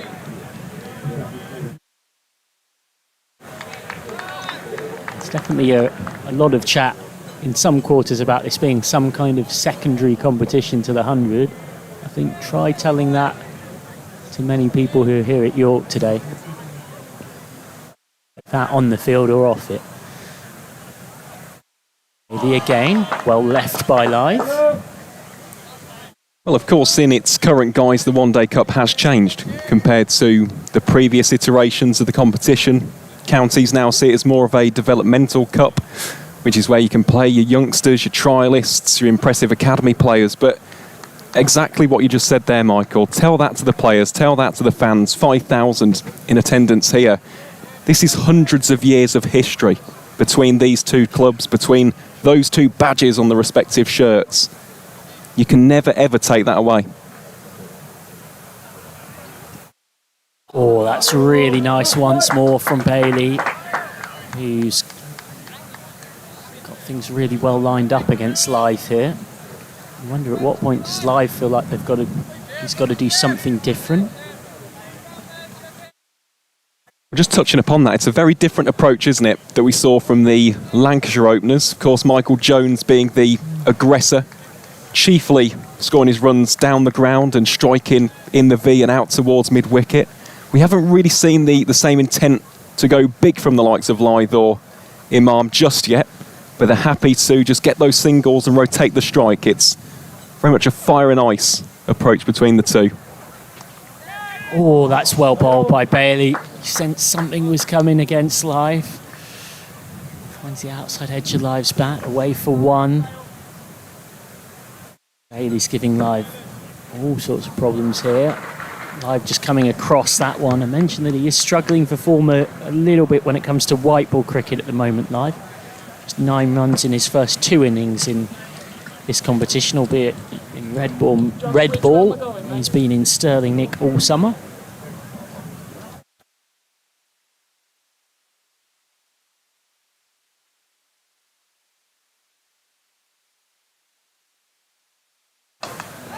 Oh, and there's a little bit of extra bounce there as well.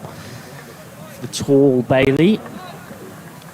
Fiery competitor and someone that's been at Lancashire a generation. And Stephen Croft was a key part of that blast-winning side in 2015, but of course is now head coach. But Bailey was very much part of that side and is still out there now. I know a source in the Lancashire camp was telling me he's the type of veteran that's very good at dealing with the young seam bowlers coming through those pathways, bursting up and through in terms of passing on that advice and experience. Speaking of experience, I think it's fair to say those spectators have just experienced a very tasty lunch in there. Very well looked after, 800 in that marquee.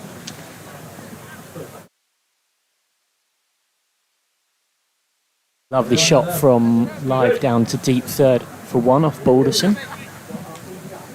Yeah, nice shot that. Just guided it down towards deep third. I know we are going to mention Stephen Croft's name an awful lot, but even as someone who's 24 years old, that makes me feel a little bit ancient seeing Crofty as a head coach now. He was Mr. Lancashire. Played in every single T20 Blast campaign, county championship year, 50 over competition. As Balderson bowls here too. Imam just testing him on his toes. Just felt like every single season Stephen Croft was one of those people in county cricket who you just see. A little bit like Wayne Madsen, for example, at Derbyshire. I remember commentating last year on the Blast opener for Lancs, and sure enough, Stephen Croft back out of retirement, back playing, and it felt like this is comfort. This is what we're used to seeing, you know. This is familiarity.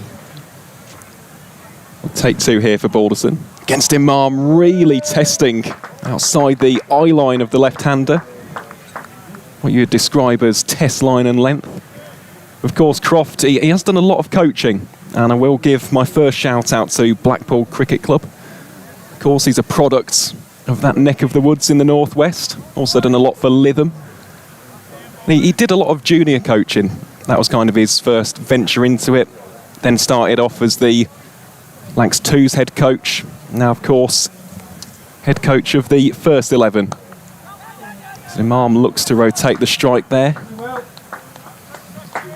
Hardly surprising, but of course a revered member of that Lancashire side in years gone by.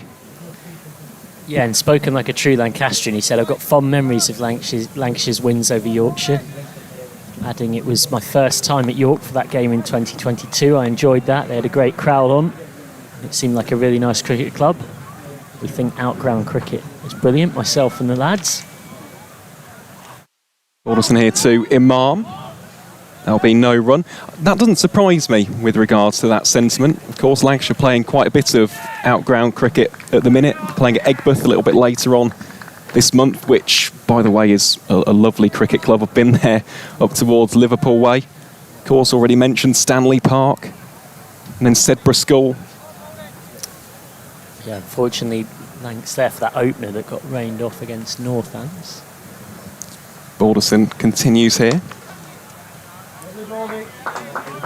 That'll be a dot ball to finish. So, Yorkshire 16 without loss after 6. Another tight over there, courtesy of George Balderson.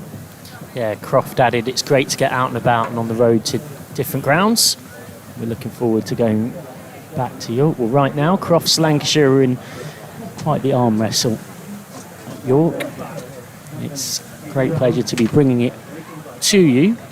Nice work from Balderson there. It's worth noting that if you include today's innings, I make it that his List A batting average has just about gone above his List A bowling average, which is always a good mark of a strong all-rounder.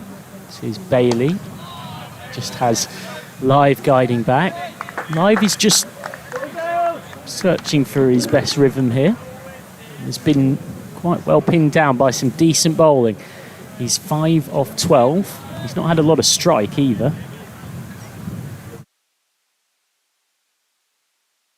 That's been as a result of some tight bowling, hasn't it, from Bailey and Balderson. Still got some more seam to come via Ollie Sutton. Will Williams as well. As Bailey bowls here to Live. Big swing of the bats. It's caught the outside edge, taken by George Bell, and Yorkshire have lost their first wicket. Adam Lythe departs for 5, and Tom Bailey works his magic in the Roses match. Yeah, we've just been saying that Live was struggling to line these Lancashire opening bowlers of Bailey and Balderson up. Quite a few plays and misses outside that off stump. So it's not necessarily too surprising that he goes cheaply given that context. Continues what's been a tough one-day cup campaign for him as an individual. Despite Yorkshire's overall success, he now has 14 runs in 3 innings.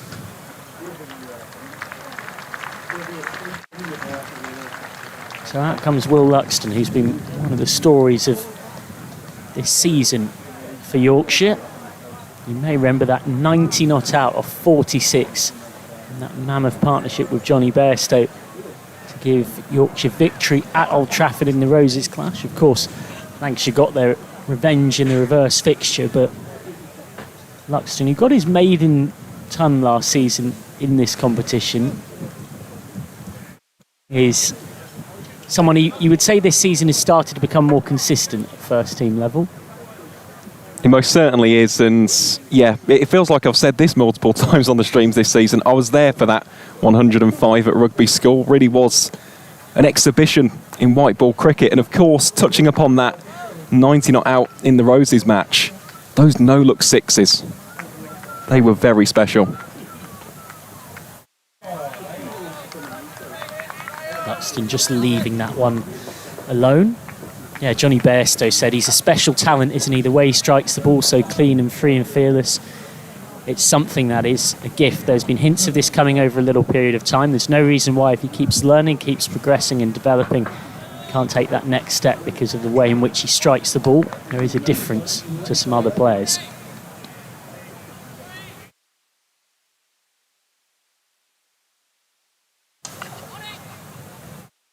Off the mark there with gentle push into the onside. Just keeps the scoreboard moving along. It has been a rather sedate start by Yorkshire standards. Just ticking over, not even at 3 runs per over at this stage. So Lancashire on top in this opening power play, but plenty of time still to go. Just requires a couple of overs, a few boundaries here and there, and the current scenario changes, but does feel a little bit flat for the time being. Bailey just having a look at his field, checking that he's happy with it. Yeah, required run rate's just crept up to 6.4. That's short and cut straight to backward point by Imam, who has 11 off 26. Hit the only 2 boundaries of the innings so far. Might just be starting to feel the scoreboard pressure here. That required run rate has crept up to 6.4. Which might sound like a lot, but it has ticked up a fair bit from the start of proceedings.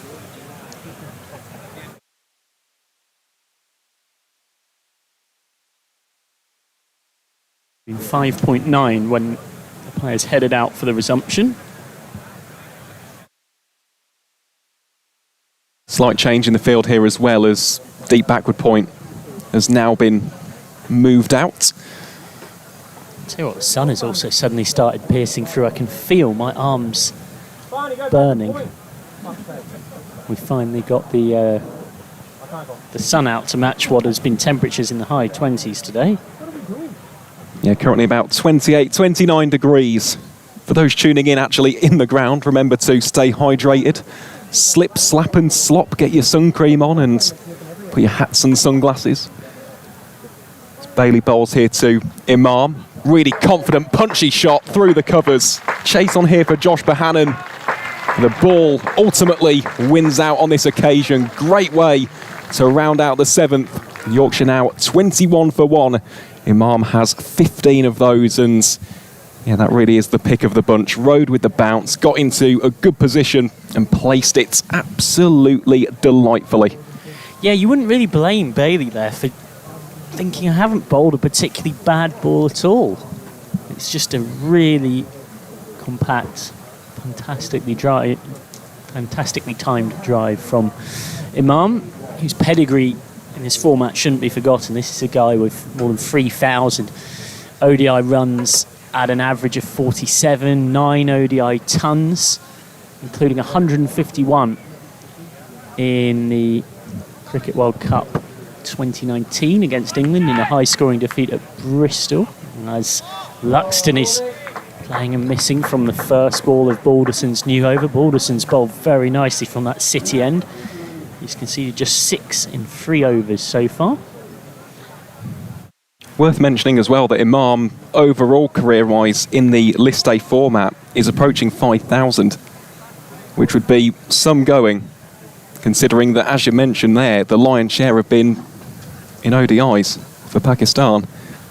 Balderson here to Luxton, crisply drives straight back past the bowler. That will be 4 runs. Save your legs, Will Luxton. Crunching shots straight back down the ground, and 4 welcome runs for the Yorkshire number 3. Hold the pose. Yeah, had he driven that any straighter, it would have hit the stumps at the other end. Absolute perfection from Luxton. Always a good sign of shot like that in terms of balance and timing and bat path.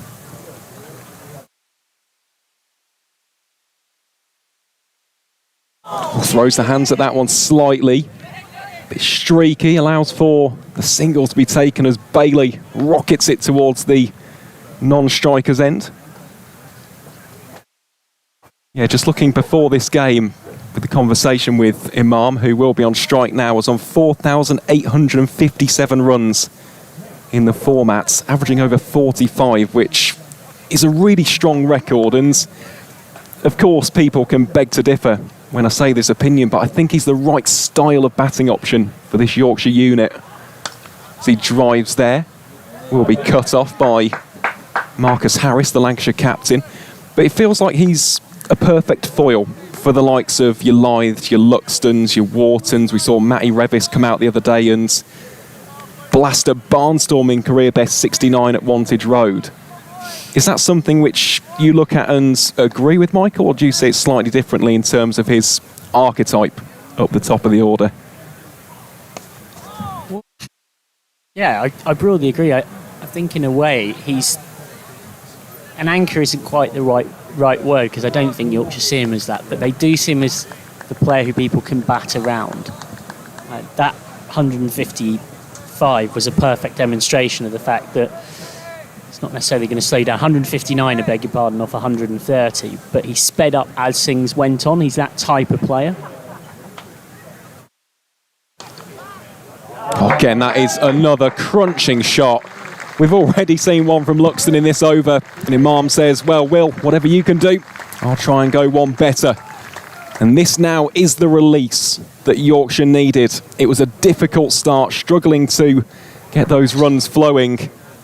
And at the end of the 8th, the White Rose now 30 for 1. It's a very, very good over that for the home side, and it's been catalysed by Luxton. That, of course, he has got that natural flair and attacking intent, And Imam, as we've just mentioned, playing the foil, the accumulator role, I think is how I'd describe it. Yeah, I think accumulator is a good way. When he's batting well, Imam, he ticks like a Rolex. Other brands available, but just keeps that scoreboard moving over seemingly effortlessly. Just on the note of Yorkshire finding some momentum, there's only been 4 boundaries in at 8 overs, but 2 of them were in that last over. And they were the types of boundaries, one for each batter, that they'll take real confidence on. There's no feeling quite like a straight drive back past a bowler. So Tom Bailey it is with ball in hand here to Will Luxton. Luxton drives that very square. Just be 1 run. Yorkshire back here against Somerset on Thursday. Be another Vertu live stream that would be great to have your company for if you can't make it, but if you can, you'll be warmly welcomed here. A ground that's hosted more Yorkshire cricket this season than it ever had in any other campaign. Hosted just its 2nd ever county championship match, that win by 10 wickets against Essex, and then also it's hosted its 1st ever senior T20 with Yorkshire's defeat against Durham.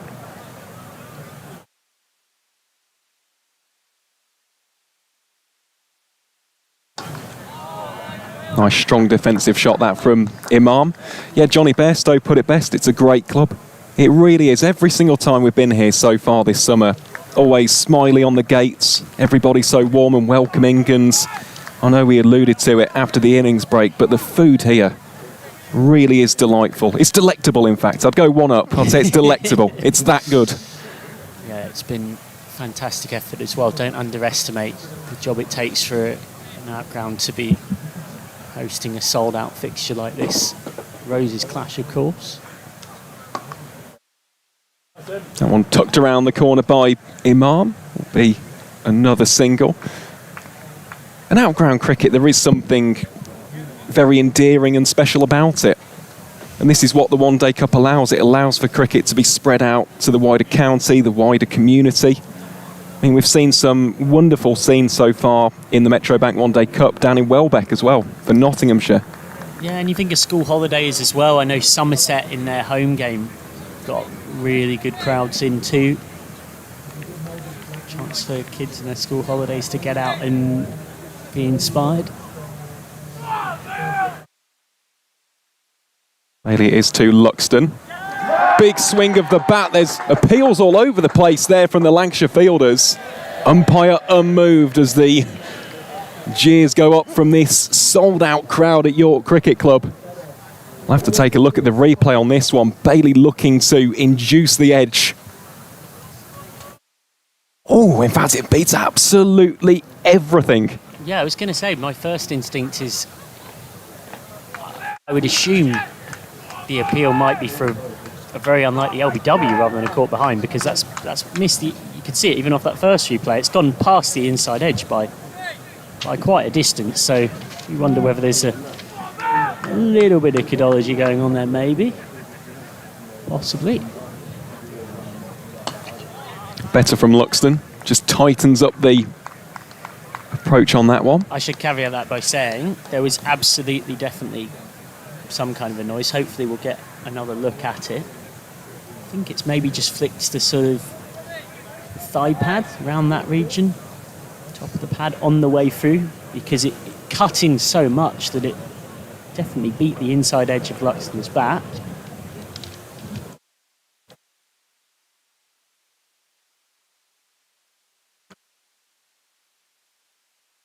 What's for sure is it's a passionate and competitive Roses contest, and we expected no less.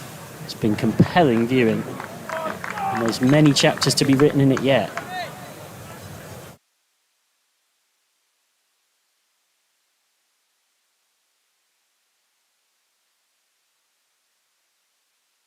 Left well alone by Luxton, and that'll be the end of the 9th over. So Yorkshire remain 32 for 1.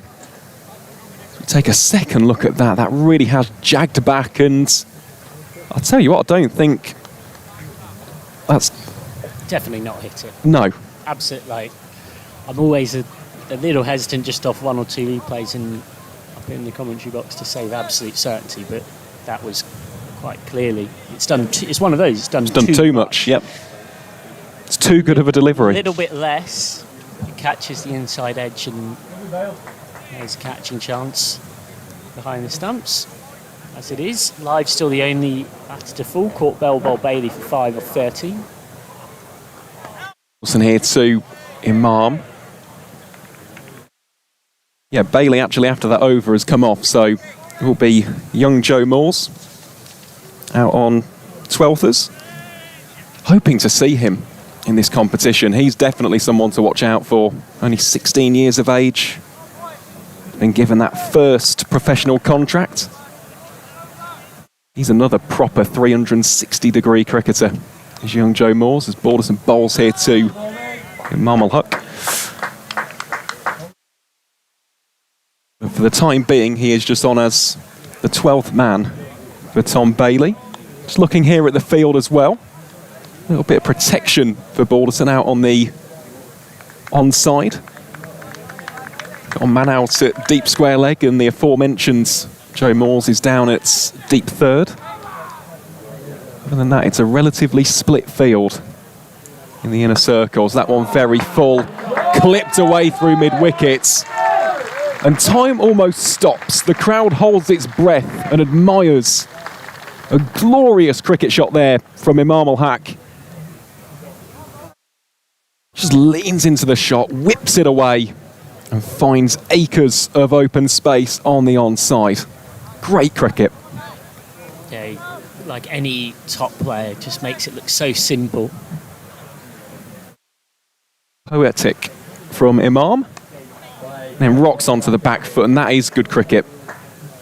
Sensible stuff that. Get your boundary, get off strike, keep the scoreboard moving. Yorkshire now 37 for 1. Imam has 25 of those. He's had the lion's share of the strike, it has to be said, but playing that accumulator role to a fine degree yet again. In what a tournament he is having. Was on 214 from his first 2 innings. Now touching 240 runs for the competition already.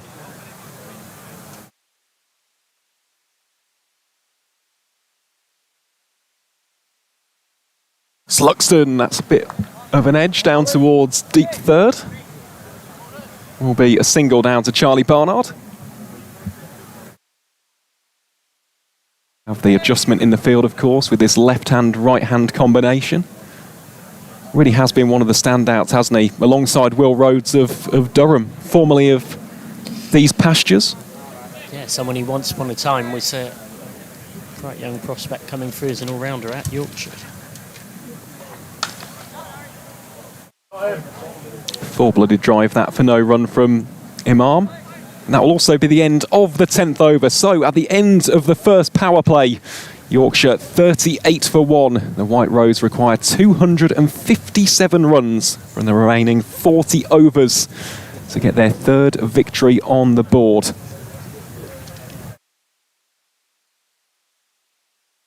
Yeah, Yorkshire have had to absorb a lot of pressure early on. Lancashire have bowled really well here up front. And there's no question that Yorkshire find themselves behind where Lancashire were at this point, but as we've already alluded to, Yorkshire are going about this chase in a very different way to how Lancashire went about batting first. Michael Jones really attacked in that power play in a way that Yorkshire have not. It's been a more steady start to the reply. Is a ground that we've seen when you're in on, you can score quickly on, particularly having seen off that new ball threat. So we'll be optimistic that from here we can push on with good effect.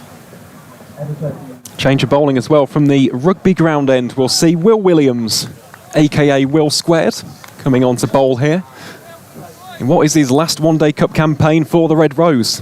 Going to Gloucestershire from next season onwards. Bowling here to Will Luxton. Or scratch that, was going to bowl to Will Luxton. Has to retake his mark. Nice little touch as Imam al-Haq just checks on Williams. He seems all fine, just lost have some kind of rhythm in his delivery stride. A fine bowler as well. Saw quite a bit of him for Canterbury in New Zealand's domestic circuit as he bowls here to Luxton. Luxton advances, just chips it over the top. It's bread and butter for Will Luxton. One bounce over the ropes for 4. And this has been a strong start, hasn't it, from the number 3? Yeah, we're out of the power play. There's still only 2 out here for Lancashire. Clearly feel like with the pressure they've put on the scoreboard, they need to keep it like that. But there might be some thinking to do for Marcus Harris here. Luxton plays a few more like that. Well, that one just picked up, helped along its way. Should go all the way for 6. Indeed it does. Umpires have their arms aloft. Oh, and that is sensational from Will Luxton. Easy as you like, almost nonchalant with the approach with that shot. Well, Williams has got to refine his line here because that's 2 deliveries in succession that have been on or around the pads of Luxton, and you just can't give a player that good deliveries like that. Here is round 3. And Luxton picks him up again, brings up the 50 for Yorkshire in fine fashion. 4-6-4. Luxton now really beginning to get into his groove. Ominous signs here for Lancashire. Blink of an eye, he's moved on to 22. He's almost on the way to surpassing Imam. Yeah, again though, if I'm Williams, I'm thinking, can't be on the pads. It's 3 in a row around there. Well, shouts of catch it. I think that has just gone fine enough. It has. Charlie Barnard can't get across. And it's 4 more runs. York bursts into rapturous applause. The last 4 deliveries have gone for 18. Yeah, credit to Luxton though, because Luxton is also manipulating the ball a little. He is shuffling across a bit. I think if you're Williams, you've got to be looking at a slower ball, a bouncer, something different.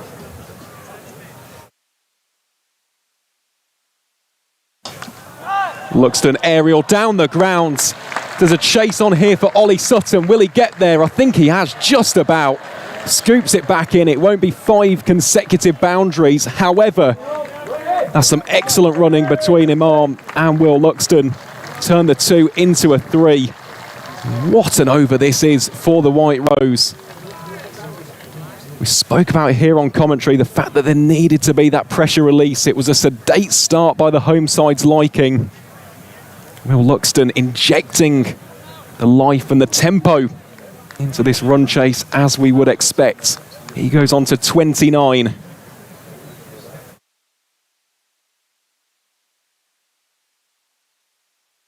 As Imam now, the latest player to try and drive that one through the covers. Well, that is a very expensive first over from Will Williams. Applause rings out around Clifton Park. Yorkshire 59 for 1.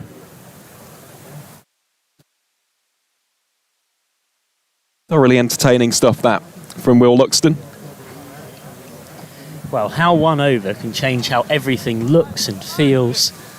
Suddenly, Yorkshire's run rate is ticking up past 5 and over.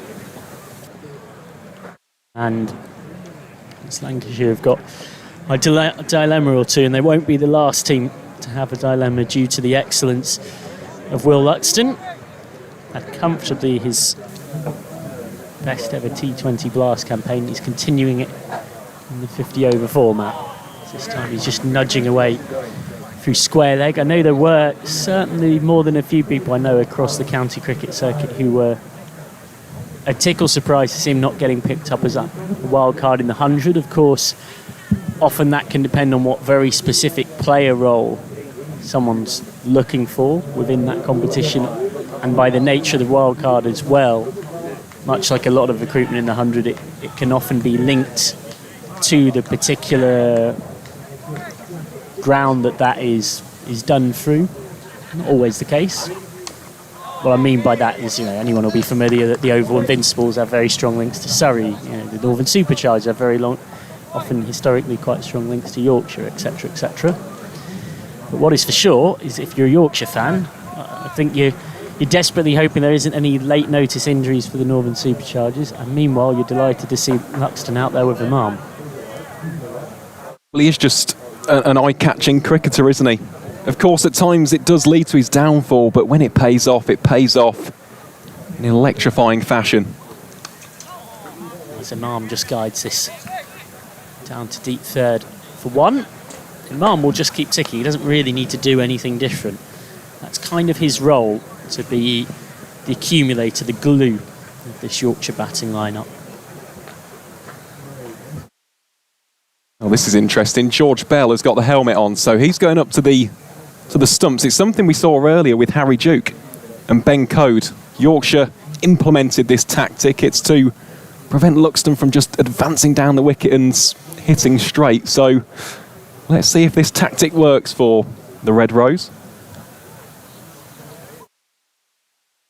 Luxton's whipped that straight to short mid-wicket. Yeah, his teammate James Wharton described Will Luxton as one of the cleanest ball strikers in the country. And credit to Wharton's judgment, because at that moment he said, I know that's a big statement, but I'm going to say it anyway. And that was before that eye-catching knock at Old Trafford in the Roses T20 that caught so many people's attention.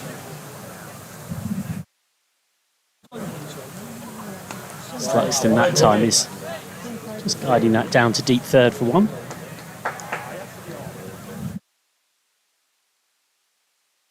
And that's the aspect of his game that I also want to see evolve over the next few years. Of course, with Luxton, you do expect him to deal with boundaries, but rotating the strike is such an important part of the game. And of course, he's got plenty of good options to learn from. The biggest one being Joe Root, of course, who I'd argue is one of the best in the world at that. He doesn't get held up for more than a couple of deliveries. Just runs it off the bat face, rotates the strike, gets those runs ticking. Oh, Imam that time is left troubled by what is a good ball from Balderson.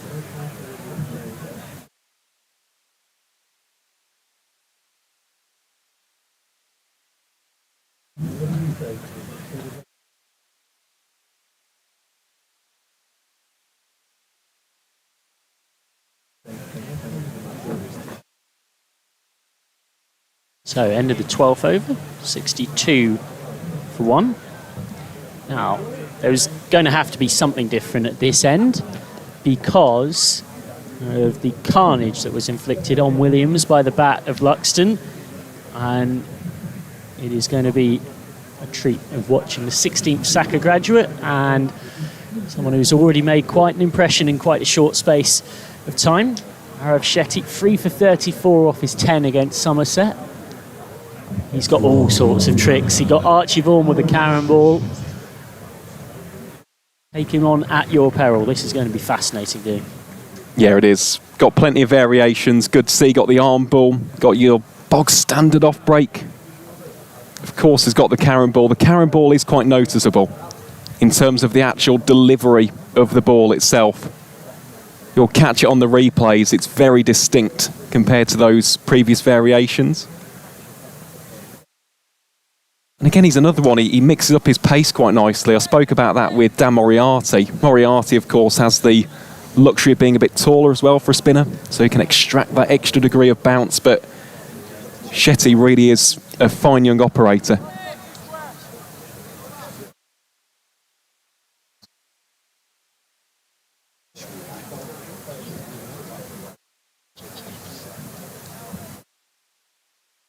Here is Shetty. First up to Luxton. Just drills that down the ground for one run. Yeah, this is the part of the game where I am intently looking back on the replays and watching out for those variations. Someone who loves spin bowling, Arav Shetty immediately just springs out as someone who can be a difference maker across different facets. Yeah, all-rounder from Manchester. Plays his club cricket with Alderley Edge. He's played at Grappan Hall in the last couple of summers as well.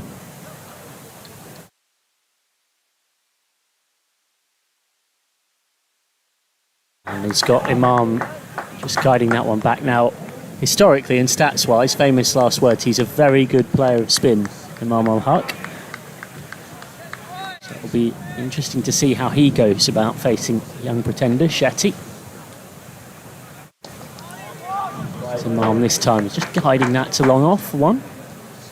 We're just watching so far, he's going to a lot of front of the hand deliveries here. Is Arif Shetty looking to slide the ball on as opposed to extracting a great degree of turn, just making Imam play.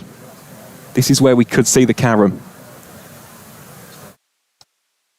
Flicked away for one. Well played by Luxton, going deep in his crease. It's what you tend to notice against by good players of spin. They'll either right back, contact points deep inside the crease, or they'll get right forward, often with dancing feet to get down the track, meet it on the half volley.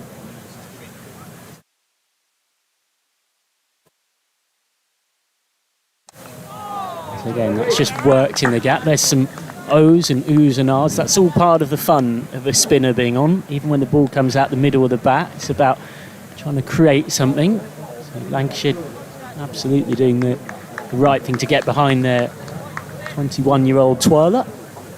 Good to see that as well, as someone who enjoys his spin bowling. Real appreciation for the art form. Pushes that one through quicker and flatter. First over of Arif Shetty's box of tricks has seen him worked around. Change up here in the commentary box. Aaron Viles taking a well-earned break, settling into a seat alongside me. The secretary of York Cricket Club, Nick Kay, also a very good long-time friend of certain Johnny Bairstow. He is a good friend of mine, he is. Just talk us through what it means to you and everyone at York to see a scene like this. A Roses game, the sun shining, around 5,000 in the ground, a complete sellout. Tickets like Charlie and the Chocolate Factory, they're so hard to get hold of. They were. Thanks for having me on, Michael. Yeah, no, it's been a tremendous first 3 or 4 hours. We knew there'd be a lot of people coming, but the crowd looks as big as I've ever seen at York, and I think from my perspective, it's a really, really proud day for us.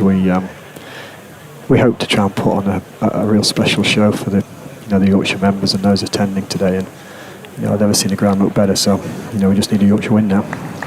Yeah, no pressure on Luxton and Imam al-Haq as they go about this chase, which is intriguingly poised. 67 for 1 off 13. As Luxton looks to continue on his merry way. Will do here with well hit cut shot out to deep cover. Good tumbling stop. Keeps it to 1, takes Luxton on to 35. He's already overtaken Imam, who's just playing that steadying role. And just take us through the process behind the scenes to put all of this together, because it's an extraordinary collective effort. Yeah, there's a big crew of us who always, get together the 2 or 3 days before the match starts, but it's been quite an intense summer. Obviously, we're having 7 full days of cricket at York.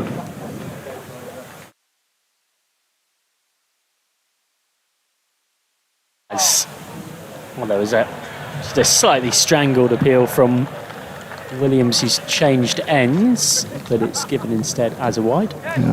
The stand has been up since May, actually. We had it for the T20 and then kept it up for the 4-day game, and obviously these are the last 2 fixtures at York this summer, so we've been really lucky. The stand provider's been able to leave that in situ, but the rest of the ground has had to be picked up from scratch and presented back, marquee, and obviously all the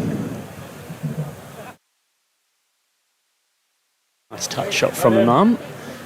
all the other marquees you can see around the ground, Michael. We've got the concessions, they came in last night. The temporary bars have had to come in. We've had all the temporary toilets, and the good thing is we've used the same contractors for 6 years now since the first game we had here, and they're really helpful towards us. They know exactly what we expect from them, and they haven't let us down yet. They've been exceptional, and it just allows us to stage games with that that peace of mind that we need.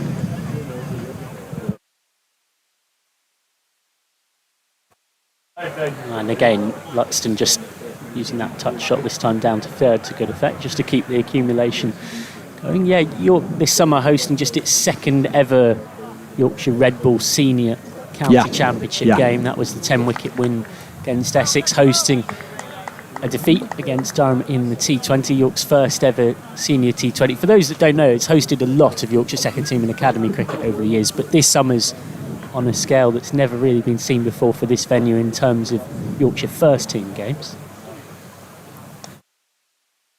That's flicked away by Imam, who will get 4. There's a deep fine leg in place, but he's played it too fine of that fielder. The tiniest of tickles from Imam. Knew exactly what he was doing. Williams, who has tried his luck since changing ends, is still proving a little expensive for Lancashire's liking. Yeah, it's a privilege, to be honest with you, Michael. We don't take any of the games we're offered by Yorkshire for granted, and we have to make sure we put on a good show every time that Yorkshire come. But I'd like to think it does show an element of trust on both sides.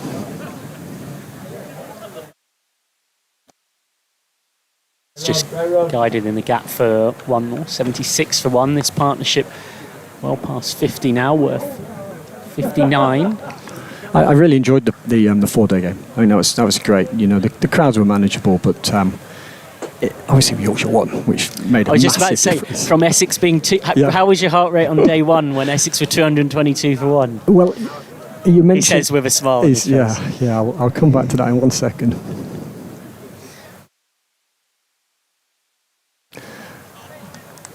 Yeah, I sat with Johnny Bairstow on the second night, or the first night, and he said to me, we've had a good day, and obviously 220 for 3, they were 230. He said we've contained them, and if we can bowl them out, we think the wicket's a good wicket and it's a quick scoring ground. And then I think it was just as Cody was getting going, obviously with Revis, and they put an unbelievable partnership on, and he said, "We'll win this."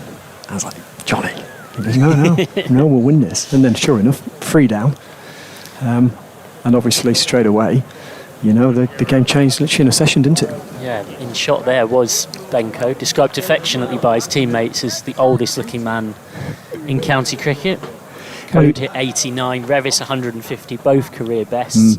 In the blink of an eye, it went from being a game in the balance to 169 being added for that 9th wicket. And then Essex were somewhat rolled in their second innings, and Yorkshire won by 10 wickets. Shetty continuing. And Imam is sending Luxton back. Yeah, well, I mean, Ben's got no excuses because he played at York for 2 years, so he should know the ground and the angles, because he did find his angles. I was just gutted he didn't get 100 because it would have been his first class 100, I think. Nice looking shot by Imam to pick up 1. Yeah, and Jack White was sort of the silent hero of that game. Yeah, in the way he so often is. Very quiet man, he lets the ball do the talking. 7 for 105 across the game, and that was a big win for Yorkshire in the Championship. Only the second Championship win this season, and that definitely gave Yorkshire a bit of red ball momentum that they could return to when there was those 2 games at Scarborough recently. A draw and a win. Yeah, the Surrey draw was great. I mean, they'd have taken that, wouldn't they, at the start of the fixture. The only disappointment from our perspective was the T20, because it was a shame. We just didn't quite get off to the start we needed in that match, and it was over as a contest pretty quickly. Nicely flighted by Shetty.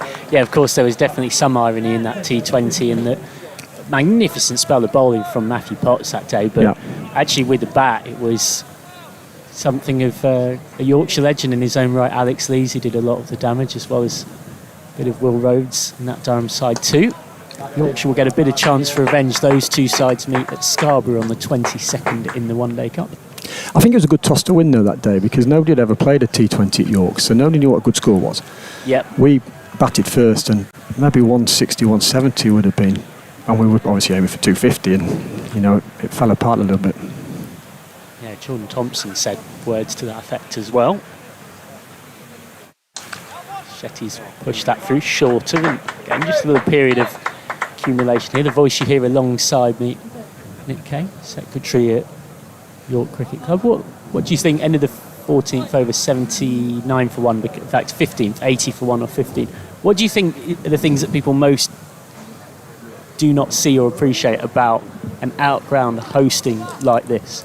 I think the fact you can bring your own seat and you can sit wherever you want on the ground, I think that's absolutely wonderful, and that takes a lot of pressure off us, because the stand holds 2,500 people, yet there's double that in the ground. There's other small temporary seating, but I think there's 1,200 people sat with their own seats around the ground, and I think it's just such a great view as we sit here looking out. I think it's absolutely wonderful. But obviously the things that go on behind the scenes, the traffic management, the Yorkshire stewarding is absolutely first class. You know, everybody, the cleaners that are all working around the ground, it's just trying to make the event where people walk away from York at the end of the day, I think, they tried their best there. Williams continuing. It's been a little expensive so far. He's cut well by Luxton for one. Luxton moves on to 39. Of course, there's few things anyone who loves cricket and is from Yorkshire likes to do more than watching one of their own come through, someone like a Will Luxton. Absolutely. I mean, we've got such a good, strong future ahead of us at the moment. The young lads are, you know, in the last 6 weeks have played out their skin, and, you know, something to build on. Imam just working that away for one more. And for those that also don't see it, it's very much a multi-sport club here. We were talking about this in the first season. There's tennis, there's squash, there's the poor rugby team who've had all of their, we were going through it earlier, had all of their various pitches sacrificed for various bits of the operation. So it's a real collective effort to make this happen. Yeah, the rugby club have been very generous because they're playing rugby on that ground in 2.5 weeks' time. And at the moment, it's got 700 people walking across it on a marquee. So. Flicked away. What a shot by Luxton. Makes it look so effortless. On one leg, whips that bottom hand through. Beautiful timing. First boundary in just a little while. Breaks any slight sense of pressure that might have been building. I do think that's the beauty of the facility, though, Michael, because it means we've got so much space around, so you can get a stand in, a marquee in, and then over the far side we've got a lovely sort of food court for the concessions, and you know, the ground flows pretty well. We're very lucky in that respect. You know, when we first set about this 6 years ago, we didn't know if it would work or not, but it certainly feels to me like, you know, there's always mistakes, things you can learn from, but we've sort of almost mastered what the ground can provide. Yeah, and as you were alluding to earlier, that's a question of time and working with the same people consistently year on year. It is. Yeah, and we're all volunteers as well. I mean, there's nobody who doesn't give up the time for free who helps set the ground up, and I think that's a real testament to York Cricket Club and you know, the players and members, because we all want to make it a success.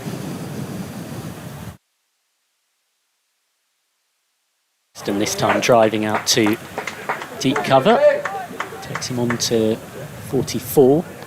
Yorkshire will be pretty content with where they sit at the moment. That required run rate is just hovering in and around the runner ball, which with 9 wickets in hand, Yorkshire will feel like they hold the whip hand. And I guess the ambition is to build on a summer like this and once again next summer host plenty of Yorkshire cricket across all formats. Yeah, listen, we don't take the fixtures for granted at all. I mean, it's ultimately up to Yorkshire. They'll get the schedule and they'll you know, allocate accordingly. But I hope we'll always be under consideration now. I mean, if we can, I'm not saying 7 days because it's been quite a challenging summer, but if they ask us to host 7 days, of course the answer is going to be yes. But, you know, these Metro Bank games are so well supported.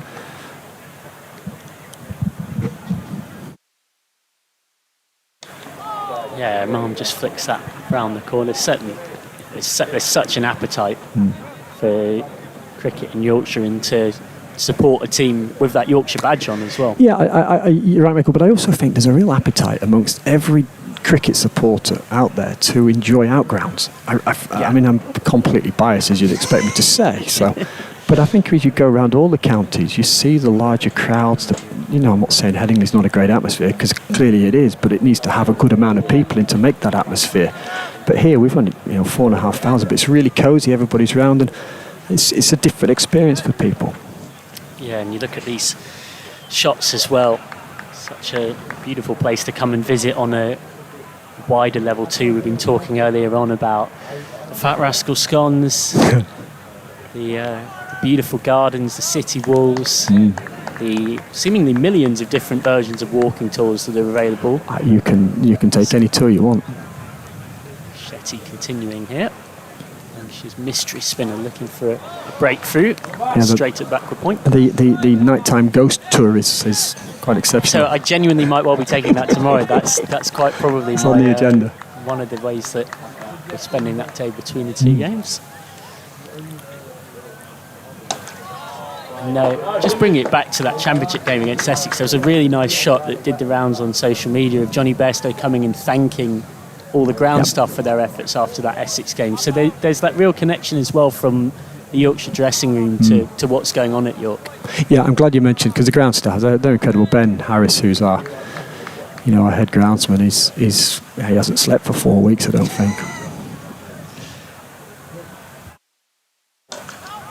He's also got a newborn child, so that doesn't facilitate. But It's a heck of a combination. it is, yeah. He's had it tough, but I'll wait to see what the Yorkshire lads think of the pitch. But it looks like it's playing really well, and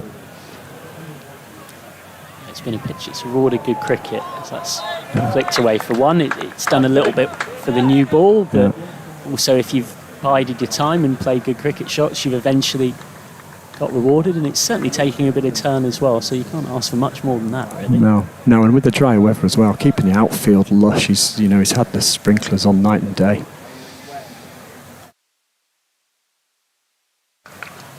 Rocks back, it's that hard, but straight at backward point. Imam joins Luxton in the 40s. He has 40. He's a wonderful player, isn't he?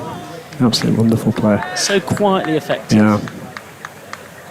For an emergency late notice signing, it's fair to say Yorkshire General Manager Gavin Hamilton pulled a bit of a blinder with that one.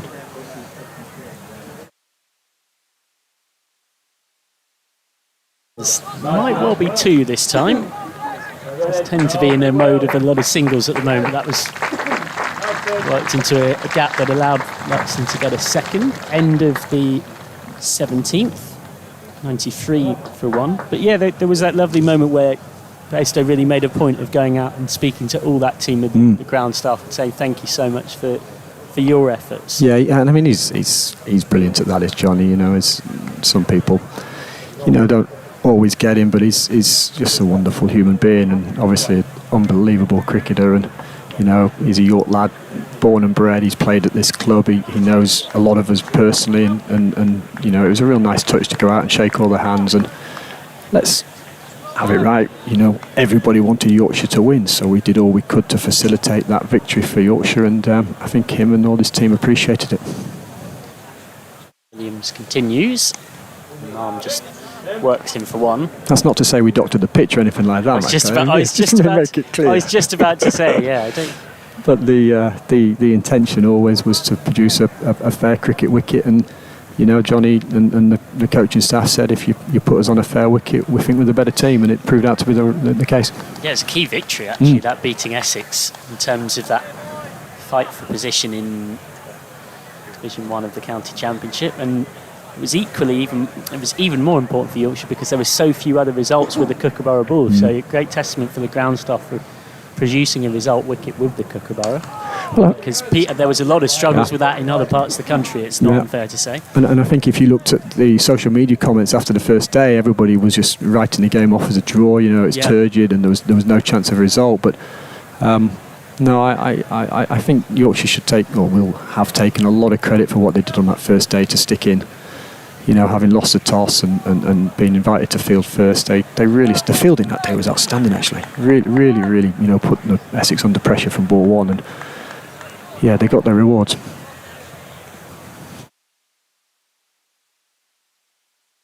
So that's one that Williams will have to re-bowl.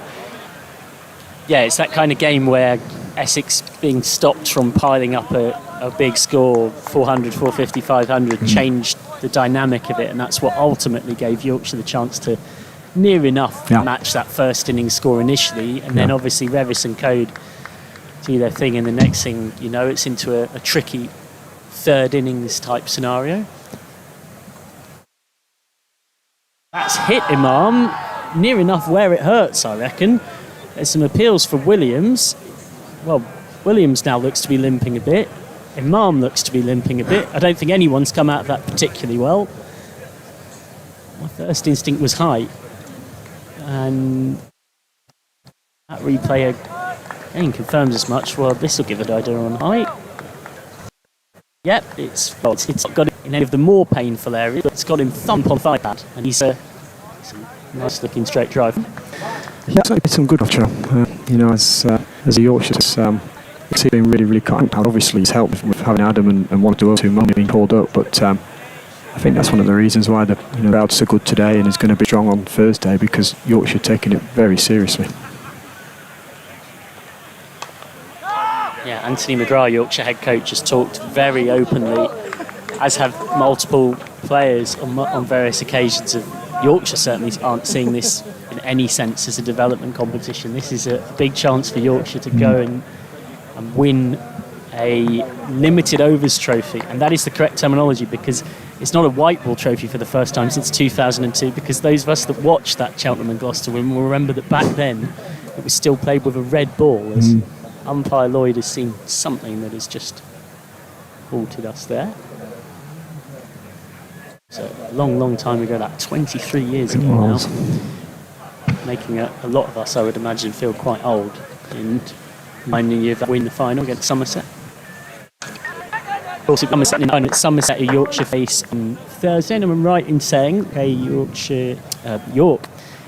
CC secretary alongside. Still tickets available? Yes, they are actually. Yeah, I've just spoken to the team actually, and there's a good pre-sale number, but we can still take walk-up sales on Thursday. So, and I've had a look at the long-range forecast, and it's pretty good. There's no rain forecast, so I would hope that the general public will get there and support the team again. I'm not sure we'll get the same volume as we've had today for obvious reasons, but I think it'll be a good game on Thursday, and if we touch wood get over the line today, then there's an awful lot riding on that for us. So hopefully people will get the ground early and get behind the boys. Shetty continuing his spell, none for 14 off 3 so far. Nicely driven by Luxton, who has absolutely flown here. He's got 48 off 34.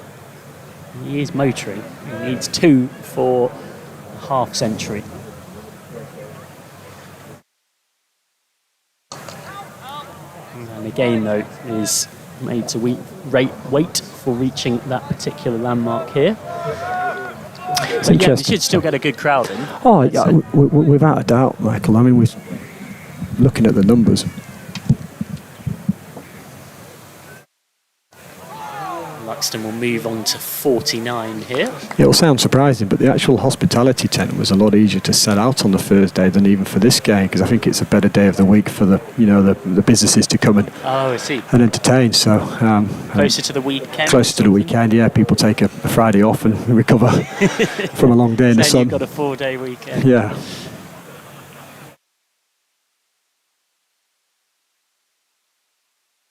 Just guides that one back. Good tight over this from Shetty, just 1 off 4. But if we could get 3,500, 3.5, that would be tremendous. And again, you don't need that many around here to create the atmosphere. That'll still feel very cosy. Yeah, today it feels absolutely packed. It feels packed like sardines. Shetty pushes that one through. Yeah, it's standing room only now, I'm afraid. And we had to close the car park. There was a bit of an overflow behind the stand, which we got provision for, which was fine, but we took the view because a lot of the young kids were playing cricket behind the stand, so we've got to keep the cars away from there now, and that was it. There was no more cars coming in.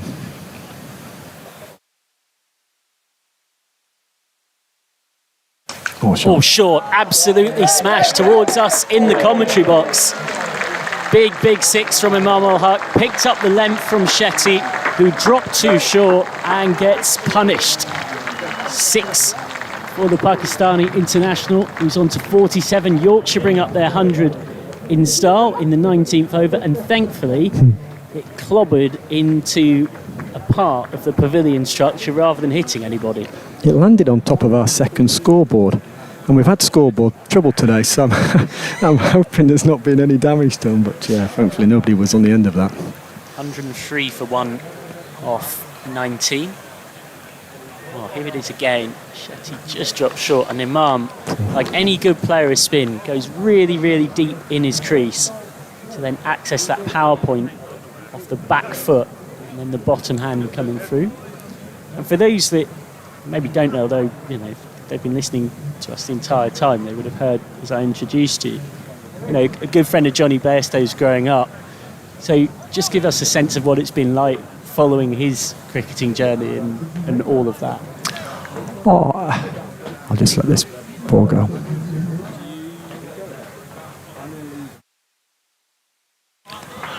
He was 12 when I actually went to school. Yeah, I went to the same school. Yeah. We weren't in the same class. I'm a little bit older than him, unfortunately, but I was playing in one of his first ever games for the school first team when he was 12 and got to know him. And you could see the talent there, but it was amazing. Between sort of 15 and 18, where he went from lots of potential to just something I'd never seen before. As a person who follows cricket closely around this area.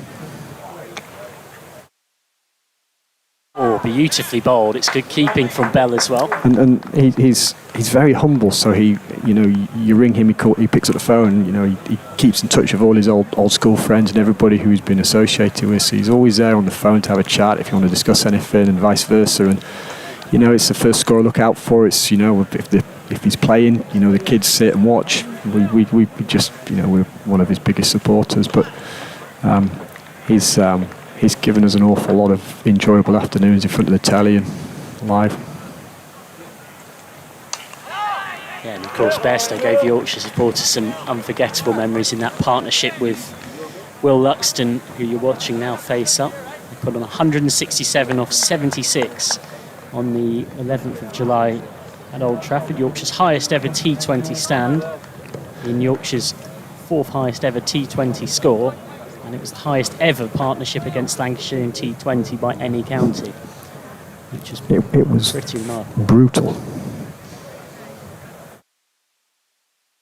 It's well left alone by Luxton, who of course has a bit more time in this particular format. Not that he's been playing like he's necessarily got too much time. He's been playing like he's a man in a hurry to a dinner reservation, and it's been a joy to watch. Since that run of boundaries off Williams, he's kicked into quite the groove, but it's just been held up a little getting to this half century. He's on 49 off 39, and it's one more for the milestone. And again, he will be held just short of that. It's a very quick scoring ground, is York, when you get in. There's some small pockets, angles that you can find. So I don't want to tempt any fate, Michael, but I really like our position here. I've tempted fate. Yeah, what do the typical scores tend to be when York are playing here in a League 50 over game? Yeah, 2 seconds. Well, Luxton might well get his 50. He will get his 50 here. So, half century for Will Luxton, who continues to have something of a breakthrough summer. 53 coming off 42 balls, brought up with a 6-4 to go with 1-6 as well. He's beaten his batting partner Imam to the milestone, and he's helping put Yorkshire in a very solid position. It would be very unusual for us to win the toss and bowl. Obviously, we're not professional cricketers, so don't chase as well as the professionals do. But in a 50-over match with a red ball, 260, it's a good score here. 260 is a good score, but I spoke to Ben, our groundsman, at half-time, and he felt from watching the first 10 or 12 overs from the Lancashire innings, he felt 300 was par. And I guess that's the other thing, right? Because professional players are bigger and more powerful, hit the ball further, time it better. Yeah, bat deeper. Yeah, absolutely. They can turn. And the ground doesn't become any bigger for them, particularly with so many spectators in here. No, that's right. And I know it was something Don Bess actually mentioned even to the umpires at the toss, just making sure that little painted line 3 metres behind the boundary is in play all the way round, because need to make sure the players got room to do the bits of fielding like George Hill did earlier today. Yeah, absolutely right. Yeah, no, we were under strict instructions as a 3 metre exclusion. It's really important to have. It's a small ground, and we've seen 3-4 into the crowd. This time Imam is driving straight to cover. Ollie Sutton is on. I thought Lancashire would have made 320, 330, and I think really well in the middle, as sure you called out. To keep them under 300, I think, was a really good effort in the end. I'm not saying we're favourites at that stage, but when you get off to this, it becomes very manageable. It's a 30-over game now. Sutton in with one that, just from the reaction of Imam, keeps it a little bit lower than he expected. Okay, when Lancashire were 185 over just before that run of wickets started when Harris got out. You would have thought that something like 330 was 100% on. Yeah, there was a score 3 or 4 years ago where Yorkshire made, I think, 330 and the opposition got to about 290, and those extra 30 runs are a big difference, and hopefully that's the same today. Nicely bowled by Sutton. Left armour, zippy left armour from Sefton. Took a wicket with his first delivery in professional cricket in this competition last year against Kent at Clifton Park. Nodding can't sing, but then, which is the brutal cruelty of professional sport, he got a side injury 2 balls later and was ruled out for the rest of the season. I know there's a lot of people at Lancashire who are very excited about him. I've been for a few years through the pathway, and it's easy to see why. He's coming on in the middle overs where the pitch isn't offering what it was. The ball is old and has been hammered out of shape, and it's making things happen. It's a decent quick bounce, a good control ball by Imam. It had to be. Those 2 sweepers out there waiting. I'm just up in about 2 hours' time. Our temporary stand sort of turned into the Western Terrace, and there's some standing ovations and chanting. And if we're in a position that we really enjoy it. Yeah, there's certainly been a really good atmosphere in here too. How that kind of come alive as and when the game has brought that. The ebbs and flows of a 50 over contest.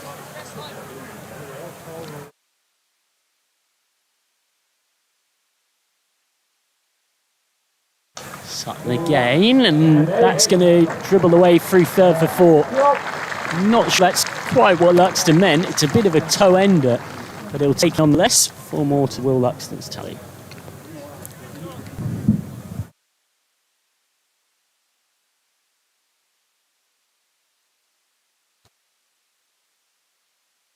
Sutton looking for a reply. Thank you very much to Nick Kay, Secretary of York Cricket Club. We'll take a well-earned break. Just about keep the equipment in tow on his way out. Thanks so much, Nick. Great to get a little insight into what it's like for, particularly in Outground, to host as magnificently as York has done across all 3 formats of the game this season. 112 for 1 then. Imam just short of his 50. Luxton well past his 50, of course, now. And Lancashire have got to be careful here of getting into a mode of almost waiting for something to happen. As the fielding team, the onus is very much on the visitors now to make something happen. Well, that is misunderstood on this Vertu live stream. That is not me saying Lancashire are not capable of doing so. It's the old cricketing adage, add 2 wickets to the score. We've got a really good game of cricket right now. The pendulum marginally in favour of Yorkshire.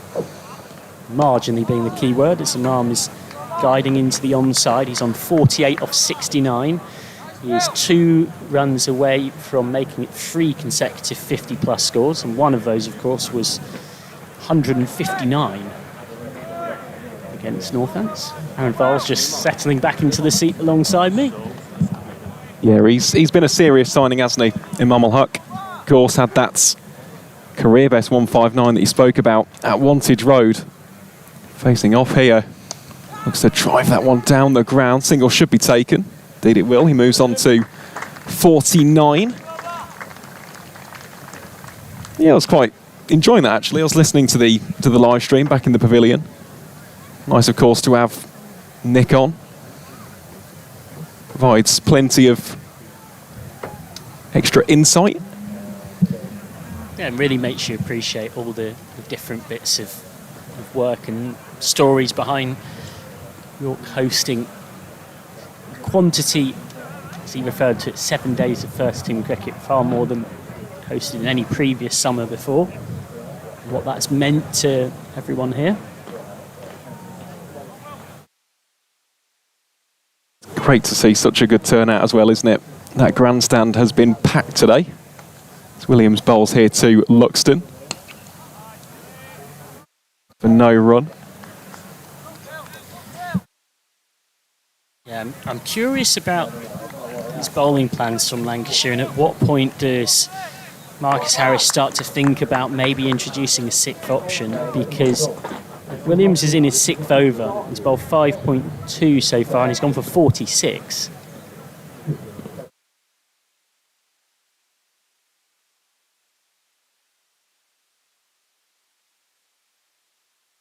Now, you might say that a fair chunk of those came in one particular over where Luxton got after him, and that's true, but even outside of that, it's not been unexpensive, put it that way. And Lancashire at a point where they need a wicket. Are you at a point where you think of getting Bailey or Balderson back into the attack? Calculated gamble? Let us know in the YouTube live chat. What would you do? Well, here is Williams to Imam. Rocks onto the back foot, carves it away for the single. And Imam al-Haq brings up a wonderful 50. Scores of 55 on 159. And as he raises the bats, he's a half centurion once more. It has been quite simply a splendid start to the Metro Bank One Day Cup for the Pakistan International. And what an inspired signing he has proved to be. Well batted Imam. Yorkshire now 115 for 1. Yorkshire's Pakistani Metro Bank king. Simple as that. And I tell you what, he'll be anointed with that title for sure if he can help take Yorkshire to victory here. That is the end of the over as well. So Luxton on 58, Imam on 50. The requirement now 180 for Yorkshire to win. Still got 9 wickets in hand as well. And I completely agree. I think with regards to the plans here for Lancashire, just need to try something a little bit different. It's gone a little bit flat. You can just see with regards to the body language, there isn't the same intensity as there was after that early wicket of Adam Lyth. Joe Moores, the substitute fielder, is back on. Will Williams enters the pavilion, so he won't be on for this passage of play. Ollie Sutton bowls here to Imam. Forces him to almost rise up on that one, play it off the back foot for 1 run. We'll hear the ripple of applause there as well for the partnership. 100 runs between these two. It was a difficult start in those first 5 overs or so. Lyth departed early, and his outside edge induced by Tom Bailey. But since then, it's all been one-way traffic for the White Rose.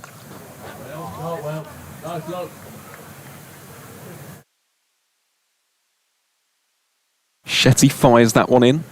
Of course, still the likes of Wharton, Revis, Hill, Duke, the captain Don Bester come. Seen Ben Code hit some very valuable runs over the years across formats to boot, so plenty of batting still left in the shed.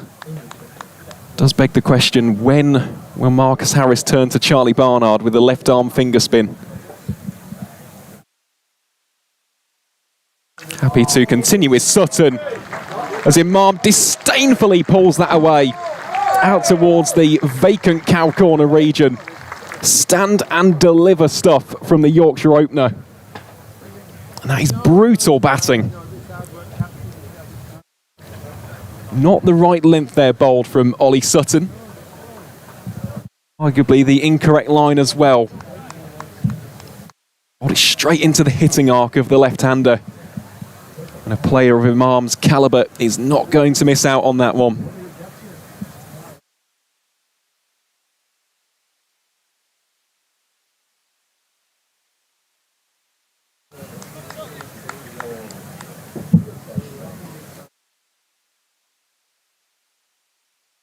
Just see the replay of that one. The balance, the poise, the execution. Superb batting there from Imam al-Haq.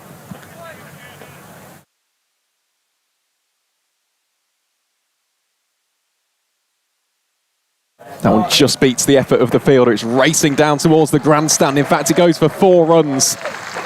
It's another boundary for Imam. And he continues on his merry way. Just looks so calm, so composed at the crease. These now are ominous warning signs for Lancashire. Seems a little bit too comfortable at this stage.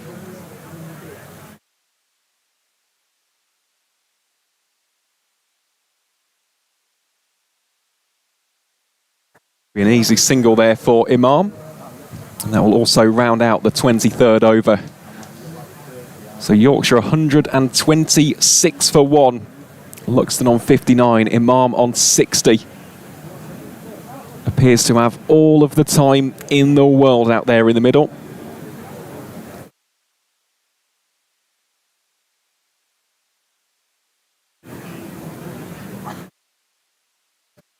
Certainly good reading for any fan of Yorkshire.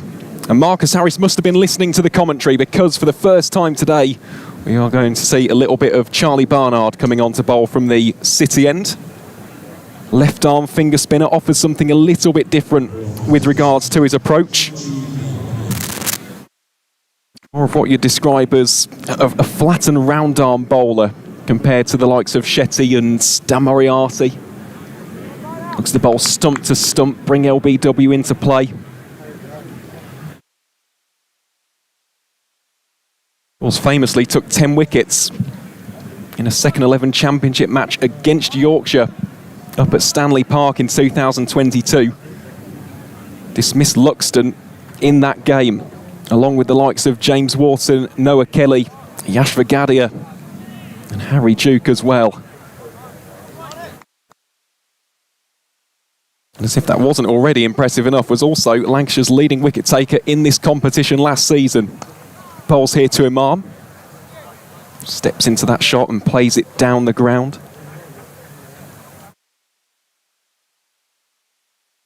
Certainly someone who Lancashire can invest in heading into the foreseeable future. Product of that pathway up in the northwest, also played age group cricket for Cheshire. Really has taken to senior cricket like a duck to water. Bowls here to Luxton. Bowls a dot ball on that occasion.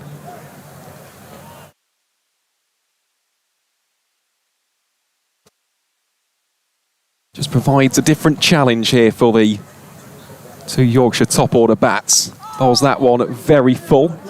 Swept out towards Arav Shetty for the single. Partnership continues to just tick along.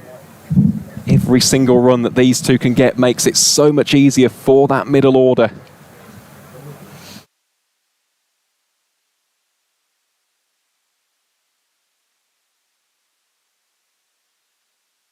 Barnard here to Olhak. Really deft shot there, a couple of appeals. Most prominently from George Bell behind the stumps. Umpire unmoved though, so single is taken. 166, that is the requirement.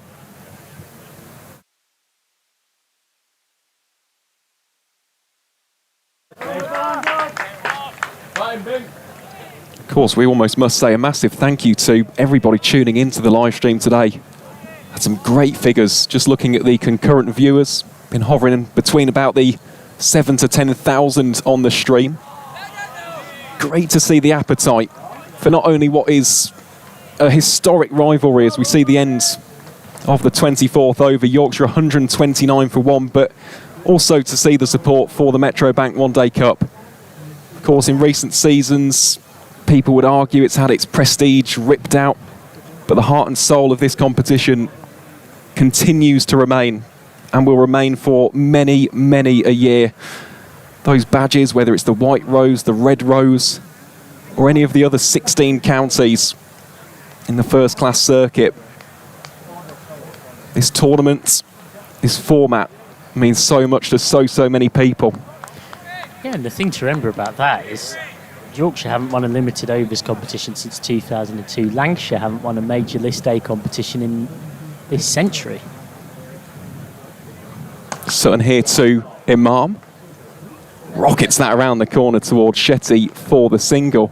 And of course, it's seen counties like Glamorgan, who were in a similar situation. They had not won a trophy since the mid-2000s, and 2021, they won this competition, regained it in 2024, beating Somerset in the final at Trent Bridge.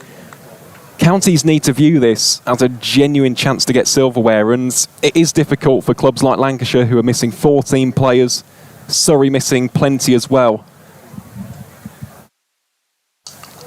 So that one is just picked up by Luxton out towards deep backward square leg for one run. But it's also a great opportunity to blood the youth, isn't it, and bring your youngsters into the equation. But you think for Yorkshire, if they win this game, if they could beat Somerset on Thursday, they've already matched the number of wins they managed in this comp last season. So last season, 4 wins and 4 losses. If the stars align from a Yorkshire point of view, they could have already matched that record by a couple of days' time. That one very full, and that's a cheeky shot from Imam. Good bit of fielding out on the rope in front of the grandstand. Limits it to just 2 runs. Really good work there in the deep.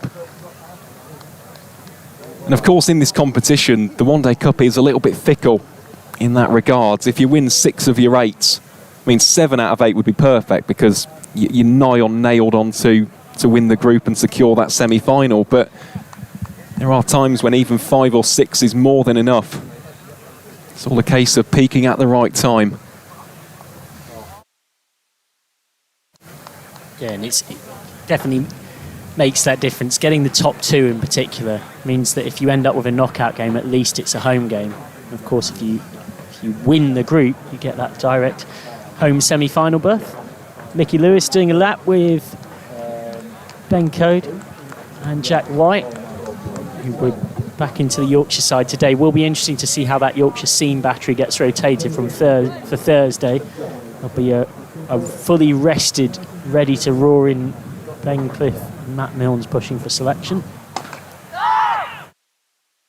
Strong call of no there, right decision, as it was carved straight to the fielder. Josh Bohannon, the man on that occasion, doing the groundwork. And that is the luxury, isn't it, of having, well, such a deep squad for this competition, of course. Ben Cliff, Matt Milnes can come into it, and of course from a batting perspective, the likes of Finn Bean, Noah Kelly, Jawad Akhtar. Plenty of talent in this Yorkshire side.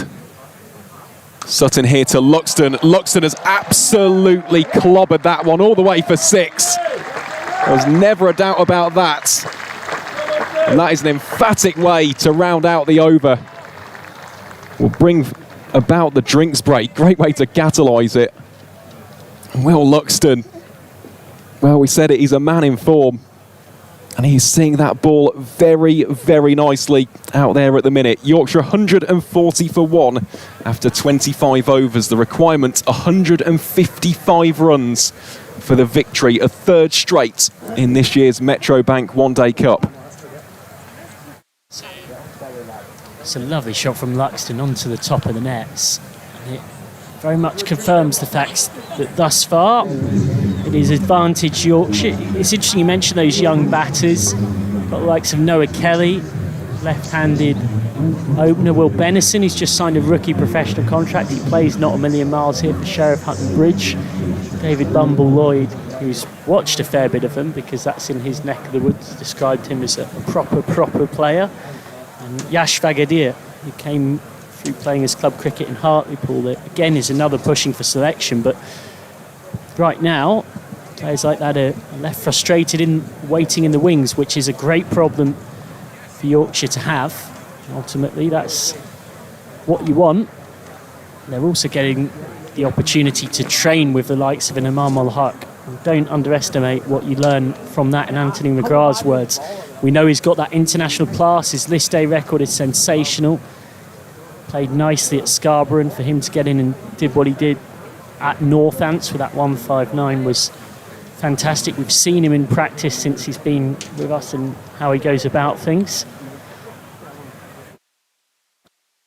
Some names to watch out for, certainly in the likes of Kelly, Benison and Vagadir for the future. In the here and now, Yorkshire hold the advantage in this Roses clash. Lancashire have got to do something different after this drinks break. Well, it just gives them some time, doesn't it, to restock and reflect, really. It has been one-way traffic. It's a brilliant partnership, this. Standing at 124 between Luxton and Imam al-Haq. It just continues to grow and grow and grow, and we said it right at the start of this run chase. 295 as a score was one of those which, if you have a partnership like this, suddenly becomes very, very manageable. You've got two guys out there. Luxton's on 67. Imam's on 66. Doesn't seem a million miles out of the equation. Yeah, James Wharton said something on the note of what I was talking about with that batting group. We've got a very strong team going into this. We've got a very good batting lineup. There's going to be some very unhappy people, I reckon, which is obviously a good thing. He's referring to that batting lineup and so many different players pushing for selection. Right now, Luxton and Imam pushing things on. They've both in their own ways batted really nicely since that early loss of life. So Barnard it is to continue, this time to Imam. Imam goes aerial. Has he got enough on that one? Fielder is in pursuit, but he has got enough on it. Umpire confirms what we thought, it's 6 more runs. Yorkshire continue to clock up these 4s and 6s. Real shot of anger there. What a way to restart proceedings after that drinks break. How does Barnard respond after that one? Well, forces Imam onto the back foot, rifles it down towards the pavilion, and it's back-to-back boundaries. A 6 and a 4. And that is the 150 up for Yorkshire County Cricket Club. The White Rose really in their rhythm at this stage of the run chase. Yeah, I'm not sure whether that's a conscious change of gears from Imam or just that he's seen 2 balls that he thinks are in his wheelhouse. Will it be 3 out of 3? Bit more flight there from Barnard. Not quite the same conviction in the shot from Imam, but he is really motoring now. Moves on to 77. One interesting thing to note with Imam is he tends to be, both in terms of strike rate and just generally how he goes about it, a more aggressive player against spin and seam often. Comes very naturally to him. Well, Luxton now, he's the latest man to go aggressive down towards Arav Shetty for 1 run.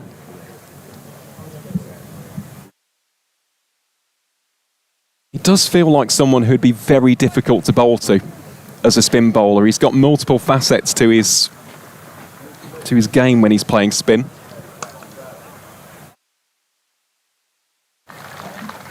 So that one is well fielded by Barnard off his own bowling. Yeah, someone that naturally uses his feet very well, and that always makes you quite difficult to face.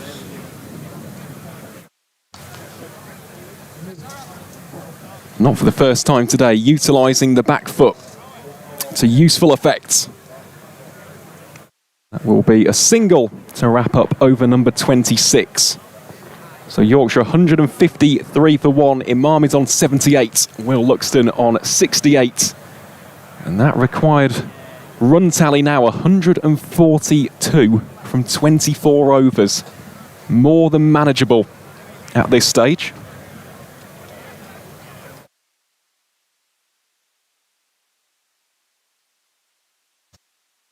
So we'll see a change of bowling here from the rugby ground end. It'll be George Balderson coming on to replace the left arm seamer Ollie Sutton.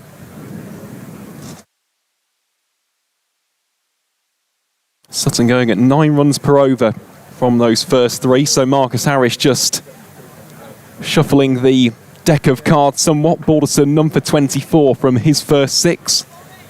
Was predominantly bowling from the city end a little bit earlier on. Bowling here to Imam. Half stop there by Balderson.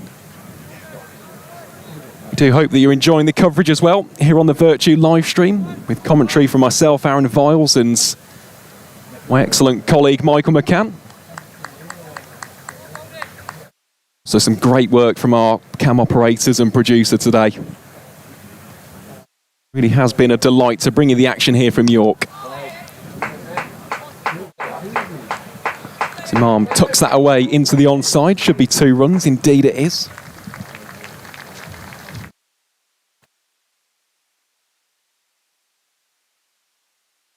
Playing very much that accumulator role. Certainly has been quicker than that first 50 of the campaign against Warwickshire at Scarborough. His knock already includes 9 4s and 2 6s to boot. Balderson delivers a nice riposte.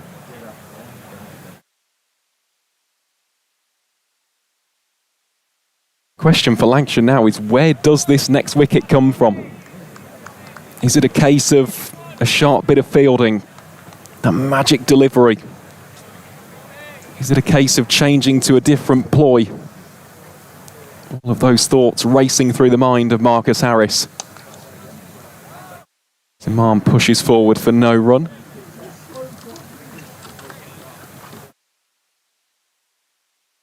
I'm intrigued to see if and when we'll see Araf Shetty back into the mix as well.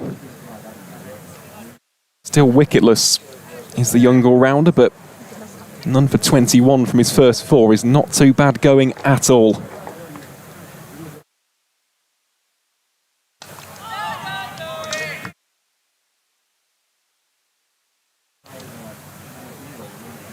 And for those watching on the stream today, who may be in the York area, you think, wow, I'd quite like a bit of this. I know I would. It's a lovely, lovely ground. We'll see you on Thursday. Exactly, yeah. Somerset game. We will see you on Thursday. Simple as that. No, it really is a privilege, isn't it, to cover cricket from here. Helps when the weather is so stunning as well. Yeah, and as Nick Kay, York secretary, was saying, you can rock up on the day and get a ticket for Thursday, but they're pre-sold well, so regardless, they still reckon it'll be a more than decent crowd. Today, I don't know how you could fit any more people in here. I think the only way would be to take over that cricket pitch, having the second game of cricket on the far side, erect some kind of huge temporary stand and fill that up as well. Which, or if you had people, and for health and safety reasons, it's not going to happen, but if you had them sat on the wall, there is a way to our left-hand side. There's a big brick wall. You could maybe fit another 30 in there, sat up there all day. That might get a little uncomfortable after a while. it is ever so impressive, isn't it? It's Charlie Barnard bowling here to Imam. Starts off by conceding a single. Might we just add as well, that game is still taking place over on the other cricket ground, so that is a proper game going on. Doing the Kevin Harlan at the moment, commentating on 2 games at once. Dot ball bowled. Good bowling from the fella over there. Right arm seam, nice little bit of movement. Barnard bowls here to Will Luxton. Luxton sweeps, it's gone aerial. Is Shetty in? Well, he just about palms it away from the boundary rope. Will just be a single in the end. Wasn't far from being a catching chance, that Luxton. He didn't quite roll his wrists enough on it to get 4, and there was a point where he might have presented a chance to Shetty. All's well that ends well for Yorkshire.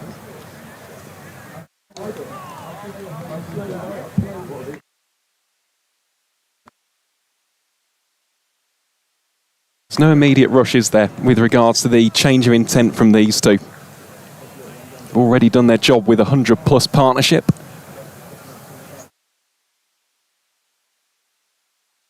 Every single run they can add from here continues to be gold dust.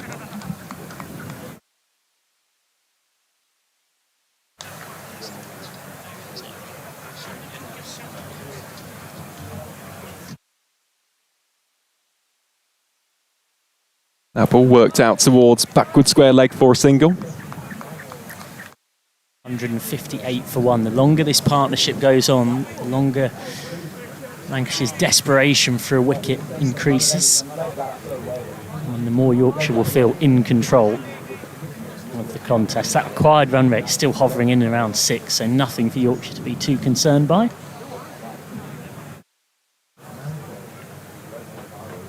Barnard just having to get back to his mark there.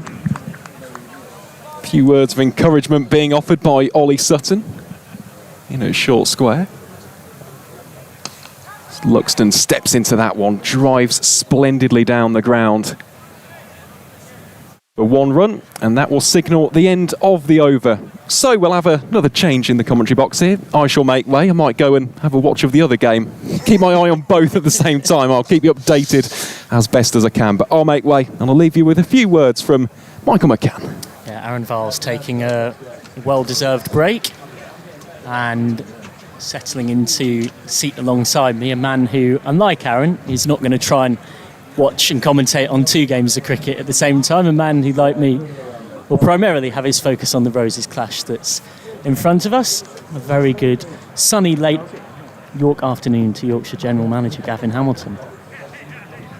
Oh, good to be here. Thank you for having me. It's a beautiful view from up here, isn't it? Yeah, it certainly is. We've been treated to a brilliant view and some brilliant cricket here at York, and plenty of it from Yorkshire, who are progressing on nicely here. 5 unbeaten on the men's side. It is indeed. And the side in front of us going for 3 from 3. You must feel relatively, in what's been a season with plenty going on, relatively content right now. Very the blood happy. pressure's in a good place. Ever since the Surrey game, things have slowly sort of fallen into place. I mean, for the boys to stand up, take on the Division 1 leaders, probably the best in the country, and then take it to Sussex and put such a convincing win in. Then another little win at Scarborough. Then obviously that win at Northampton the other day was as good as it gets. And just walking around the boundary now, and it's always nice to see a flat fielding side when you're in the batting and sort of in the driver's seat. And long may it continue for the next 10 overs just to see us over the line, or 10-15 overs. I think it's safe to say from a Yorkshire point of view, there's no better feeling than seeing a flat Lancashire fielding side. I didn't really want to go down that line, but yeah, absolutely. No, it's good. It's got 2 players that are in very, very good nick, which sort of sums up at sort of the last sort of 4 or 5 weeks of the year, where it's always nice when you've got 3 or 4 or 5 players that are in form, and then the other players can work around them. Hence the sort of change in results. Yeah, and I'm sure plenty of Yorkshire fans, and indeed just people who've watched the Vertu live stream, might have heard, come back to it after this ball, Alderson trying to make something happen, but being met by a nice looking drive from Al Huck. You were talking on the stream at Scarbados with Jonathan Doige about the difficulties, and difficulties only puts it 5% in terms of telling what it's been like of overseas players in this day and age. So it must give you great satisfaction at such late notice to get Imam Al Huck in and then see what he's done. Yeah, absolutely. Look, he's a class act, and I've talked about him a lot over the last sort of couple of weeks, and we've known he can play, but to actually see him firsthand and just see how controlled and calm, and the calming influence he has in and around the batting group. And no, not one to dwell on old school players, but he is a little bit. He's defensively sound. You know, even when he plays and misses, it looks like he's sort of in control, and that rubs off on around the side. And he's, we got him by default. And in hindsight, look what he found on sort of nice little gem we've got between him, Abdullah Shafiq, the 2 of them, the 2 really good players that fit in nicely, and one for the future going into the next couple of years, hopefully.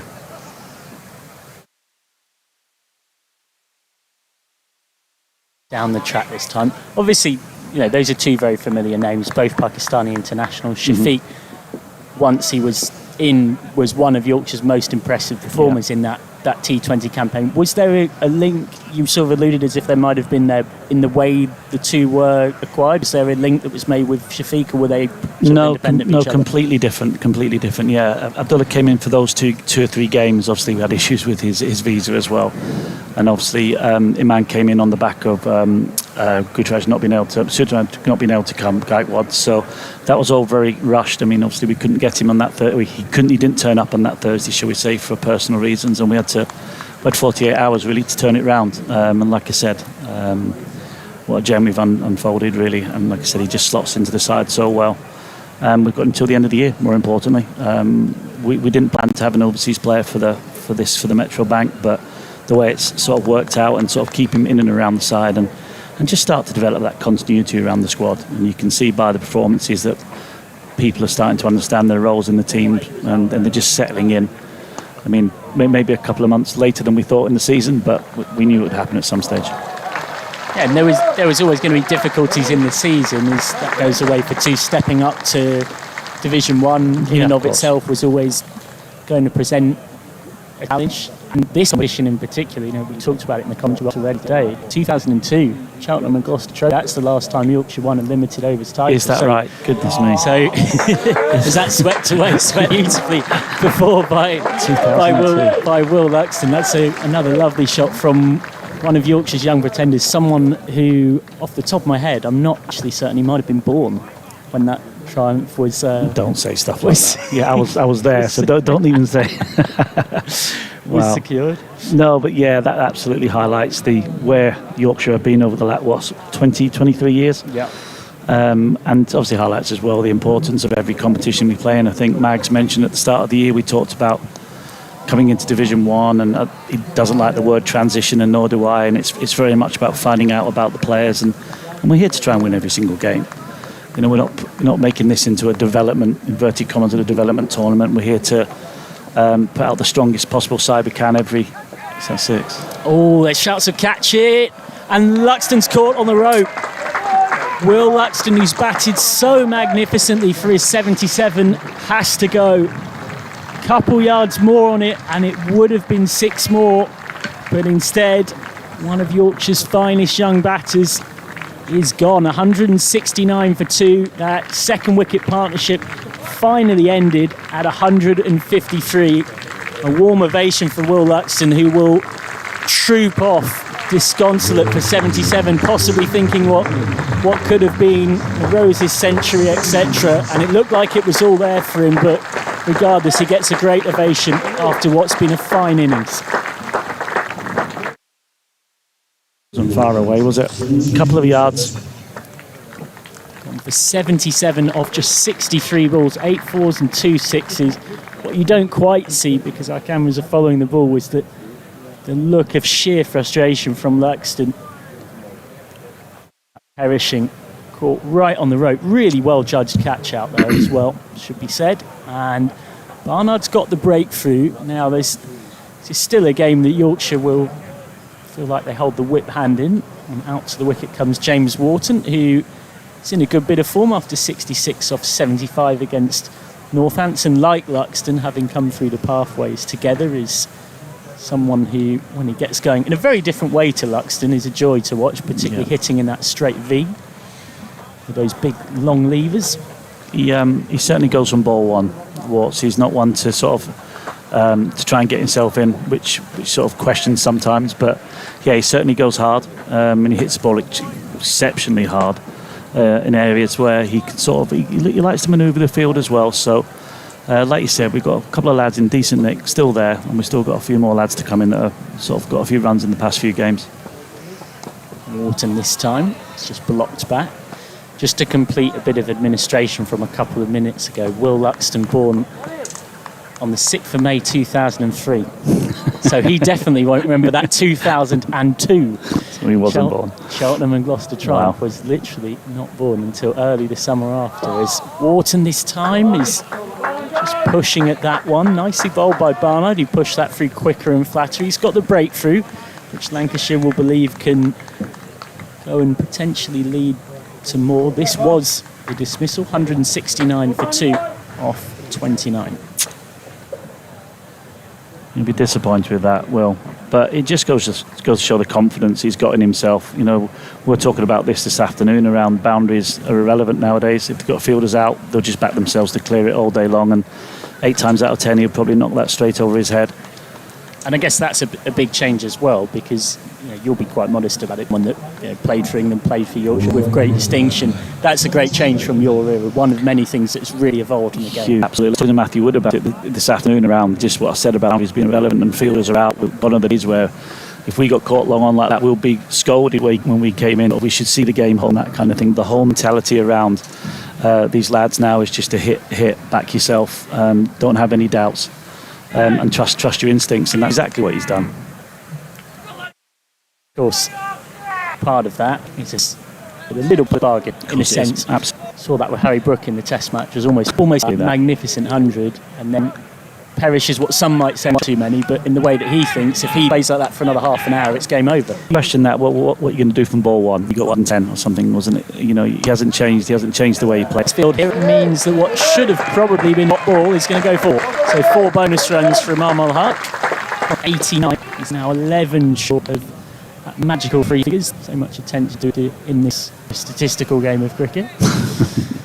Yeah, just to touch on the Harry Brook thing, I mean, obviously, the way he plays, you can't fault him. You genuinely stuff like that. And that is where the game is, and that's what's got him to the world's best. So, in my opinion, there's no argument, unfortunately. Field is changed, isn't it? Oh, it's all easy in Hunter. We never do anything wrong. No, exactly. Jones is to deep mid with Bailey back on. And Imam is just guiding to mid-off. There was a quote I wanted to put to you as well. You said that really jumped out at me recently. Wharton, Hill, Luxton, Revis, Bean. These young lads have played a lot of cricket. There's a chance for them to grab this squad. These 6 young lads can take this club forward for a decade. Absolutely. It says it all, I think. It's that we've seen them play now. We've seen them firsthand. We knew they were talented. Yeah, we knew they were talented. But see, and the way they go about the business and the way they mature well above the years. We've just got that, I think, at a really good time in the transition of the club, the transition of the coaching staff, and to sort of really see them through to the next stage. And now it's for us to ride around them, get some senior players in and around them to just take them to that next level. Because 2 or 3 years down the time, there'll be players they'll all be capped, and there'll be sort of senior first team player. Then we start looking 3 or 4 down the pathway again. But we look at this and we look at the side, and we've got those 2 or 3 more in and around in the pathway. We're in a very, very good position.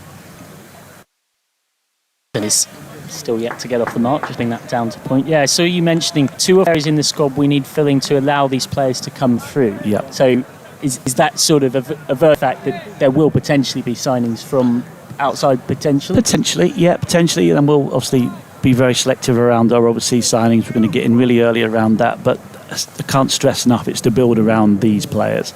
We're not bringing in players to sort of better their career, it's to better these sort of young lads. And they'll slot into positions that make these lads get better and better year in, year out. We'll challenge them in certain situations to keep pushing. And the sort of senior-ish players around the game, we get Johnny around as well to sort of see these guys through. And Johnny can be adaptable in his batting positions, sort of 2 or 3 years down there to make sure that Warts bats at 3 and Luxie comes in at 3 and in the one-day stuff. So they get that continuity growing. And then we sort of potentially look at a couple of overseas bowlers next year. Obviously with Matt leaving and Jordan leaving, we've got to fill that gap with a bit of experience. You can't win any trophies without a bit of experience in your side. Wharton is cover driving very nicely. Lovely way to get off the mark. It teases the fielders but runs away for 4. Well, that is as good a way to get off the mark as you might see from any batter all season. Classical cover drive from James Wharton. Another one. It just goes to show the confidence he has. It's just as good as it gets, that, isn't it? What's he faced? 3 balls? 4 balls? 4th ball faced. Yeah, a sort of defensive push. Just didn't need to do a lot apart from just pure timing. And that means that at the end of the 31st, it's 178 for 2. It is the voice of Yorkshire General Manager Gavin Hamilton that you can hear alongside me on the Vertu live stream. So it's safe to say that, again, likely in that overseas bowlers market earlier this season, of course, saw Ben Sears, Jordan Buckingham, and a version of what you've said before, but I think it's worth restating for those listening here. The era of having one overseas player across a county season is so far and gone for the most part, really, isn't it? Absolutely. Look, gone are the Darren Lehmans of the world and the Michael Bevins. Exactly. It's gone completely. And obviously, coming into the job in November, I knew it was going to be a challenge, but not to this level. I didn't realise, obviously, the governing bodies are restrictive of how many overs you can bowl, how many games you can play. There are visa restrictions of how many cricket matches you make. ECB got visa restrictions. You can only come over for 4 weeks, and so we're trying to plan so far ahead. But then you obviously got your franchise cricket, etc. We don't know the best players in the world. Come Pakistan franchise, the drawing. You don't know who's going to get picked up. Yeah, you don't know who's going to get picked up at all until sort of February, March, and then sometimes it might be a bit too late. So we may have to take a punt this year, go a bit early. Sort of hope they don't get picked up at some stage, and at least we're on the table. At least we've got somebody signed up and ready to go. But look, we've accepted the fact we're only going to get 2 or 3 players for a month, 6 weeks, maybe 8 weeks at the very most. But, you know, if we're looking at somebody like Imam pending his international cricket, we could probably look a little bit better, a little bit further down the line. And try to extend that to, again, I'll keep going back to continuity. That's exactly what we're trying to get. And obviously just sort of filling the gaps that were required as and when we go. And it's all based on injuries as well. If we're fully fit, we can, you know, it's a lot easier job. This time going back and finding deep cover. He's on to 5. Imam is just, in the quiet way that he does, just ticked his way on to 91 not out. I described him as a bit like a clock earlier on, just quietly in the background. He has that ability that so many good batters do. Oh, absolutely. He hasn't looked in trouble for 5 minutes, has he? I shouldn't say stuff like that. Well, I should know better than that. Anyone in a deeply superstitious sport like cricket, I imagine there'll be some White Rose supporters who are screaming into their, I was going to say telesets, I think we're a bit past that era, or their digital radios. I'm giving away my age now. That's how confident I am in him. Or mobiles or laptops or wherever you're joining us. Imam's on to 92 with that guy down the ground. So that's well fielded off his own bowling by Barnard, who got Luxton out in his previous over. And Imam will now be on strike, 8 runs short of his century. What I can tell you, which I don't think is tempting fate, because it's just stating facts, but this is the kind of thing that you do this. It happened with Matthew Revis in the game at Scarborough. He went out to bat, and I simply stated the facts of the form that, you know, he'd been in, and then of course he gets a first baller, and all of the internet is filled with comments being like, "You got him out. It was your fault." They can't hear us. I can assure you, we're a long way back from the boundary and very high up at Scarbados, and indeed here as well. But Imam, as things stand, has 55, 159 and 92 not out in this competition. So it's safe to say that he's having a good time of it. He's just passed 300 runs in this comp for being out twice, and he's not far off a rose's tongue, but he's got work to do. He's just ticking one more off there though, like the professional he is. And it's safe to say as well, he's 29, but it feels like he's been around for a very long time, because people will remember him from that particularly 2019 World Cup where he was averaging above 60 in ODI cricket. But I know, speaking to him in person before both these games, he very much sees it that there's a second wind in his career. You know, at 29 these days, you're a kid as a batter. Too right. And do you know, I genuinely, before we started looking at him, I thought he was about 33, 34. I have to be honest. I thought that's how long I thought he'd been around the game. I think people would forgive you that. Yeah, absolutely. But he's like we've touched on. He's very, very mature. Like, he's very calm, and look, you could see it. I know he got that 50 at Scarborough in the first game in a quite tricky situation. I wasn't there, but obviously I was watching it. And I heard from the feedback from the coaching staff that it was not an easy pitch. You had to really dig deep, and he's obviously done that. And then he obviously to go to Northampton and just play a completely different game, and come here now and just be sort of in full flow. His experience is just shining through. It's that adaptability. Exactly that. It's often not actually even so much the technical skill that marks the top players out. As weird as that might sound, you get to a certain point where so many players have got a certain level of technical expertise about how to play seam, how to play spin, how to play elite pace, but actually how do you tailor your level of risk for the scoreboard, the pitch, and what the team needs? And the key to that is the pitch, is understanding the pitch very, very early, and understanding where your scoring shots are and where your options are. And he's obviously very, very good at that. I mean, he'll have cut out half a dozen of the shots that I've seen him play in that first Scarborough game. And now all of a sudden the full array are starting to come through on the better pitches. Morton flicks that away.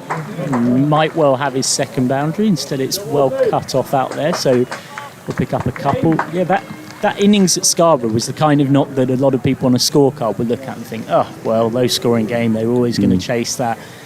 Definitely wasn't the case for anyone who was at Scarborough that day, nipping around, doing all sorts, and it was his knock that just ensured that Yorkshire would get there and it would look comfortable. Exactly. It's always one of those, if you've got one person at the crease that looks controlled, you're relatively calm, but when you've got two new batters at the crease, then that's when the alarm bells start ringing. And he didn't allow that situation to get like that. Slight misfield allows Wharton to get through for one. You were alluding to how much change there's been.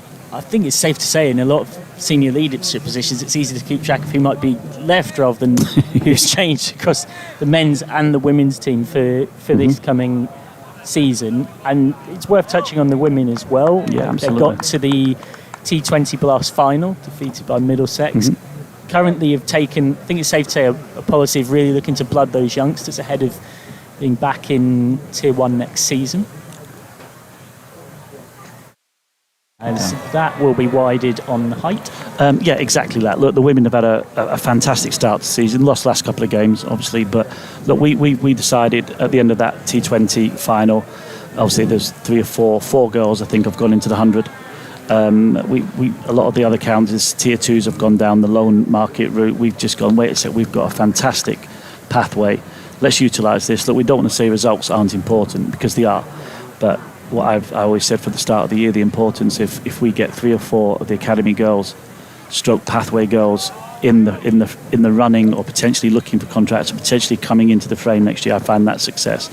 And I think Rich has stuck to that really well. I mean, we had 3 or 4 16-year-olds been playing in the last 2 or 3 games, which is fantastic for the club.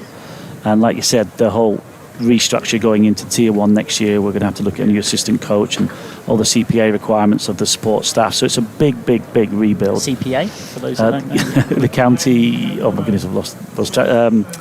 County partnership agreements, so the stuff that so these mandatory the mandatory things we have to adhere to, and part of that is very much the structure. So we're very much in the process of that, and we obviously have to have 15 contracted players. So we've got to do a bit of recruitment. So it's a big project leading up into the winter. And part of that was playing the academy and sort of pathway girls in this competition. Look, it's not very often you get a golden ticket that you're going to go up into Tier 1 for not qualifying effectively.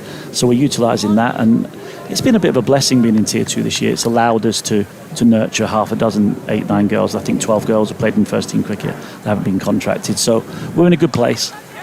A really positive place, and I think we're really comfortable going into Tier 1 next year, certainly on the women's side. Yeah, it's been a lot of fun commentating on all of those games, which you can catch back on the Yorkshire YouTube live stream, including plenty of highlights and interviews. And it's become a bit of a running joke on commentary that if you're 20 in this team, you're old, because Maddie Ward at 20 is Yorkshire's youngest and men's or women's captain in 100 years. Exactly. So actually, if you've crossed the divide of being a teenager, that's it. You're you're in the pensioners camp, because you start looking behind you. Yeah, exactly. It's been such a joy to see that group that you allude to, 16, 17-year-old girls proud of playing for Yorkshire. They've been sort of put together in November. They all came together, half of them not knowing each other really. As Imam is just guiding away, he's going to turn and come back for, well, it should be a very comfortable 2. He almost gets 4 because of a misfield, but he will settle for 2. So Imam is on to 96. He is 4 shy of a Rose's ton. 96 from 112, compiled in that quietly impressive way that we've seen from him throughout a lot of this summer. In this stint for Yorkshire. Well, they say it's a football phrase people use about never fall in love with a lone player. I think Yorkshire fans are falling in love with their late notice replacement overseas Imam al-Haq.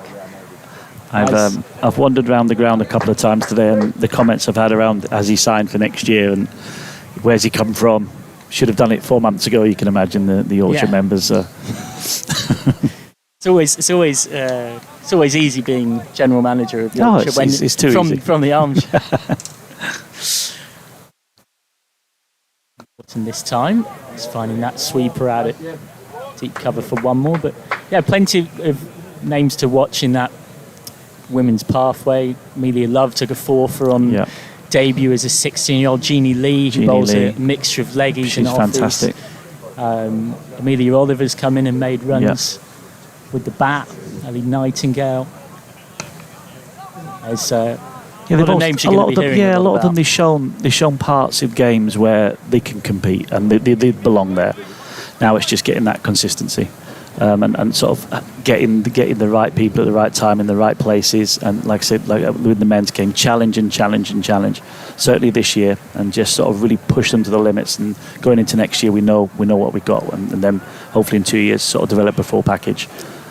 Ines Which Blackwell's all sounds another one. really easy. Yeah, Ines Blackwell's another one. Yeah, what a couple of weeks she's had. Yeah. Last came into that game, one of the toughest games Yorkshire will get this season against toughest pair of games, Middlesex and Glamorgan, and contributed with bat and ball in both. So if you haven't She's one watched for the future. if you haven't watched Yorkshire's women's team yet, that's well worth keeping an eye out for on this very YouTube channel. And they've got 3 away games left in the Metrobank women's competition. 3 wins from 6 so far for Yorkshire in that. A good finish, 2 wins from 3 from that should get Yorkshire into a semi-final. Should get us there or thereabouts, absolutely. I mean, this is the first time I think we've come up against it a little bit. You know, obviously they haven't got it quite right with the bat in the last game. And they didn't quite get it right with the ball with the second half of the first game, of the previous game. So it's a bit of there's a couple of challenges ahead of them, which is good. I mean, it can't all be plain sailing. You know, they didn't look like they were going to lose a game 3 weeks ago. So these are little challenges ahead of them over the next couple of weeks, and it'll be a really good test of character, and it'll be a really good test of the coaches to bring the best out of the players. That Yorkshire women's team up in Tier 1 of the new structure next season. Mm-hmm. Well, on the field, the men still progressing solidly as Wharton finds his feet in this innings. And Wharton more than finding his feet here, whipping that round the corner.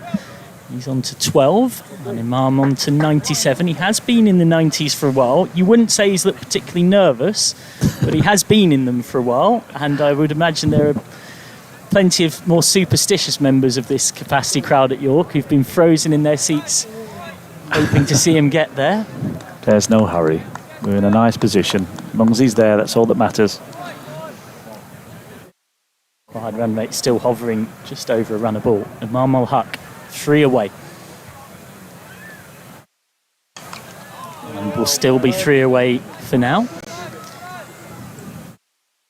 In the wider context of the game, Yorkshire's still exactly where they want to be. A win here would give them 3 wins from 3.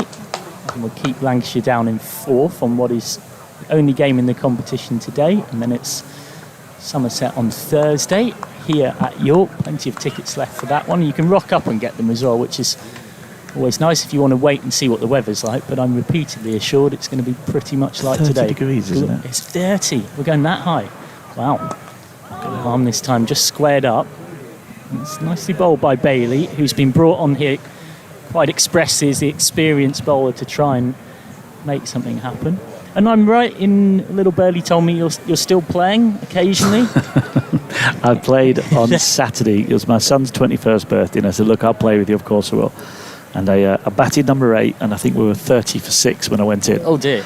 So yeah, but so nothing to lose for you. Chasing 260, I thought I'll play a few shots, and I got to 46, and I managed to clear the boundary, hit a 6, and I popped my hip and had to retire hurt. So I think that'll see me for the next 2 years. I think.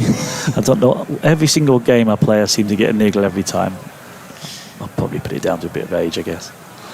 Imam trying to get to his 100, and he has got to his 100 in some style.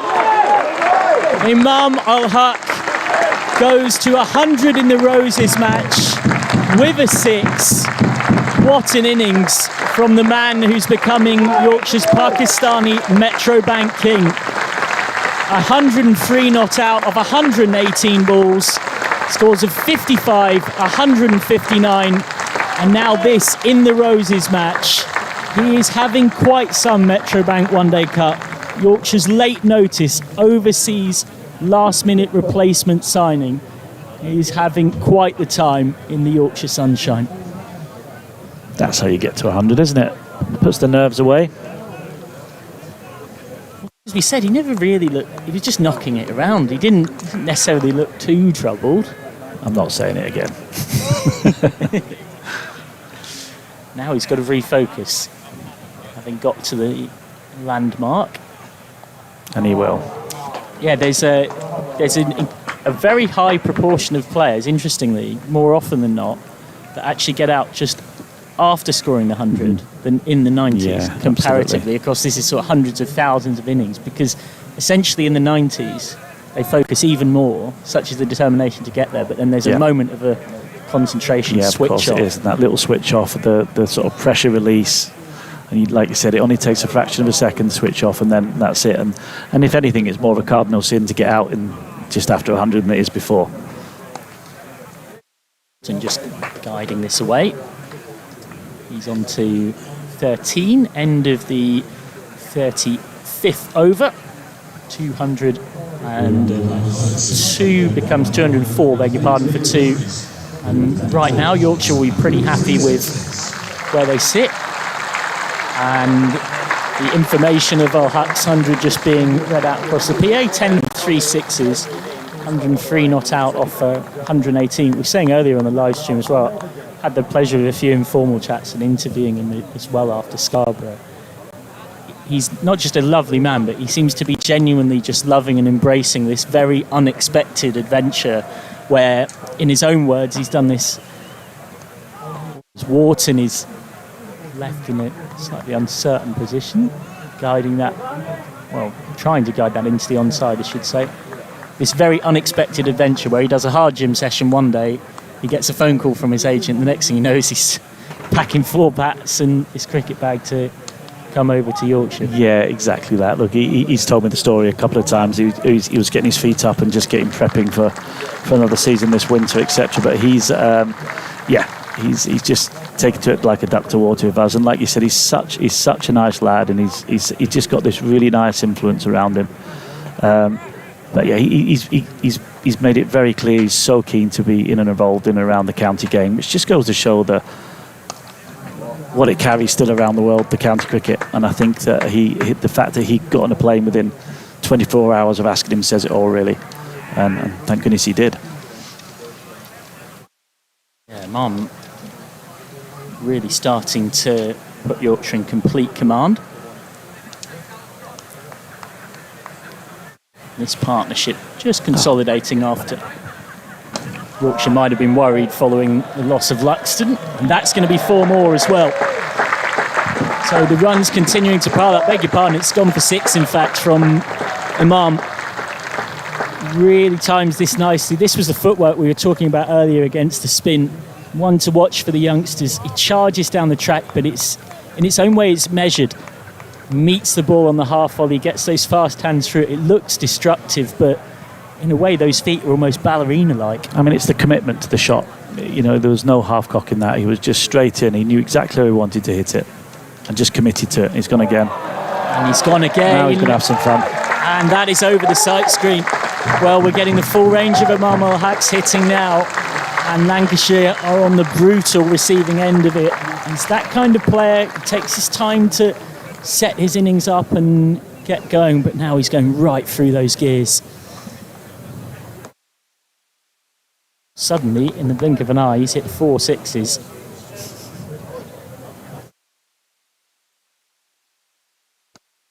Going back this time and getting 1 out to deep point. Yeah, it feels like almost a version of what we were talking about earlier with fans starting that sign him up, sign him up, sign him up. I'm not going to walk around the ground now. That is for sure. It's been quite the innings. We mentioned the acceleration. So he went to 50 off 72 balls. And then he went to his 100 off 118. So that second 50, and we saw this at Northants as well. That second 50 has taken him 46 balls. Really has that ability to almost pace a run chase and kind of sense when he's got the opposition in a position to take them down. It's more so the fielding. It's more so the fielding positions. You can see that he's manoeuvred that first 50. He'll have manoeuvred the ball to where he wants the fielders to be. He'll have taken risks where he had to take risks, and as soon as the fielders are out for him, he knows he's in the game. He knows he can control the game, and he can just sort of have a risk-free 50. And like, what did you say? 48 balls for the 46 balls. Look, and that's probably a couple of boundaries and 1 a ball. So that's what he's thinking. And now this makes me a bit nervous now when he's starting to loosen up a bit. I like him to get another 30 before we start playing these shots. But look, who am I to tell him what to do? He's going on quite magnificently in 118 ball 100, and as you've seen, he's accelerated on past that landmark as well. As Shetty is back, he'll star for the future. And someone that can make something happen here is Imam set off, and it's left scrambling back, having been sent back by Wharton. There definitely wasn't one there, and there's a thumbs up from Al Haq to Wharton and a hand out as if to say sorry.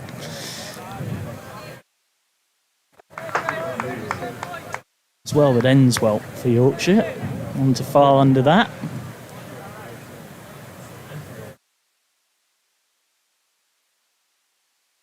Goes back and hits it straight to short mid-wicket.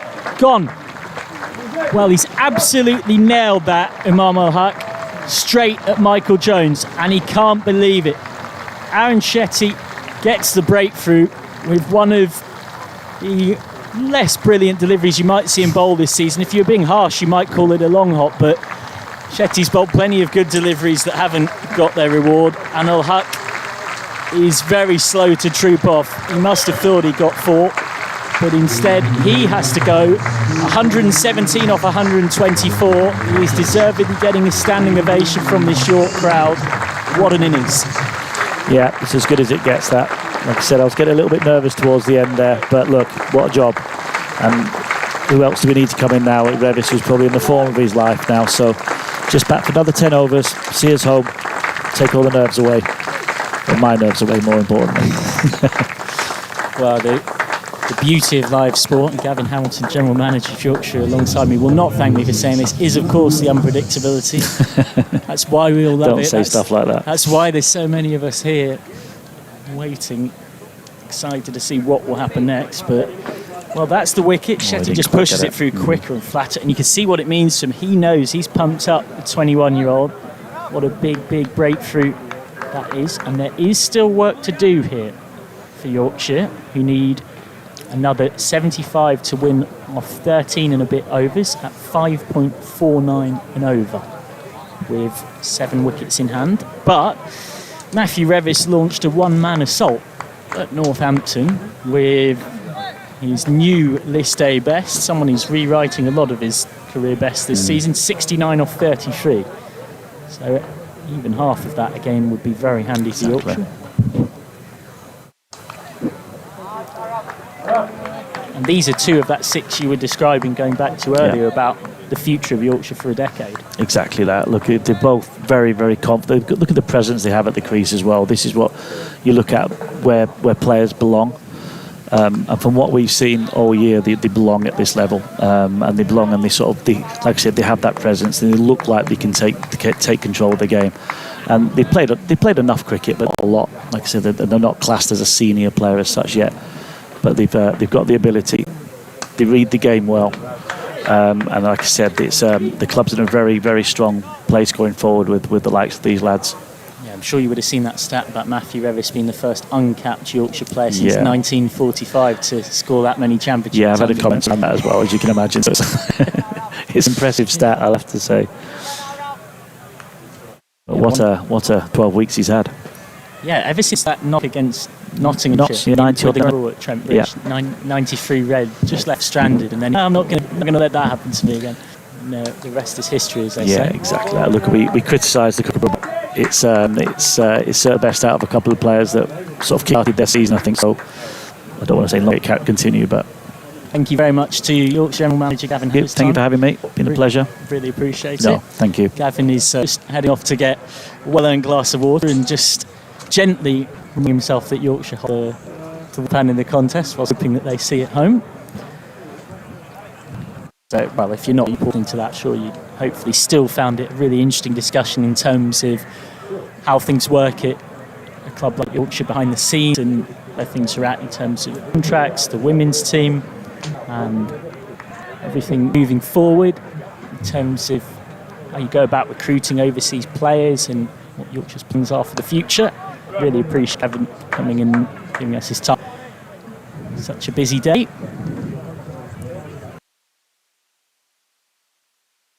I really appreciate you joining us on the Vertu live stream as well. So that's hit by Wharton, straight to cover point.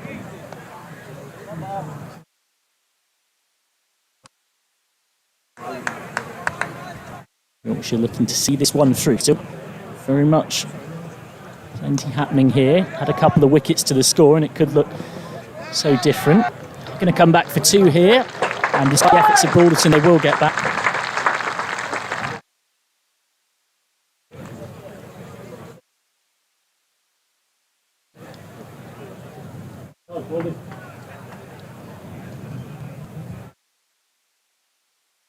Wharton this time opens his shoulders. That's massive. That is into the guards, over the brick wall. James Wharton's first 6. Little over pitch, clear that front leg. Such a powerful man, has such long levers, Wharton. Shots like that, it's easy to see through in the Yorkshire. I feel like some form of England recognition might not be too far away for James Wharton.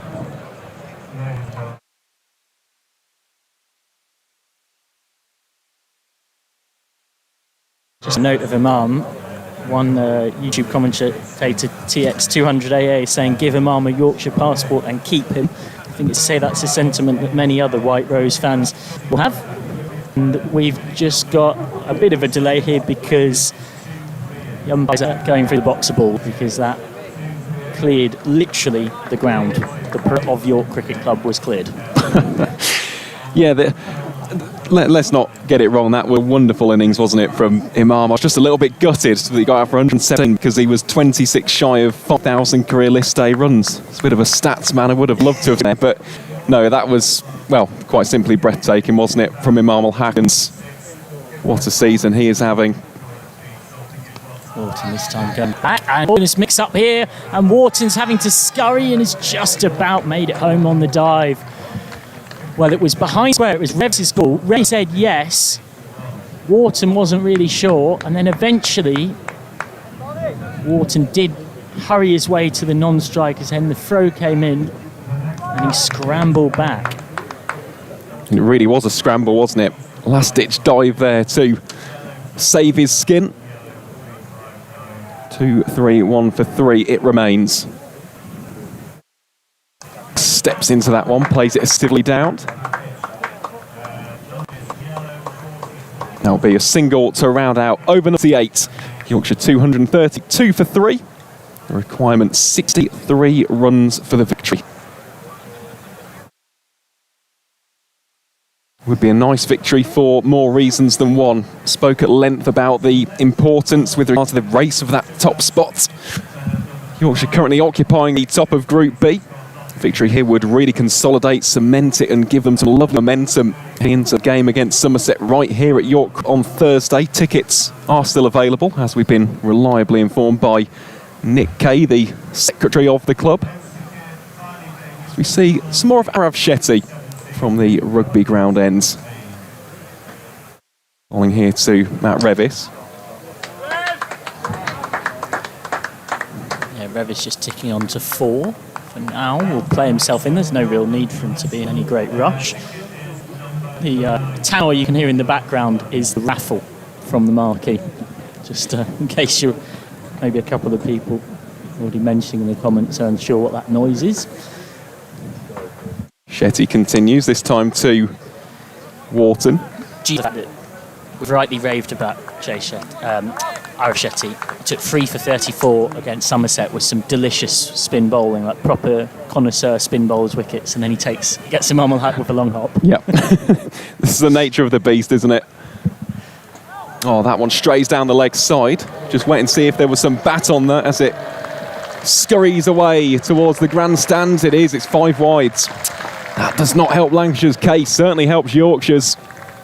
Equation will move down to 57 for the victory. Yeah, the raffle continues. Imagine what the prizes are. I'd like to know that. Shetty has to re-bowl here. Rocks onto the back foot, punched out towards mid-wicket. Takes one bounce, will be a single. Something else to observe. And I say I'm a little bit gutted, but the game on the other one. So hopefully those players... Wasn't quite as close as the one. No. Quite good. Or maybe it was a 40 game. Who knows? It's a nice shot. Well, the Yorkshire pair think about coming back for 2. They'll turn it into play. Run out Lancashire. Appealing for it. That looked mightily loose. See what, that's... Even as they turned and went, that looked dicey. Haven't got a side on at that end. So this is probably our best angle. Oh, wow, that is tight. A little bit of hesitation between this pair. The last thing you need at this stage of the game is a run out. I mean, there's never a good time for one. I know it's a cliche, but the point is that Yorkshire are in control of the contest. They don't need to take unnecessary risks in terms of trying to sneak extra runs. No, they certainly don't. Shetty just having to get back into his groove here. Just driven firmly down the ground by Revis for 1 run. So 53 runs shy of the victory now, Yorkshire. But no, it's a perfectly valid point. At this stage, the White Rose are in control. Run rate shouldn't really be a factor come the end of this game. Oh, that's really deft cricket. Bailey hurtles after it in pursuit, takes a little bit of a bobble. 2 runs have been run. Revis will hurry back for a 3rd.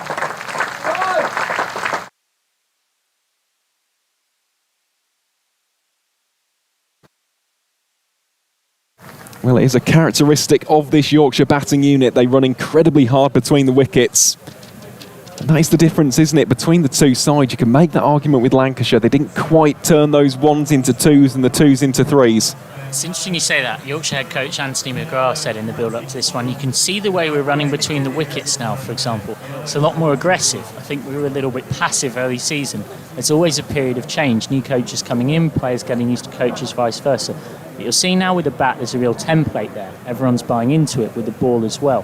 Whoever's coming into the team knows their roles and positions. I said at the Oval when we lost there, this is in the county championship, we looked like a team of lost boys. Now we look like a team of men, which I think is a big shift. As Yorkshire head coach Anthony McGrath on how things have changed in recent times. Described the game against Northampton as batting-wise probably the perfect template. We talked about it before the tournament. So that's just flicked away for 1 more. Keeping wickets in hand. Someone going on to get a big 100, as Imam has done today as well. Batting around it and then accelerating at the end.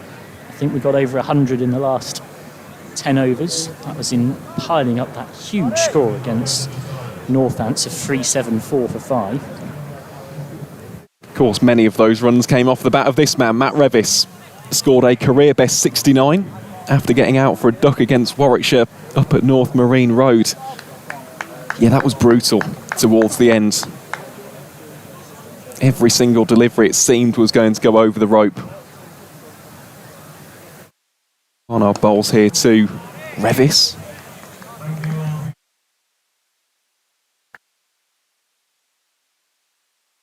As you may be able to hear through the tannoy, that is the end of the raffle.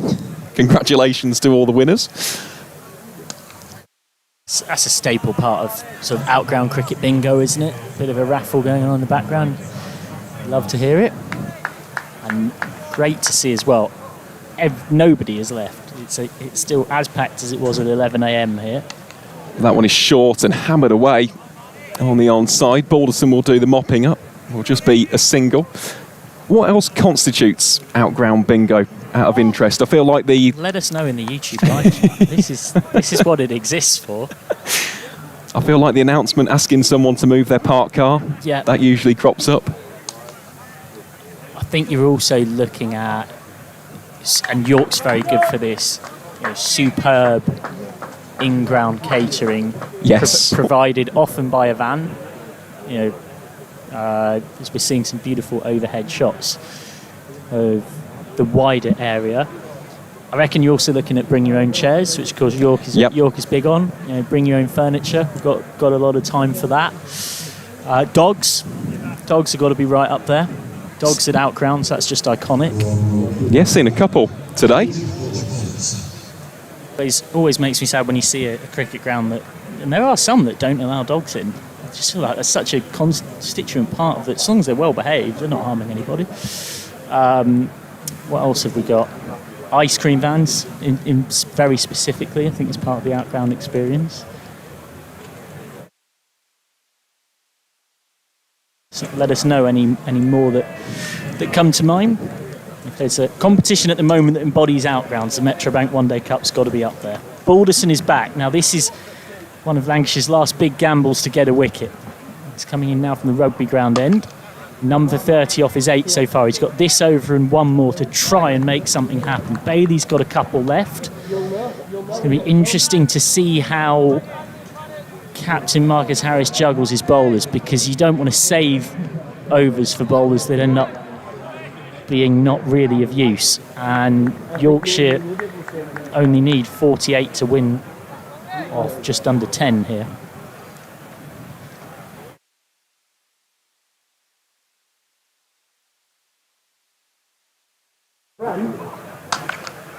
Oh, that one has been absolutely smashed. Rifled with complete and utter disdain for human life by Matt Revis. Yorkshire bring up the 250 in style. I'm not sure about disdain for human life, but he's definitely got disdain for a cricket rules life when it's coming out of someone's hand from 22 yards away. Well, he's sent out towards the marquee with some venom. That's fair, yeah. There's fair few people out there who thankfully have all diligently got their eyes on the ball. As Revis will get one more here with a well-judged quick single. He is having a quite extraordinary time of things. I know some of the more superstitious listeners and viewers of ours weren't thankful for me of rattling off his incredible statistics just before his golden duck in the game at Scarborough, the home game against Warwickshire, but safe to say he was back on it against Northants with 69 off 33 last time out. And he's going to get more. He's going to get 4 more here. Just teasing the fielder at deep third because he's guided that so fine. Lovely tickle shot that time from Wharton. Revis watching from the non-strikers, having got that single. Yeah, great deal of finesse there, isn't it, from James Wharton? Has got that touch of deftness along with the power. How does Balderson respond after that one? Looks to push that one through the covers. Stopped by a diving Michael Jones, wearing the sun hat. Rather sensible choice of attire today. It has been very sunny today. Michael Jones's century feels like a long, long time ago. It does. It really does. 102 off 88 balls, battering it around at the top of the innings for Lancashire. He played superbly.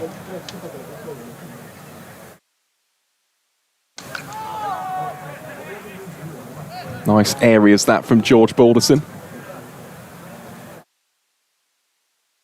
That will be the end of the over as well. So Yorkshire 256 for 3 at the culmination.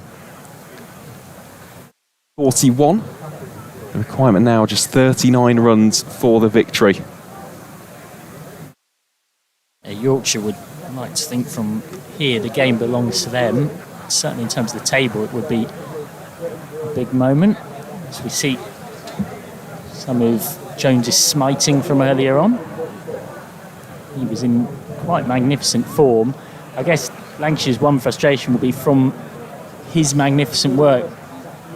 Got stuck a little bit in those middle overs, and so even with a late kick in the final 10, didn't end up with a, say, 330 that looked likely at one point, as this time Revis is guiding away for one more. I think that's a fair call, to be honest. I think Lancashire, with the power of hindsight for 2020, they should have got more from that position. They should have been pushing into 320s, 330s. It's got simple as that. Barnard bowls here to Wharton. But two things can be true as well. Yorkshire tightened up nicely. Moriarty don't reflect. He was expensive at the end. The first 6 overs went for 4 and over. Dombs ended up going for just 41 off his 10. Picked up a wicket. That just dragged a little. Barnard here to Revis. Oh, that's a lovely shot. He's found acres of green grass out there. The ball is picking up momentum. Jones can chase. He does so in forlorn cause. The shouts of Yorkshire ring out here at York Cricket Club. And 3 runs away from that first List Day Roses victory since 2018. It's been a while in the making. Admittedly, there haven't been too many List Day fixtures since. Lancashire winning the last 2 and the 23 encounter being abandoned up in Scarborough. But these games, they mean more. Simple as that. And of course, the wider impact is that Yorkshire, providing they can get the job done, remain top of the group.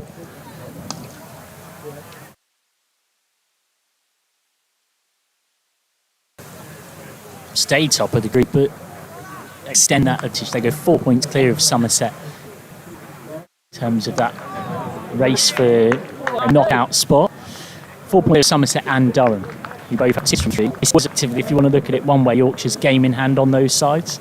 So they will have exploited that game in hand to add a big gap. There'll be 6 points clear of Lancashire, and there'll be 4 points for the other 2 sides I've just mentioned. And realistically, they were going to those last 5 knowing that wins from 5 guarantees them top 3, and 4 wins from 5 all guaranteed them topping the group, because every single team lost at least once anyway. Forcing the rugby ground end. It's off by Testing Wharton outside the off stump for no run. Yeah, it's a good way to look at it, actually, in terms of a game in hand. It gives you more of that psychological boost. It's been the ideal start to the tournament, and when you look at the 3 sides they've played, Warwickshire, again, a contender for that top 3. I think Lancashire would be up there as well. That's another dot ball. Northamptonshire on paper really ought to have been more competitive, I think. It's just been a season to forget with regards to red ball and 50 over for the Steelbacks, but of course there is still time. Teams do pick different stages of the competition. But you look at the remaining fixtures, I mean, if Yorkshire can win Thursday, fancy their chances of finishing in the top 2. Yeah, it's going to be an intriguing month to keep an eye on. Of course, the other thing to caveat, Yorkshire's home fixtures are front-loaded, first 4 are at home, which is definitely something of an advantage. Which will then hope, of course, that the time they get into that run of away fixtures, they've built up a head of steam and momentum, which they're certainly doing, I'd have to say.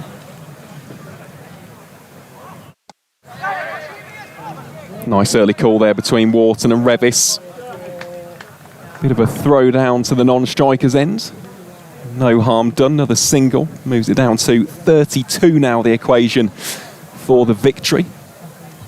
Still 7 and a bit overs to go, so Yorkshire firmly on top here.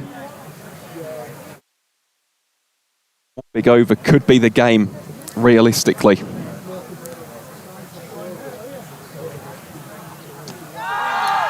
Oh, half shout there. Mostly from the wicket-keeper Bell. Went up in appeal straight away, but Balderson with a pretty good angle of that delivery. Thought less about it. Yeah, and particularly with the way modern players think, there's every chance that either of these two, if they think a bowler's there to be taken down, will try and finish it in a hurry. And just as I say that, as if to illustrate the point, that has been sent packing for 4 by Revis. Just in the spot from Balderson, short and absolutely not at a pace. I don't think it even got above really waist height for Matthew Revis to meet and drink to a player of his high quality. 7 overs left and just 28 to win. 4 and over required.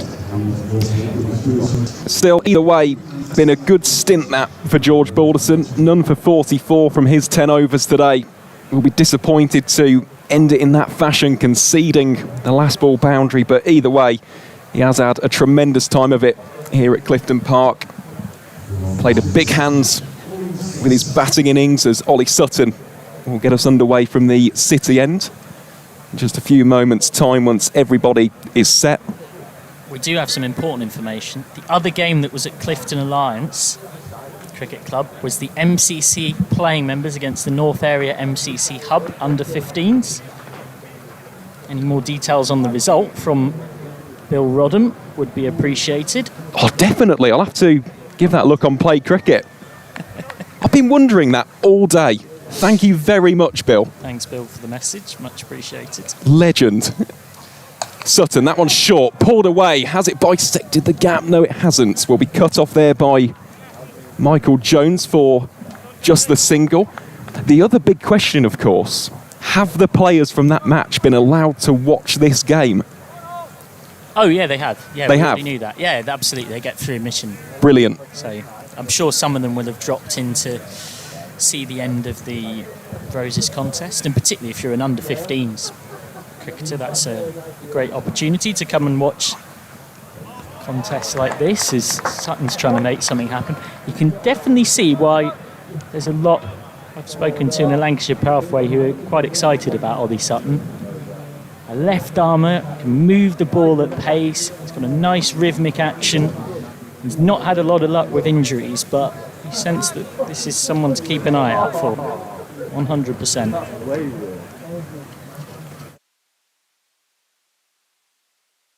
Here he is bowling to Matt Revis. Just slaps that one away on the onside towards the aforementioned Jones for one. Something else to mention with Sutton as well. Had a very memorable debut, didn't he, in professional cricket. Took a wicket with his first ball. Dismissed Ekansh Singh of Kent. But unfortunately, suffered a side injury just 2 deliveries later. Put him out of action. So that was a little bit of a shame in 2024. But back now, fit and firing for 2025. That's a nice drop and run between Wharton and Revis. Clarity in the communication, no hesitation at all. Yorkshire now continue to inch ever closer, 25 away from defeating the Red Rose. Yeah, it's going to take a collapse of not quite biblical proportions, but not far off for Yorkshire to lose this one from here.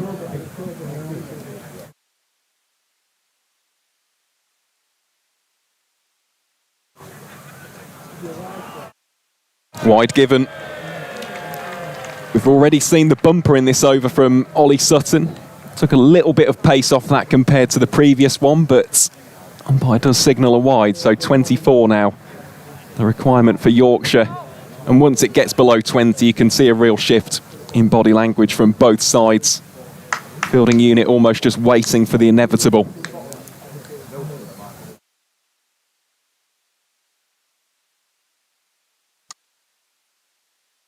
Easy run to be taken there off the hips of Revis. Michael Jones cuts it down to just the single taken. This really has been an expertly crafted run chase from Yorkshire today. It's funny you mentioned those comments from Anthony McGrath, because straight away we picked up on the running between wickets back in Scarborough. So that is certainly a calling card of this side. And also laying a foundation. So many teams make the cardinal sin of going too hard too early in 50 over cricket. And there is time to build an innings. And that is the luxury of having someone like Imam. And of course he's in exceptional form. 2 centuries and a 50. But it just allows for that glue guy to hold an innings together.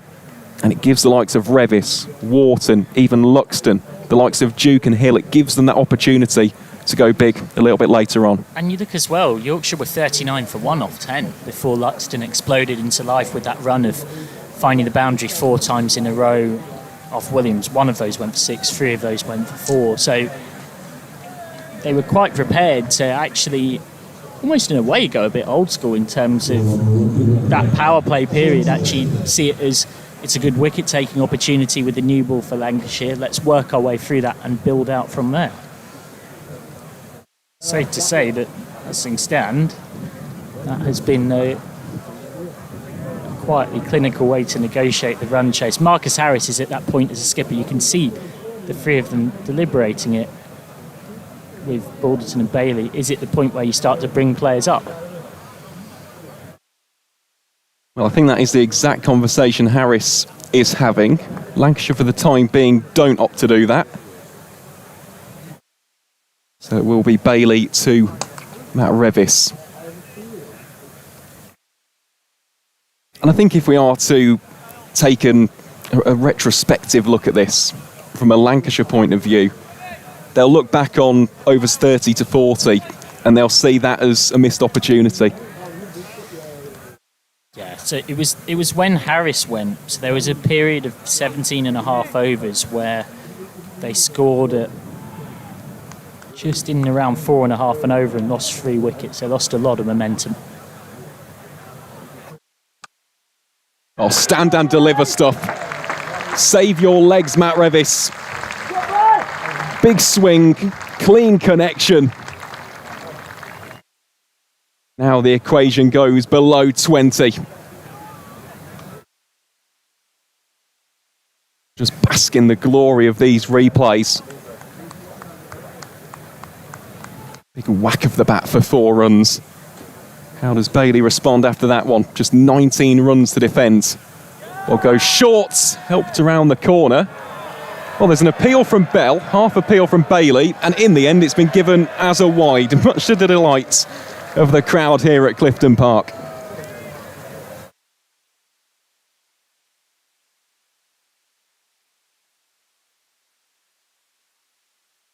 Wided on height. Revis is a tall man as well. You've got to produce a proper bumper. Well, you can see Revis. There's a big grin on the on the face of Matthew Revis.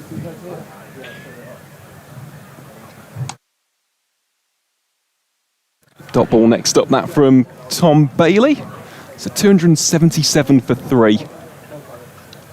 Good partnership as well between these two. I know that, of course, the main partnership was between Luxton and Imam, but already these two racking up 57 for the 4th wicket, and they haven't really made too many mistakes, if any. It's all looked very easy going for the White Rose here. Well, there will be a shot at the stumps. And can they run an overthrow? Thought about it for a second. No need to risk it at this point of the run chase, though.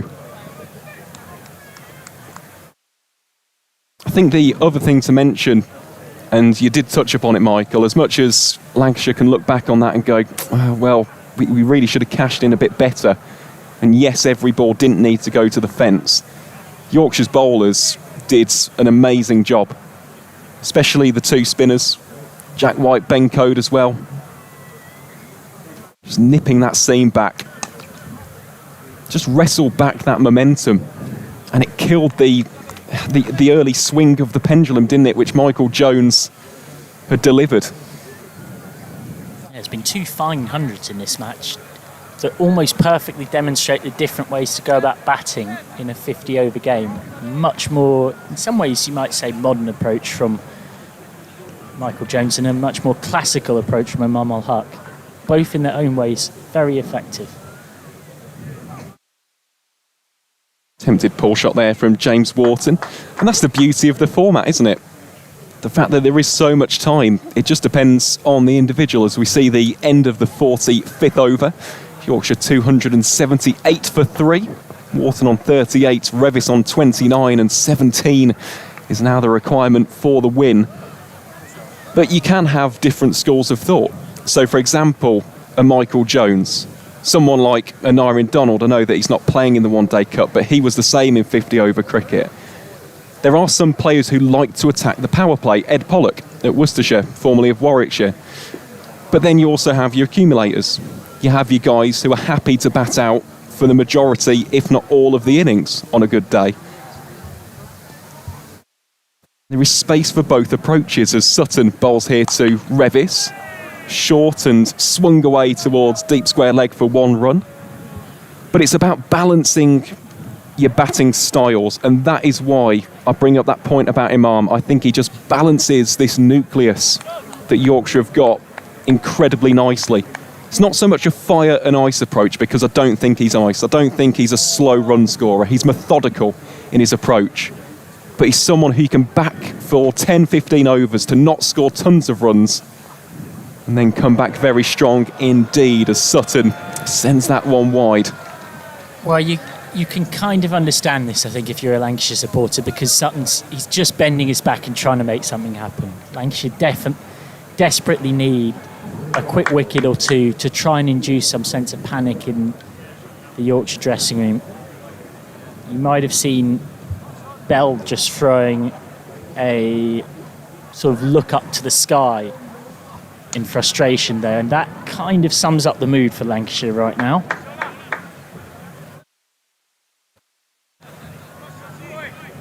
The onus is very much on the Red Rose to make something happen. Next up for Lancashire, Sussex away on the 15th and Kent away on the 17th as part of their run of away games, and then Lancashire finish with 3 consecutive home games. Durham on the 20th, Warwickshire on the 22nd, Middlesex on the 26th.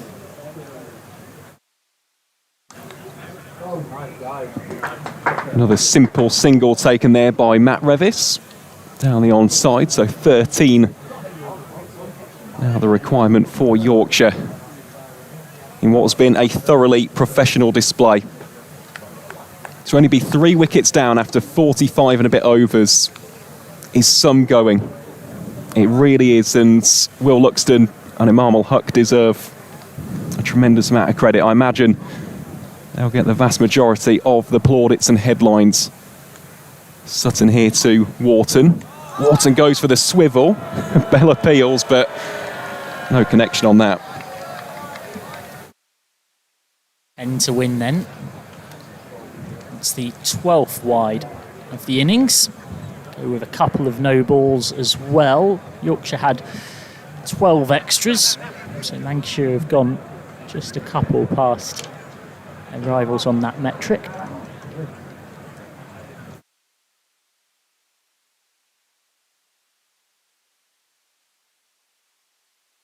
Wharton pulls away. Nice contact, and we'll pick up 1. He's on to a quietly effective 40 off 44 that hasn't been as boundary laden as a lot of his innings. 2 4s and 1 6. He's only scored 35% of his runs in boundaries. By Wharton standards, that's quite low, but the field's been pushed back. There's been no real reason for him to need to do much more than just knock it around and take Yorkshire into a strong position they find themselves in. 10 to win off 4.5 overs.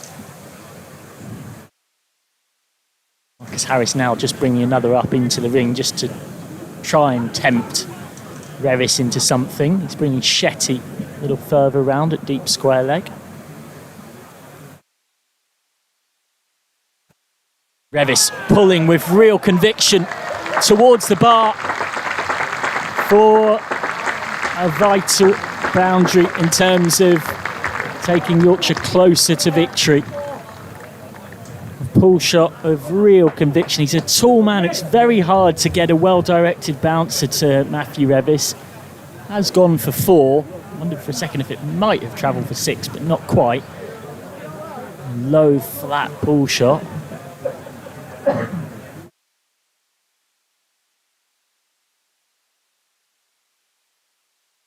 Seven to win. And he could be out here, Revis, but it will fall short of Shetty in the deep.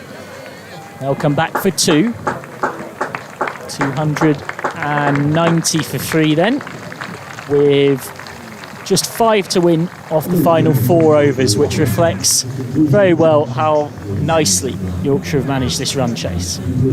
And I think that is the key word. They've managed it well. They've managed it perfectly, especially after that early slip, losing Adam Lyth in the first power play when the score was, 16 for 1. You thought at that stage, well, we lose another wicket or 2 and this could be a very, very different game. And what did Luxton do? Came in, completely changed the style, up the ante, and in the end it was that partnership between him and the Centurion, the man in form, Imam Huck, which has completely changed the complexion here and should get Yorkshire to victory. 5 to win. Will it be finished in style? Well, if it will, it won't be this ball. And this again will only help Yorkshire's net run rate. Yorkshire's net run rate will actually come down after victory here because it's up at an almost supersonically high 3.1. For those who understand net run rate, they'll see what I mean, because to keep your net run rate up at +3, you've got to absolutely smoke everybody in every game. Even winning with a few overs to spare won't do that. It's Bailey this time is driven. Yes is the call. And again, that aggressive running we've been talking about. Scamper home for 1. Any boundary will win it. 4 for victory for Yorkshire in the Roses match. With plenty of deliveries in hand though, 23 to be precise.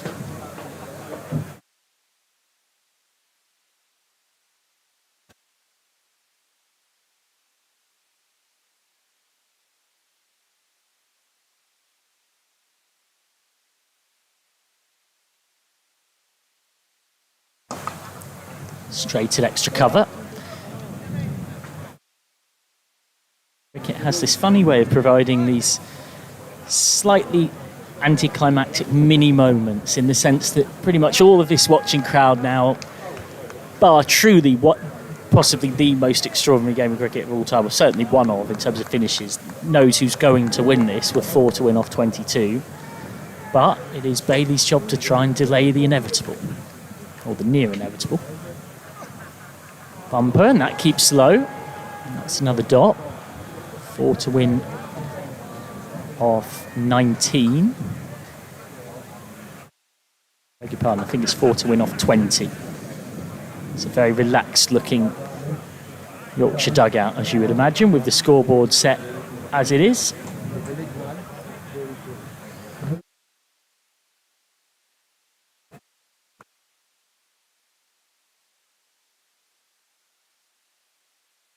Just taking his time here, Bailey.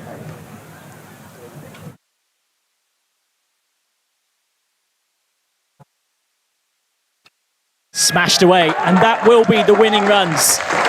Yorkshire take the Roses clash by 7 wickets at York and win it with 19 balls to spare. A clinical run chase, 295 to win, and it was ultimately knocked off with plenty of gas left in the tank. Imam al-Haq with a magnificent 117. Yorkshire's Pakistani Metrobank king continuing his magnificent 77 for Luxton, and then 41 not out for Wharton and 41 not out for Revis. Sees Yorkshire home with room to spare. Yorkshire 3 from 3 in this competition now. Lancashire's first defeat. Yorkshire the only unbeaten side left in Group B. The White Rose without a limited overs trophy since 2002. They've given themselves one heck of a chance of, at the very least, making sure they get in that top 3 and reach the Metrobank knockout stages. It's Yorkshire who take victory in the Roses clash. And that will feel good, won't it, Michael? Really will. First list A Roses victory since 2018, just stops the rot. Admittedly, it was only a couple of matches, but even so, always nice to get back to winning ways in this, the great rivalry in England and Wales. And of course, in this year's Metrobank One Day Cup, 3 wins out of 3. Well, the White Rose know 3 out of their next 5 matches. If they end in victory, they should be in there, especially with such a strong net run rate. And if they can win 4 out of 5, they should secure that home semi-final. Still work to be done, of course.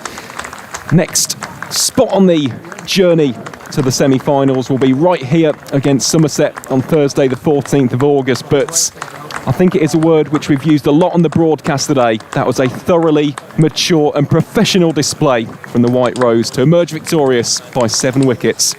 Yeah, got a text from Yorkshire President Dr. Jane Powell that I'm sure she wouldn't mind me sharing. She said, mature performance from the boys. I thought that was an apt description that co-commentator Aaron Vowles has also gone with. Yorkshire players straight into signing autographs, and they'll be on the outfield for some selfies. Plenty of spectators making their way home, but plenty of others will have a little game of quick cricket on the outfield or something like that. Always good to see. We really appreciate your company wherever you've been across the world for this Vertu live stream. Thank you very much to everyone here at York Cricket Club for welcoming us so warmly. Thank you to our production staff behind the scenes. Thank you to Graham Hardcastle, cricket journalist. Thank you to Nick Kate, York CC Secretary, and Gavin Hamilton, General Manager of Yorkshire, for all of their time in joining us for guestings to give their perspectives on things. Thank you very much to Aaron Vowles alongside. Yorkshire winners by 7 wickets here. Earlier on in the day, an excellent second list A ton from Michael Jones, and 70 in a fine finisher's knock from George Balderson. Yorkshire managed to pull things back from at one stage looking like Lancashire would get well in excess of 300. Had to settle for 294 for 7. And a run chase anchored by 117 off 124 by Imam al-Haq, who went to his ton with a 6. Back-to-back hundreds for him. He now has just a small matter of 329 runs in 3 Metrobank innings at an average of just under 110. before Luxton and then latterly Wharton and Revis, both with 41 not out, finished things off. We really appreciate your company wherever you've been. Do join us on Thursday, where we're back here for that game against Somerset at York, where Yorkshire will look to make it 4 wins from 4. I've been Michael McCann. We will see you once again very soon on this Vertu live stream. From a sunny York, we bid you goodbye.